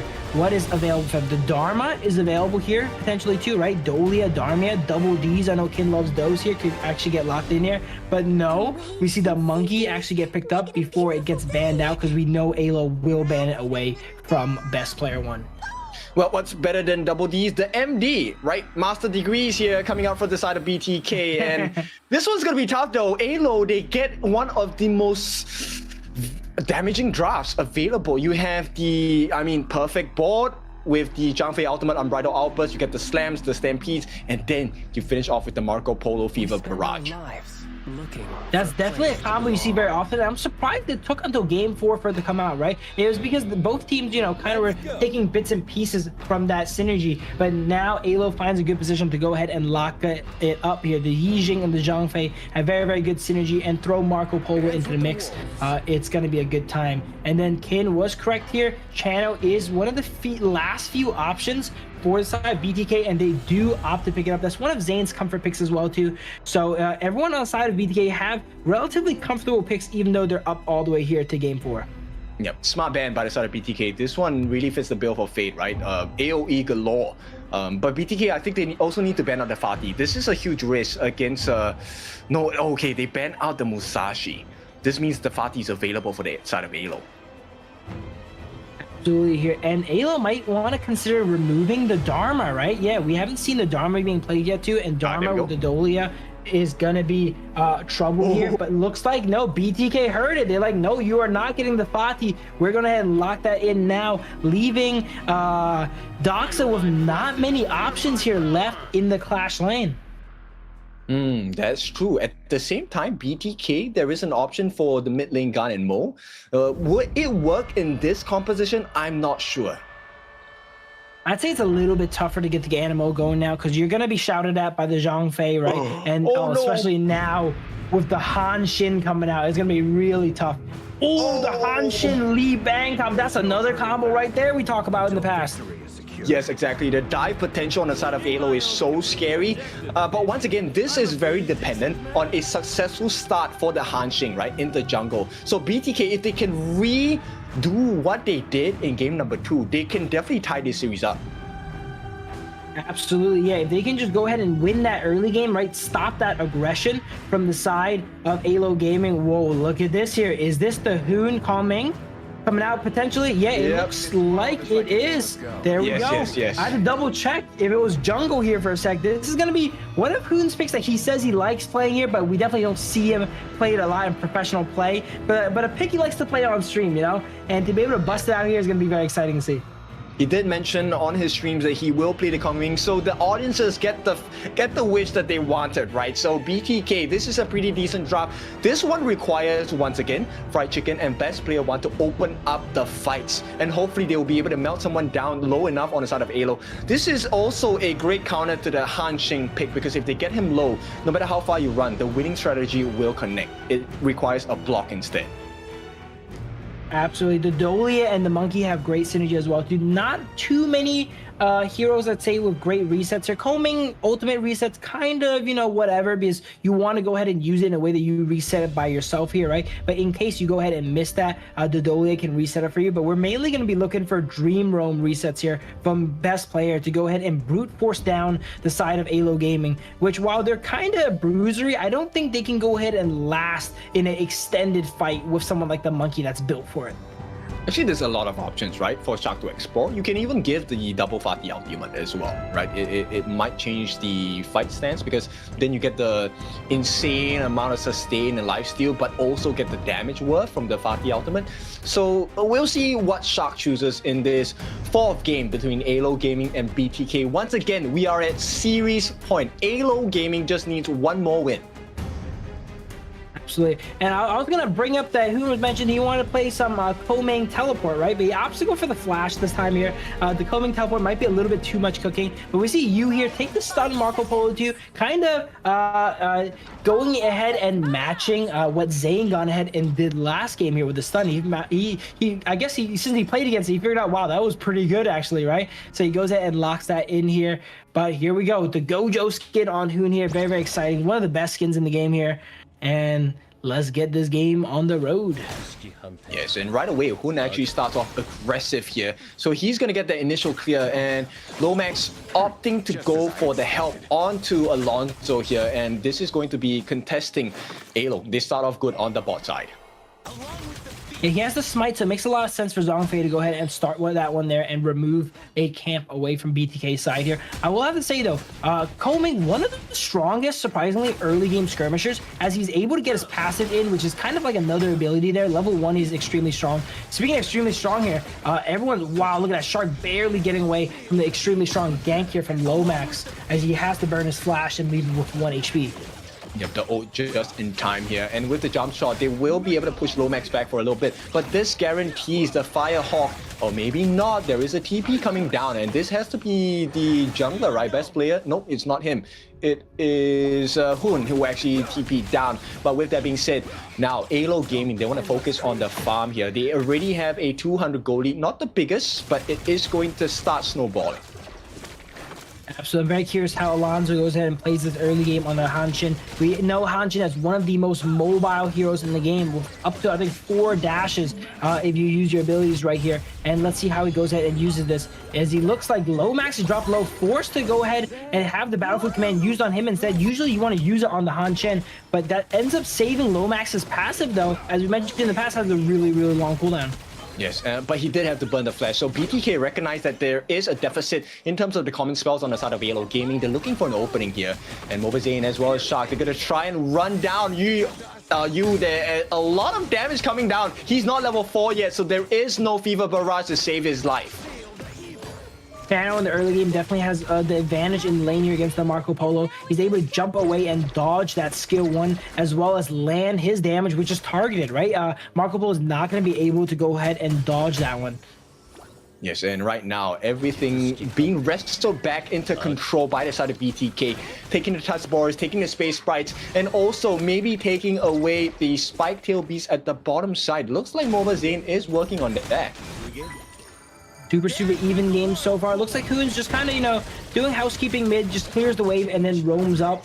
As we see another fight come out here. Another battlefield command comes out here onto Yule. Gets him a little bit of shield here. Shark looks like he's in trouble here. We know he does not have flash here. He's gonna maybe barely get it back in time. No, does not get it in time there because he burnt that flash earlier in the initial dive.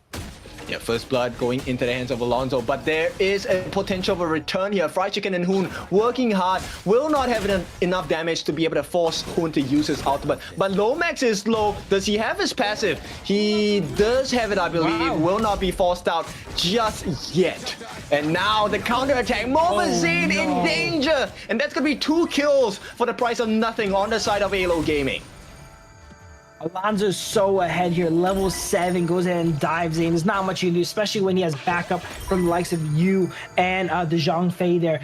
He gets caught out here and goes down. We're starting to see Alonso go ahead and propel himself early game here. This game he's opting to play a little bit safer, not going for the invades, going ahead and farm him and playing for those ganks, and that's working out a lot better than last game already.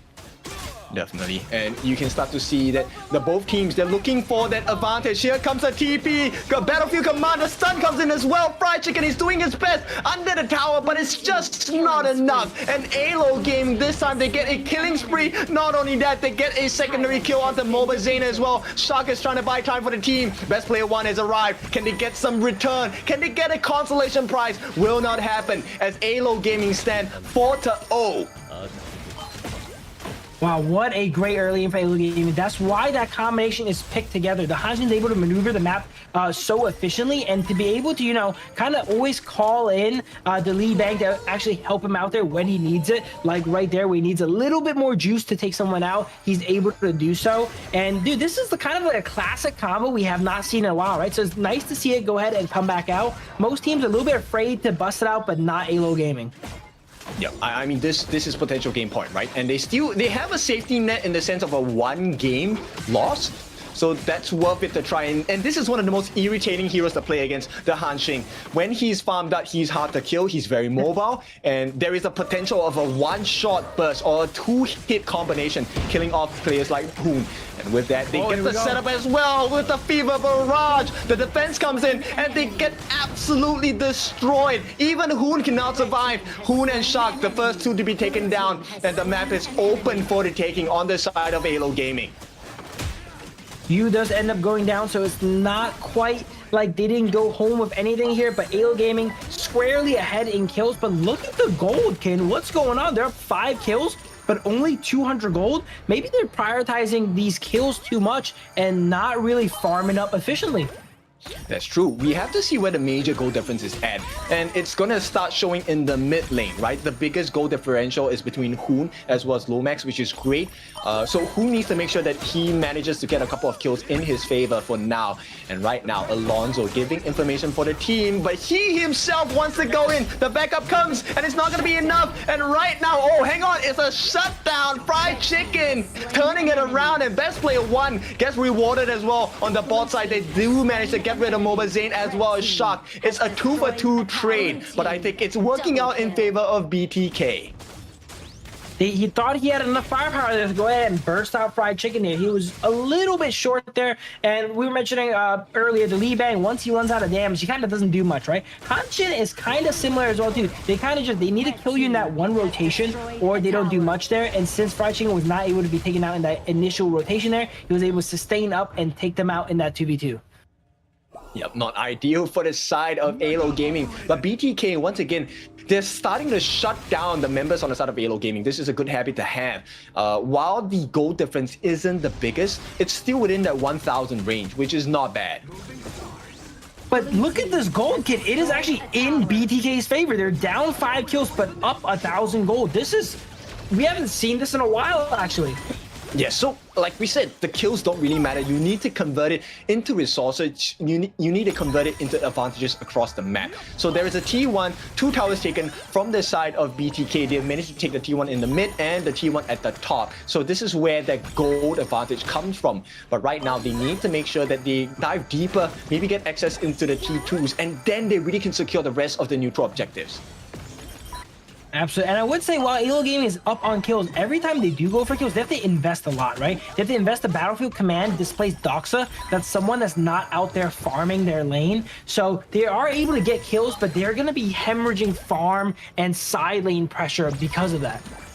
That's right, and this is going to contribute to a little bit of difficulty later on. Oh, hang on, the bot is laid down. Does not manage to catch out Zane, but the damage is insane coming out from the rest of the team of AYLO. AYLO now have to run, turn tails because Yu is falling low. At the same time, rotations are coming in by Hoon. They want to catch out the farm laner. They want to catch out the mid lane as well. Dream Roam onto Lomax, and the heals do come through just in time, and the bait has been set. But can they finish this up? Because Robot Elma, oh no, it's a killing spree to get to that 1-for-1 trade. Or Marco for a channel as we hit the 8.5 minute mark. And BTK, they're just playing the map a little bit better right now.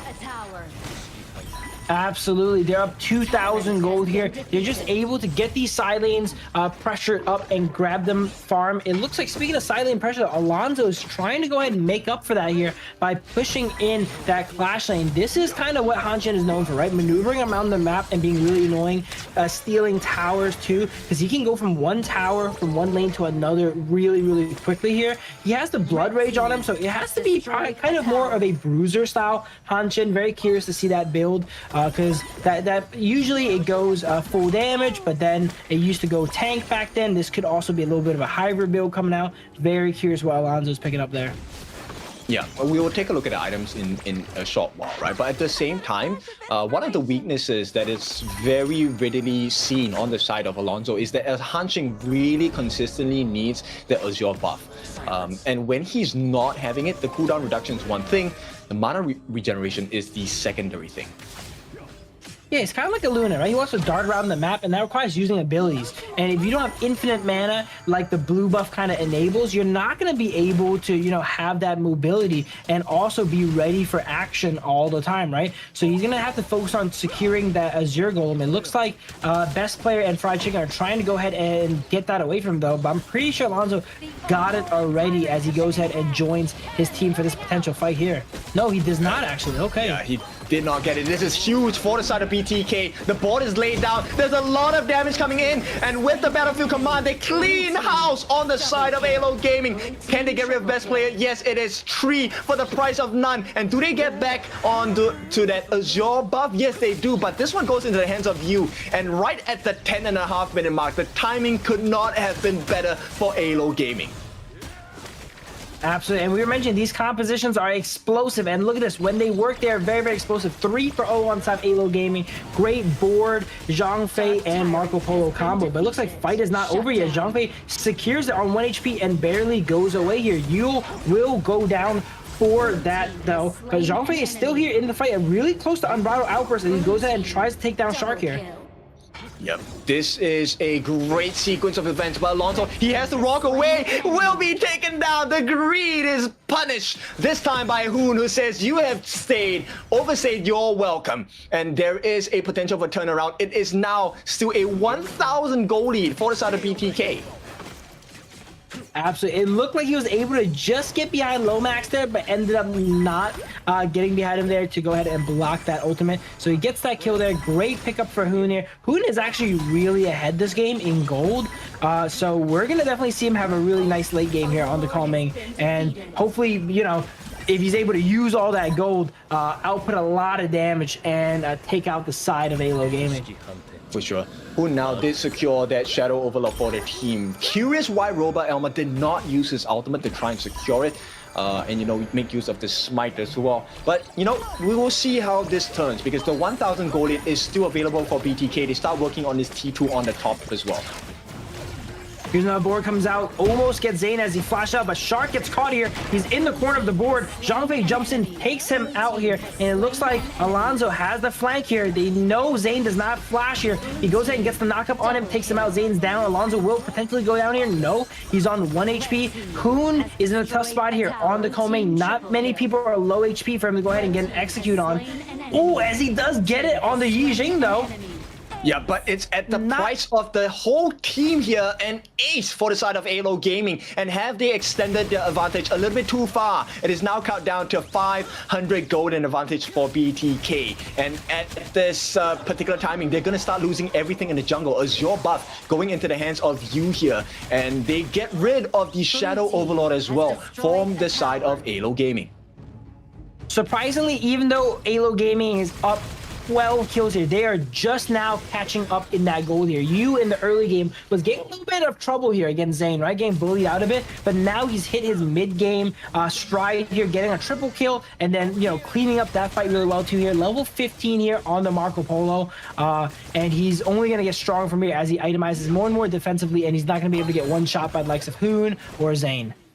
Okay, we look at this singular kill. This was a double composition coming in on the backlines, which is why that aggression did not work out for the side of BTK, because the fried chicken was not in the fight.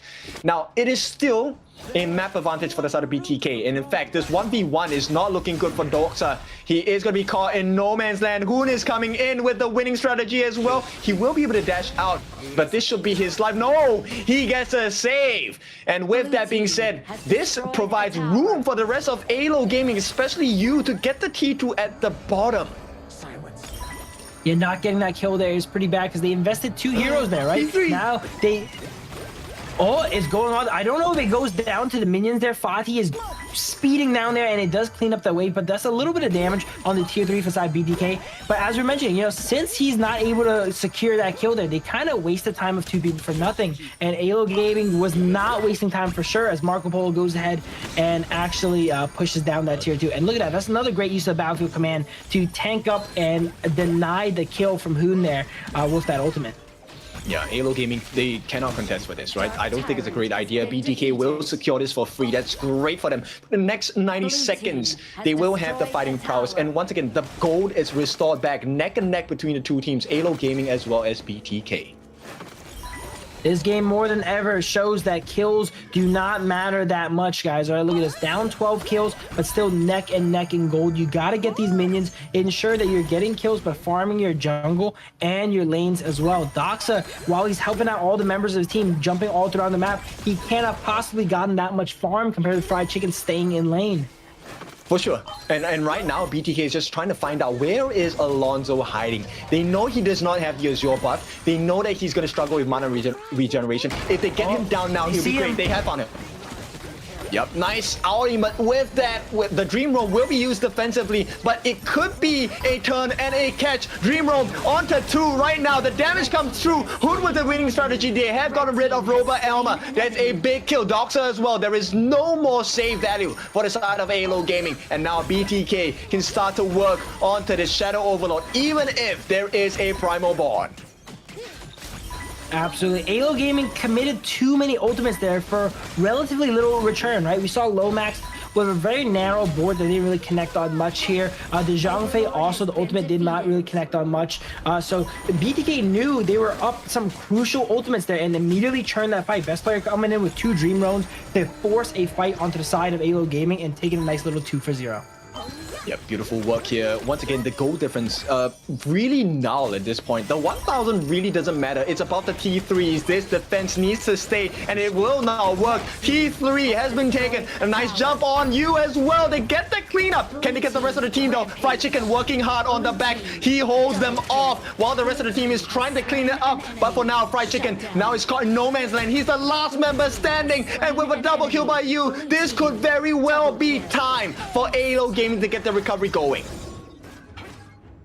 Are they able to make anything happen big off this? Can they push a high ground off this? We don't know. They minimum will get the jungle of the side BTK because all 5 members of BTK are off the map here for a sizable amount of time, right? There's no objectives for them to push here. They're not opting to go for towers either because they do not have the minions. So they're gonna look to use this timing here as a little bit of a map reset here, right? Get the waves, go ahead, pushing in their directions again, and prepare for the next objectives here. As we see Hanjin try to kind of brute force down that high ground. It's gonna be a little bit tough up minions there, but he gets a bit of chip damage on it though, nonetheless. As much as you can, right? He's going for the full tank build here, with the Dragon Rage, with the Blood Rage, as well as the Overlord's Plate Mail. So this is all about just surviving the initial damages of BTK. And so BTK will do well for themselves if they can really get the burst down onto Alonso, because he will be that big turn condition. Alonso is the one responsible for bringing Doxa into the fights at the appropriate timing. So as long as they figure out their timing, they should be able to win the team fight. But AYLO Gaming, they will not allow that for sure. Absolutely. Alonso going ahead and building tanks, so kind of leveraging his team's damage there, like you mentioned here, leveraging Doxa's damage, because Doxa does have an impressive amount of burst damage here. Speaking of damage here, board comes out, does not quite connect. Both sides are, again, they're in this moment where they know like the next fight is going to make or break them here, so they're playing really, really safe. Oh, they need to back out now. Yu has been caught out. Dream Roam catches on there, but the backline is being exposed by AYLO Gaming. Killing spree. Mobazane has been caught out. Now there is a lack of damage. Fried Chicken, first life gone on the backlines. Yu fighting one-on-one. No, it's a 3-on-1. Excuse me, and Fried Chicken is gonna get fried. And right now, AYLO Gaming, they have a 4-on-3 matchup. This is numbers advantage for them. A lot of sanctuaries on the side of AYLO Gaming. Looks like they might potentially push for the end here. They know they have more lives than their opponents here. Both Marco Polo and the Hanshin here have that revive capability coming in here. We see Monkey going with the Dream Roams here. Connect on the Lomax. Passive is not quite popped yet. He's just on a hair here, trying to go ahead and provide as much pressure as possible, but they do fend them off, and this game looks like it's on track to go to Tempest here. Yes, definitely Tempest timing. We are at 18, close to 19 minutes. Oh, but the backline, Hoon has been caught. Can they survive? He needs to survive this for sure. One more hit will do it. Hoon makes it out safely. At the same time, the Tyrant is super low. Here comes the TP. Battlefield Command. Can they get the damage in? Will not be able to do so. First life of Yu has been taken down. Mobazane is back in the fight, but the board has been laid down. The crucial kill tab coming in from this side of Best Player 1. They're turning the fight around. BTK, but Mobazane has been taken down at the same time again. Alonso, Doxa, and Lomax, the 3 of them are super low. Death timers are very long at this part of the fight. Alonso wants to get that Crimson Golem, will not be able to do so, and the lifeline has been bought by BTK. Absolutely here. We also see a high ground just kind of get snuck down here on the side of AYLO Gaming here. Wow, look, very low Alonso there. Wait, could this be game here? 4 down for AYLO Gaming. Wait, that's game right there, looks like. He's going to be forced to try and take out these minions here. There's a little bit of weight. Is he able to take him out? He is able to take him out, but no, that's game. BTK just kind of sneaks that win there. It looks like they were, you know, really even, if not behind there, but just one good push from them, and they were able to secure the game. It is now 2-2. It had to be this way. A last series of the season of Survival Week, and we have a best of 5 full 5 games with BTK now maybe on the verge of their first ever series win. Absolutely. AYLO Gaming is definitely starting to scratch their head here. They're thinking like, hold on now, guys. We start as 2-0. I was mentioning, you know, when teams get that reverse sweep momentum, it's really, really strong. They're kind of questioning themselves. Like, hey, let's stop messing with them now, guys. Let's stop playing with them. We gotta lock this down here. You know, last game, sure, you have a little bit of leeway to go ahead and, you know, experiment a bit, but now it is up to match point for both teams. It is do or die for both of them here too, to cement their legacy, as we mentioned. Yep. And big picks, right? Coming out from BTK, look, the Kongming for the side of Hun. A lot of internal requests during his streams now put onto the pro stage has been really working its wonder. But you were also talking about the best player, Menki, plus the Fried Chicken Fatih. Absolutely. And dude, I love the combo coming out from AYLO Gaming, but it's just that even though they're able to get kills, that was all they're able to get. We cannot stress here enough here on the stream. If you just get kills, it doesn't amount to much. This game is a perfect example. They're up 10, 12 kills in the mid game and behind in gold because they get that kill and they're not quite able to, you know, secure the farm from their lanes or push it. And that's largely because of the Lee Bang pick, right? If you're forced to constantly help out your team across the map, you're not going to be able to farm here. And that's why Fried Chicken was able to go ahead and have himself such a gold lead on his laner, even though he didn't really take him out most of the time. Yeah, the split push definitely works wonders, right? Especially wave management. And as the later the game goes, you definitely reap the benefits of having a tier 3 taken down. So the initial breakthrough into the base of the side of AYLO Gaming was really what turned and gave the advantage for the side of BTK. Now, the biggest question for BTK fans is, okay, let's take a look at the draft here. Let's take a look at the composition available for BTK. What else is after this? Yeah, both sides are definitely running out of picks here. And this is going to be one of the situations where, you know, we're going to have to give AYLO the edge, right? We're mentioning they're one of the more veteran teams. They've been playing the game for a little bit longer. They have more of these heroes in their pool. I feel like BTK, they're kind of starting to, you know, get at the bottom of the jar here for these picks here, right? They've used up basically every single pick they're known for. And going to game 5 here is going to really test what they have left in the tank here when it comes to picks. Well, before we really think about what's possible for the side of BTK, let's talk about the potential of the MVP here. Who would you give it to?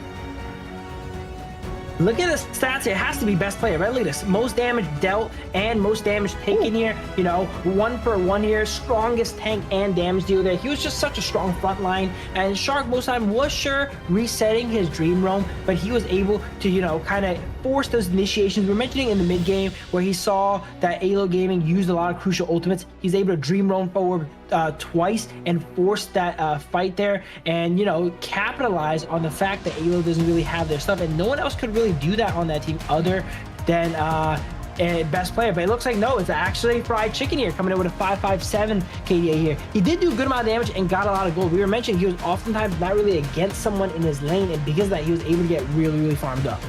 Yep, the split pushing power on the side of Fried Chicken was number 1, but number 2 was he was always consistently in between the players on the side of AYLO Gaming, separating the fight. And look, the first part of it, look, is great. They got the kill onto Mobazane and whatnot, but always, constantly, either Fried Chicken is doing the split push or he comes in for the finishing blows.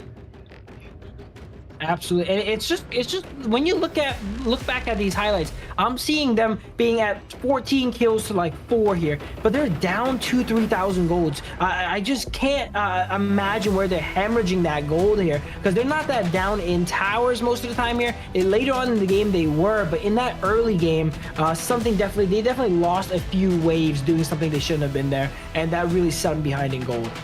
Yeah, also with the steals of the camps as well. This one was a learning lesson, this time for the side of AYLO Gaming. So BTK, all of their learning has come to this point. We'll go for a short break. When we're back, we bring you the final game of this best of 5 series.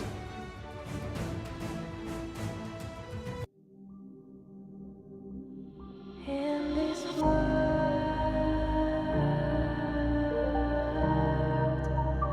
only ones in this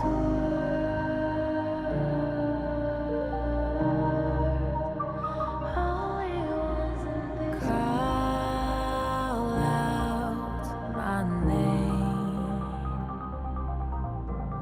cut through the sound of the rain. No matter how I feed the flame,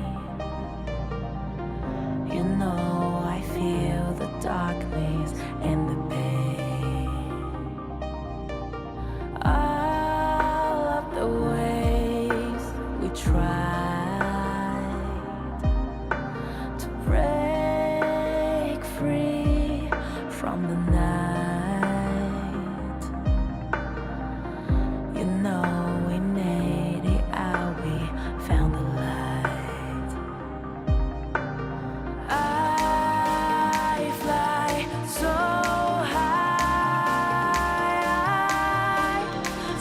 high, light up the sky.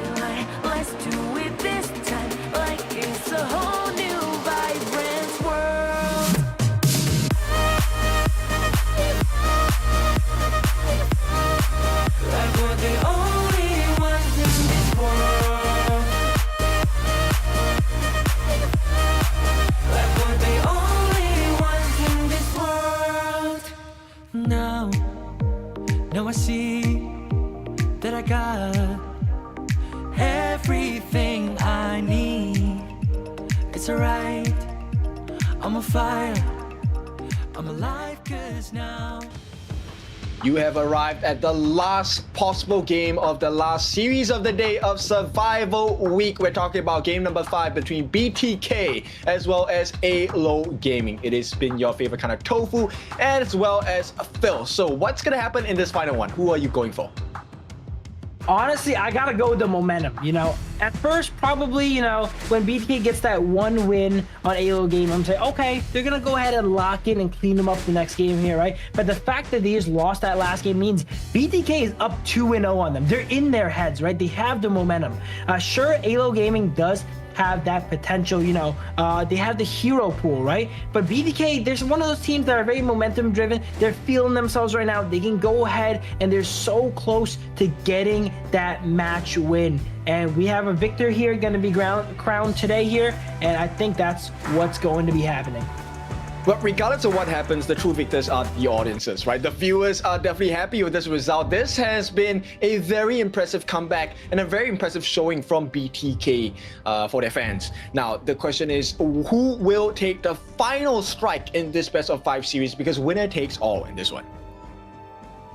Absolutely here, and I'm very excited to see what the draft is going on here. This is going to be the ultimate test on their hero pool, right? 20 heroes on each side are removed from the pool and not allowed to be played here. So we're going to really have to be digging deep on what is going to be possible here when it comes to drafts, and it's going to test their coaches and players in particular. If they can go ahead and formulate a draft with the pieces that are left.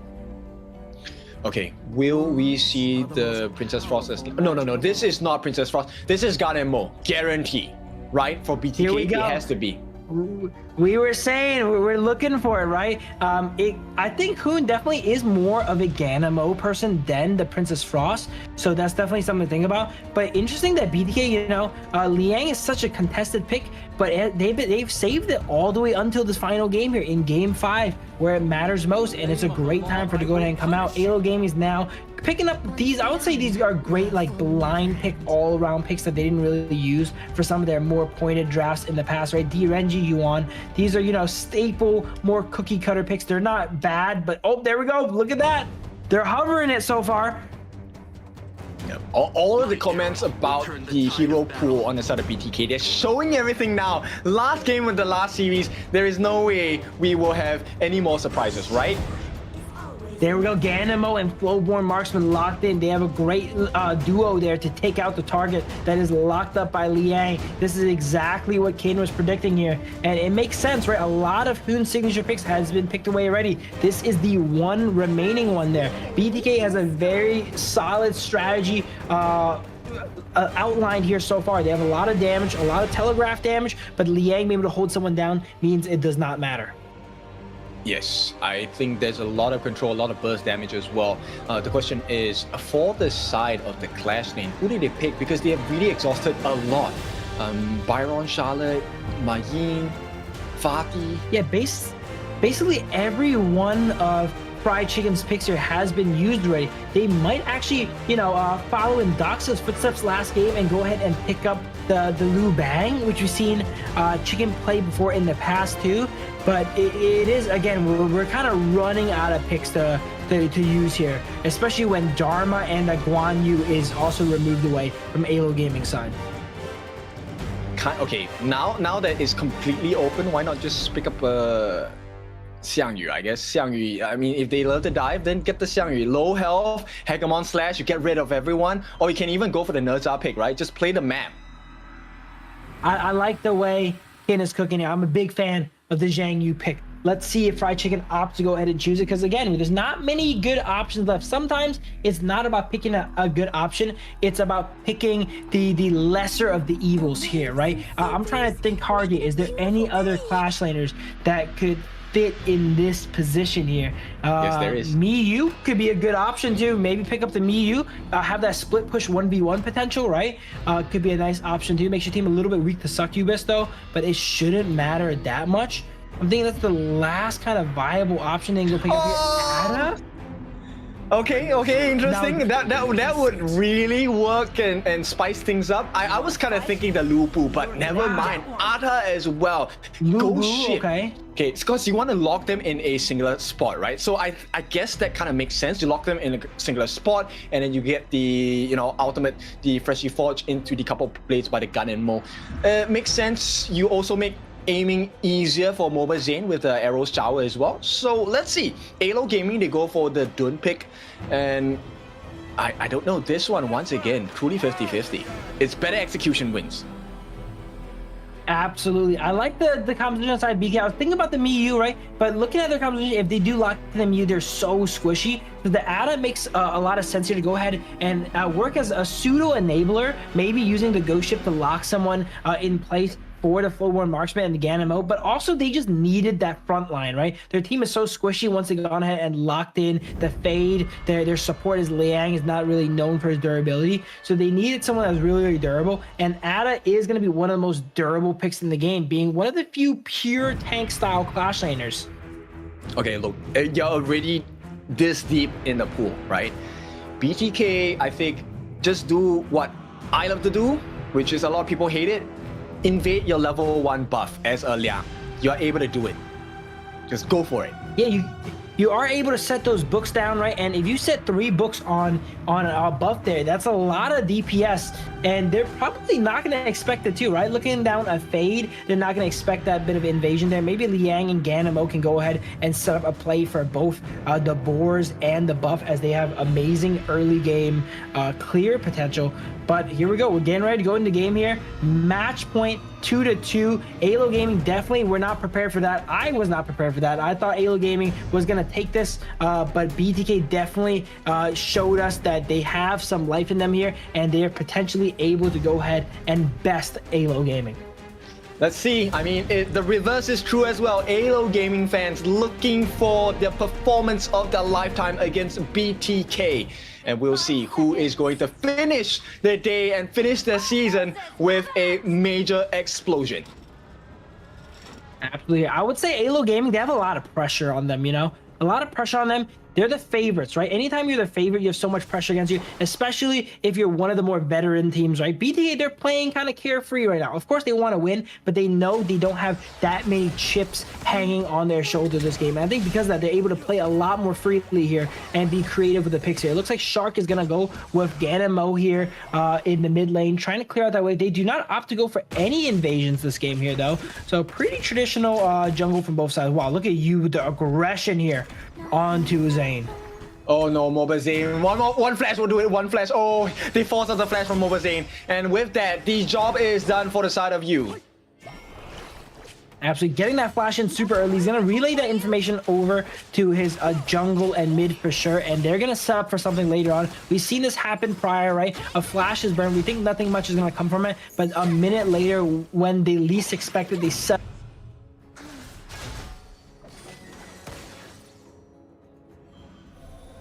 advantage for now. Slight goal lead. Here comes the TP into the middle for the side of AYLO. They want to put a little bit more pressure. Mobile Zane does not have flash. This is a very scary potential. I think, yeah, the turning point is going to come out when Lomax opts to go ahead and set up a roam down bottom with the dude, because they know if they want to, they can brute force down a kill on Zane fairly easily. Shark doesn't have really the tools to defend him, and he doesn't have the tools to defend himself currently. Oh, hang on. The flash from Doctor. Oh, this one was a little bit closer. And this is why you pick the Arta, right? Very tanky, able to hang on. And he recovers his health pretty well. So he's able to sustain in lane against Doctor for a little bit. Also forces the flash, which is great. For now, they don't get the things they're looking for on the side of AYLO Gaming. Absolutely. The Ada pick, you know what? It's not the most top tier pick, but I will say against someone like the Mayin that requires penetration. Oh, look at this. Shark gets dropped really low here. Lomax going super aggressive. Wow. Getting that skill 1 last second into the fadeaway there. Absolutely knowing the limits of their hero. We're saying they're running out of heroes. They do not seem to be running out of heroes at all inside AYLO Gaming. They all understand their heroes pretty well from what I see so far. Yes, and the biggest deficit for the side of BTK now is the fact that Alonso has made his way out with the Crimson buff as well. Oh, hang on, the stun comes in. Mobazane locked for days. He will be taken down. This one credited to you, and there is amounts of damage coming in from the side of AYLO. They should be able to crack this T1 down to at least half its health. So there you go. That's the signature, you know, AYLO play we're talking about prior, right? They've done this before. They burn that flash early, and they come in right before it comes back, you know, where Zayn thinks he's getting ready to be safe, and they set up a dive on them, and that was executed perfectly. We called it a few minutes ago. They go ahead and call it out to their team and do it, and they've now just gone ahead and executed on it there. BTK looking to make a play on the Crimson Golem here as they get Dune kind of crowd controlled up, but he's really tanky, though. Yeah, right now the support is coming in for the side of AYLO Gaming. They will be able to melt Fried Chicken down. If they get a little bit more, they do. And that is BTK now having a third member fall in this first 3.5 minutes. AYLO Gaming are rampant so far. Absolutely, this is not looking good, but it's okay. We've seen BTK come back from stuff like this before, right? Last game they were down a bunch of kills and that was okay, but this time AYLO Game is looking a little bit different. They're able to actually maintain the gold lead. They're not just getting kills, they are getting farm and objectives as well though, so it's not going to be as easy for sure. They need more setup on the side of BTK. Someone needs to be able to set the tone for the side of Best Player 1. They go in, but it's actually Alonso that benefits off of that aggression. And for now, Mobazane, he's trying to land the arrows. Not going to be enough damage at this point. It's still too early for the farm laners to really step up and take the fight. AYLO Gaming, they see an opening. The Arthur jump is going to come in. That's quite a bit of damage. Where is the rest of the damage? The Unending Sorrow going to help out the side of AYLO. But during that chaos, BTK secured that first timer of the game. And Best Player 1, that has been the best decision they've made so far. They recover a little bit of the gold deficit. Absolutely. It looks like the main there from Doxa was trying to go ahead and contest Best Player 1 for the objective. But again, we always mention this. You can't contest Fade when it comes to securing, right? They're able to unseal the objective in Jade and secure it there, so he does take that down. AYLO trying to make a play on Fried Chicken here in the clash lane. He is really tanky though. He burns the ultimate away from Yuan, but they are not letting up here. Now Hoon is here with the Ganamo to help him out and clear some of these waves. Yeah, I don't think they defend this. Lomax as well as Alonso, they're looking for an opening onto Chicken as well. Here comes the dive with the Unruly Blade. One more strike is going to do it. This time, Lomax secures it for the side of AYLO Gaming. They did manage to clear the wave during that skirmish itself. So BTK, they saved the T1 at the top. And in fact, they also benefit off of it. Mobazane takes the T1 at the bottom, buys the Doomsday because of that gold. Absolutely. I would say, well, that's a kind of questionable defense there. Fried Chicken almost got out there, right? If he had a little bit more health, he would have gotten out there and defended and not went down as well, which would have been optimal. But super close here. Another fight comes out here. This Dune has been getting their ultimate reset almost every single fight by the Dolia. Great synergy between the Dolia and the Dune here currently to get so many Unruly Blades off. I mean, that's the beauty of the double Ds, right? And of course, with that being said, Shark is being chased down. One more strike, the flash comes through. It's not going to be enough to get that auto attack. And Mobazane, the second one to fall as well. AYLO, they will not allow this situation to happen. BTK struggling to keep up. Absolutely. It is 0-6 here in favor of AYLO Gaming. Again, they're not up a monstrous amount of gold, but they're definitely up a lot more than last game here. And this game, they're focusing a lot more on the farm and objectives here instead of purely just going for kills. Which is okay, right? For now, BTK, they're still keeping up, even though there is a slight lead for the side of AYLO. I think as long as they match the towers, it should be fine. They're going in for that final hard, and J-Mark will not be able to get the kill at all. And with that, they're still chasing in Fried Chicken. He's making the call. They want to finish this fight and win that gold advantage. But on the backlines, Alonso catches eyes on the Boars. Shock is low. The stun wind slash does not help out in this matter for now. But Hoon as well as Shock have been taken down. And AYLO Gaming, might they have overextended? At this point, Fried Chicken, he's trying to set up the fight against Mobazane. Mobazane will have the ability to lay down some damage. Maybe Robert Elmer has taken a step too far. 3 deaths for the price of 3. It's an even trade. But BTK, this is good recovery gold.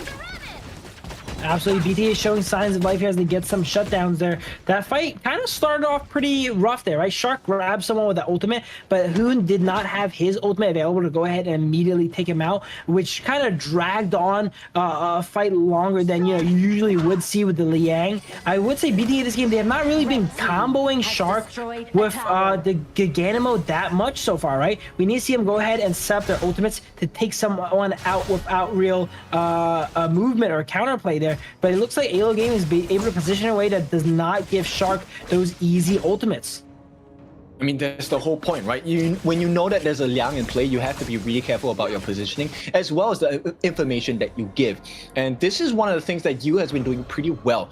And one concern here I have is Glomax is actually going for the magic build. You can see Stave of Sorceries. He's going full ham with the extra magic output.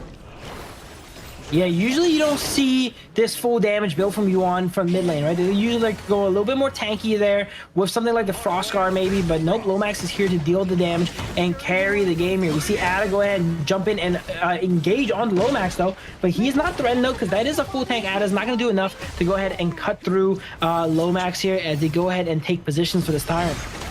Okay, nice catch on the side. Hoon is trying to lay the damage in, but it's Shark who gets caught. Flash by Hoon. Everything getting burned out from the side of BTK. At the same time, there is an open target in the form of Dogza. And right now, they do get their hands on Hoon. The jump in continues. Alonso with the heals and a rampage for the side of Dogza. This is all going haywire for the side of BTK. Only Moba, Zane, and Fried Chicken are alive. But even at this situation, Fried Chicken has to go and heal. The T1 is going to be secured for AYLO Gaming. This is not good for side BTK. We notice they're a momentum-driven team, right? It looks like they do not have the momentum on their side right now. Yeah, but Alonso, he's falling low. This could be a nice surprise kill, and they do get that finisher. Shark gets the revenge here. Fried Chicken opens up the map for the side of BTK. They need to work a little bit more, but Fried Chicken a little bit too far. The flash comes in. A finishing blow from the side of Lomax. Gets out of jail for free as well. They're gonna try and get the catch.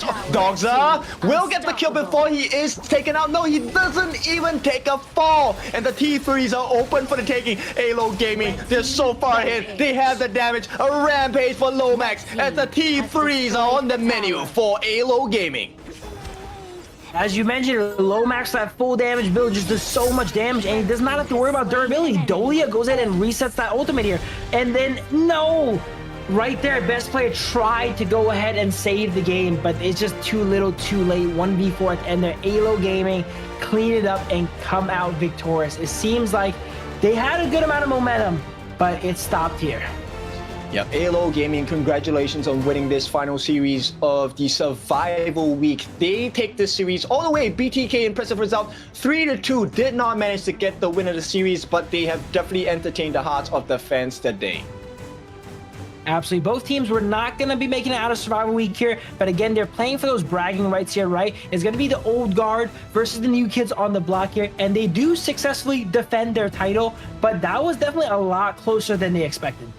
For sure, and you can tell the improvements, right? I think BTK has only had access to the game for what, 3 months or so. So the fact that they're lasting this far in the competition, able to take games back as well, it's a mark of improvement. So we're curious to see how far they can bring their game up to. In the meantime, there is also another battle happening, which we'll cover later on. These are the games that are happening off stream. LM are currently fighting Boars in a best of 5 series as well to determine who is going to be at the end of the road for the top of Group A. Absolutely. Earlier, we were mentioning that Boars was going to be out since they'd gone ahead and were not able to get a 3-0 on BTK. A little bit wrong with the math there. I'm going to have to blame Ken on that one. But it seems like if Boars ends up potentially getting a 3-0 against LM, they still have a shot. So it's going to be a little bit rough and uphill battle for Boars, but they do have a shot to still make it out here. Here's a look at the final stats here for both sides. I would say, again, we already gave them a lot of credit here at BTK. They really fought their heart out, but against a veteran team like AYLO Gaming, it's going to be tough. We mentioned they have the hero pool, right? They have the experience, and they show it here too. But they did bring up quite the impressive fight against them, though. Yeah, to me the biggest difference maker actually was Lomax. The fact that he went full greed, went on that full magic burst damage build with the Stave of Sorceries as well. Look at the damage, 69.2k Yeah, in the bag, in terms of damage dealt, hero damage dealt to the side of BTK, he was responsible for some of the most clinical stuns and damage across the board for BTK. Absolutely, and that build makes a lot of sense here, right? He doesn't have to worry about durability because he has 2 ultimates. Usually, enemies are not going to survive through 2 Yuan ultimates there. So he's able to itemize super aggressively here and just leverage his ultimate as his survival tool instead of building stuff like that Frost Scar Embrace. So that was a great itemization there, and he used it really, really well, right? It's not greedy if it works out there, and it really worked out for him that game. Yep, and it fulfills 2 different win conditions. Number 1, you are self-sustaining, but you also save your team with the heals. And then, oh, there's one more, the third one, damage. He was dealing the damage over the BTK. There was always a numbers advantage on the side of AYLO Gaming. Yeah, and it was on a hero like Yuan, which something like the Fade is going to struggle to go ahead and deal with, right? Being able to go untangible there is Fade's worst nightmare, because stop all of his damage. And then on top of that, you know, Fade, when he jumps on top of you, you know, and you go untangible there and you come back down, you deal a lot of damage back to the Fade, and Fade is not someone that can take the damage from someone like a Yuan, especially not a full damage build. Yeah, 32%, that is a lot. 8 kills in the bag for the side of AYLO Gaming's Lomax. And what a way to end the series, end the day, and end their tournament run as well. They will be rewarded with a small fraction of the prize pool available in this total 50,000 USD. Absolutely. After today, 3 teams are going to be going home here, right? So again, as Ken said, they had a great performance here, entertained all the fans here. I really appreciate all their hard work and performances here, and I'm looking forward to seeing how the remaining teams go ahead and, you know, fight it out here for that prize and the chance of being champion of the KMW. That's right. The prize is quite a big one because not only do you get a little bit more gold in your bank account, as we call it, it's going to be 10,000 USD for the winning team, but also the coveted ticket into KIC, where you get to meet the best of the best across the world and you play your hearts out in Philippines. Absolutely, and you get your chance to go ahead and, you know, win even more, as you mentioned here, right? So that's going to be very exciting here. So we're going to have to be saying goodbye to a few teams here, which are BTK and AYLO Gaming are confirmed. Boars Gaming and LM are still in the cards here off stream, depending on which one they go ahead.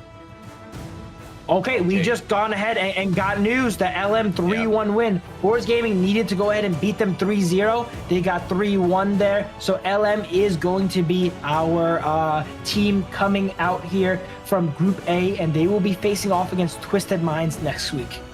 And what a turn of events, right? Because it's actually BTK responsible for LM going through because they took 1 game off of Boars Gaming. If they did not do that, Boars would still be in a position to be able to qualify as the final team in Group A.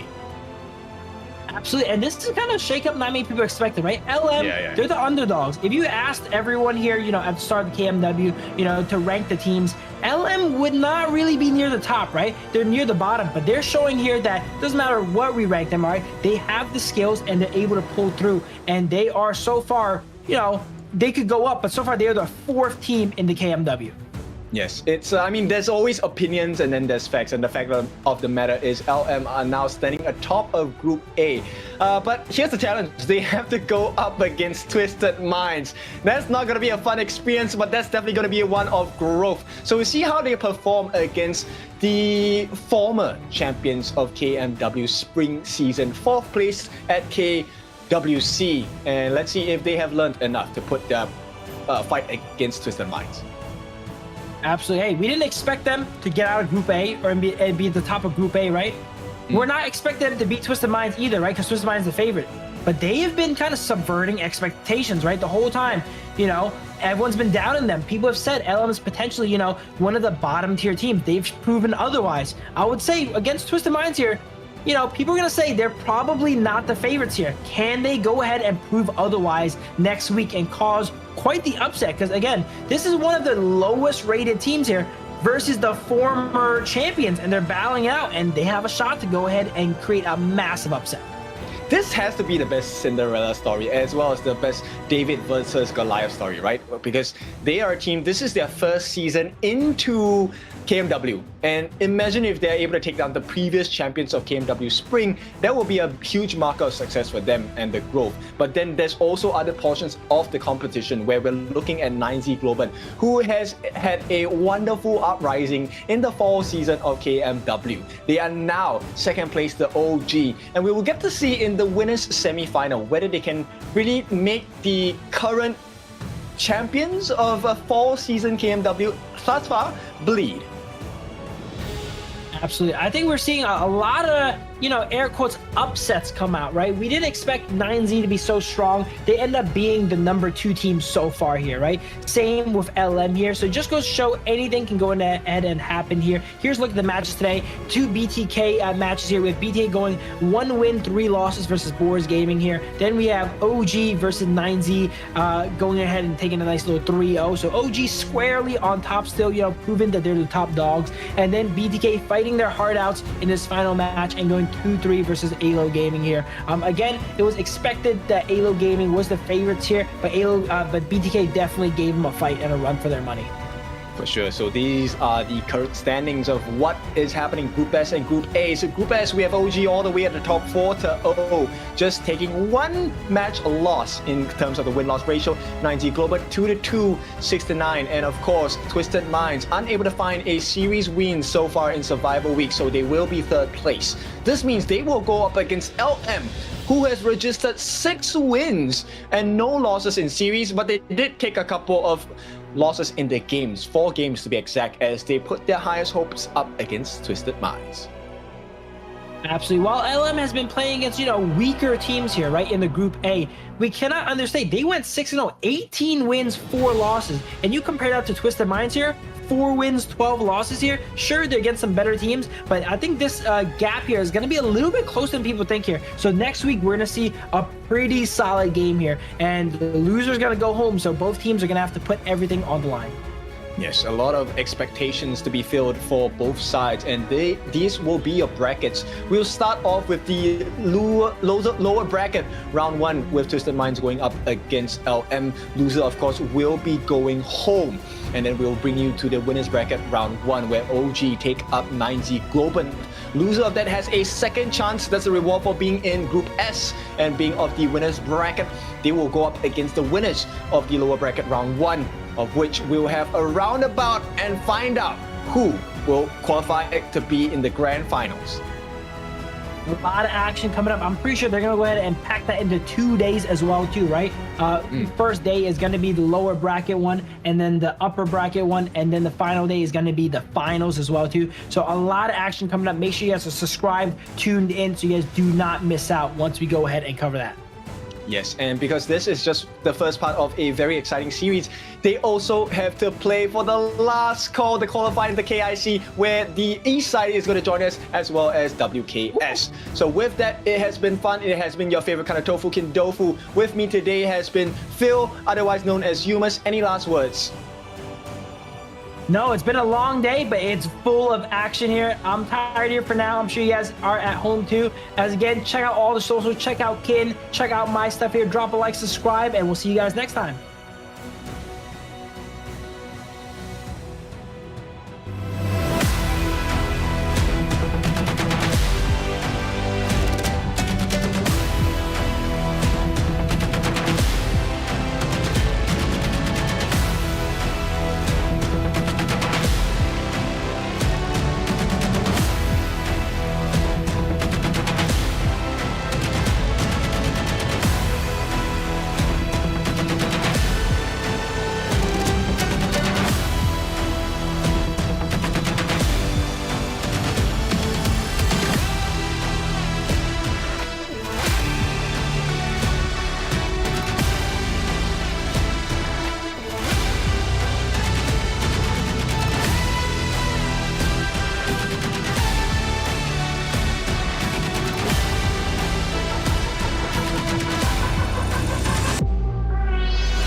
hesitate for another moment, but my bone is golden. I'm invincible, just let him know I can show you all the glory I own. To the drunk, go find a way to the pad. It's how we did. Go, different rock, we go. It ain't a river, turn it back. Storm is coming, light up your cold. It's my kingdom, fire growing up. We the kings, it's our honor showtime.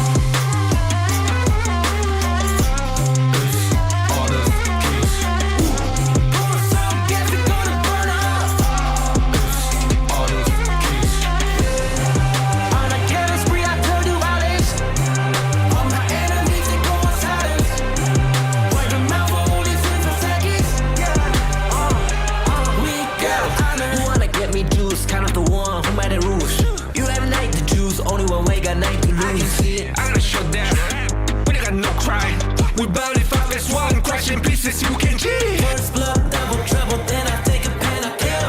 All you do is sweat and look at me stay with the rain. Say,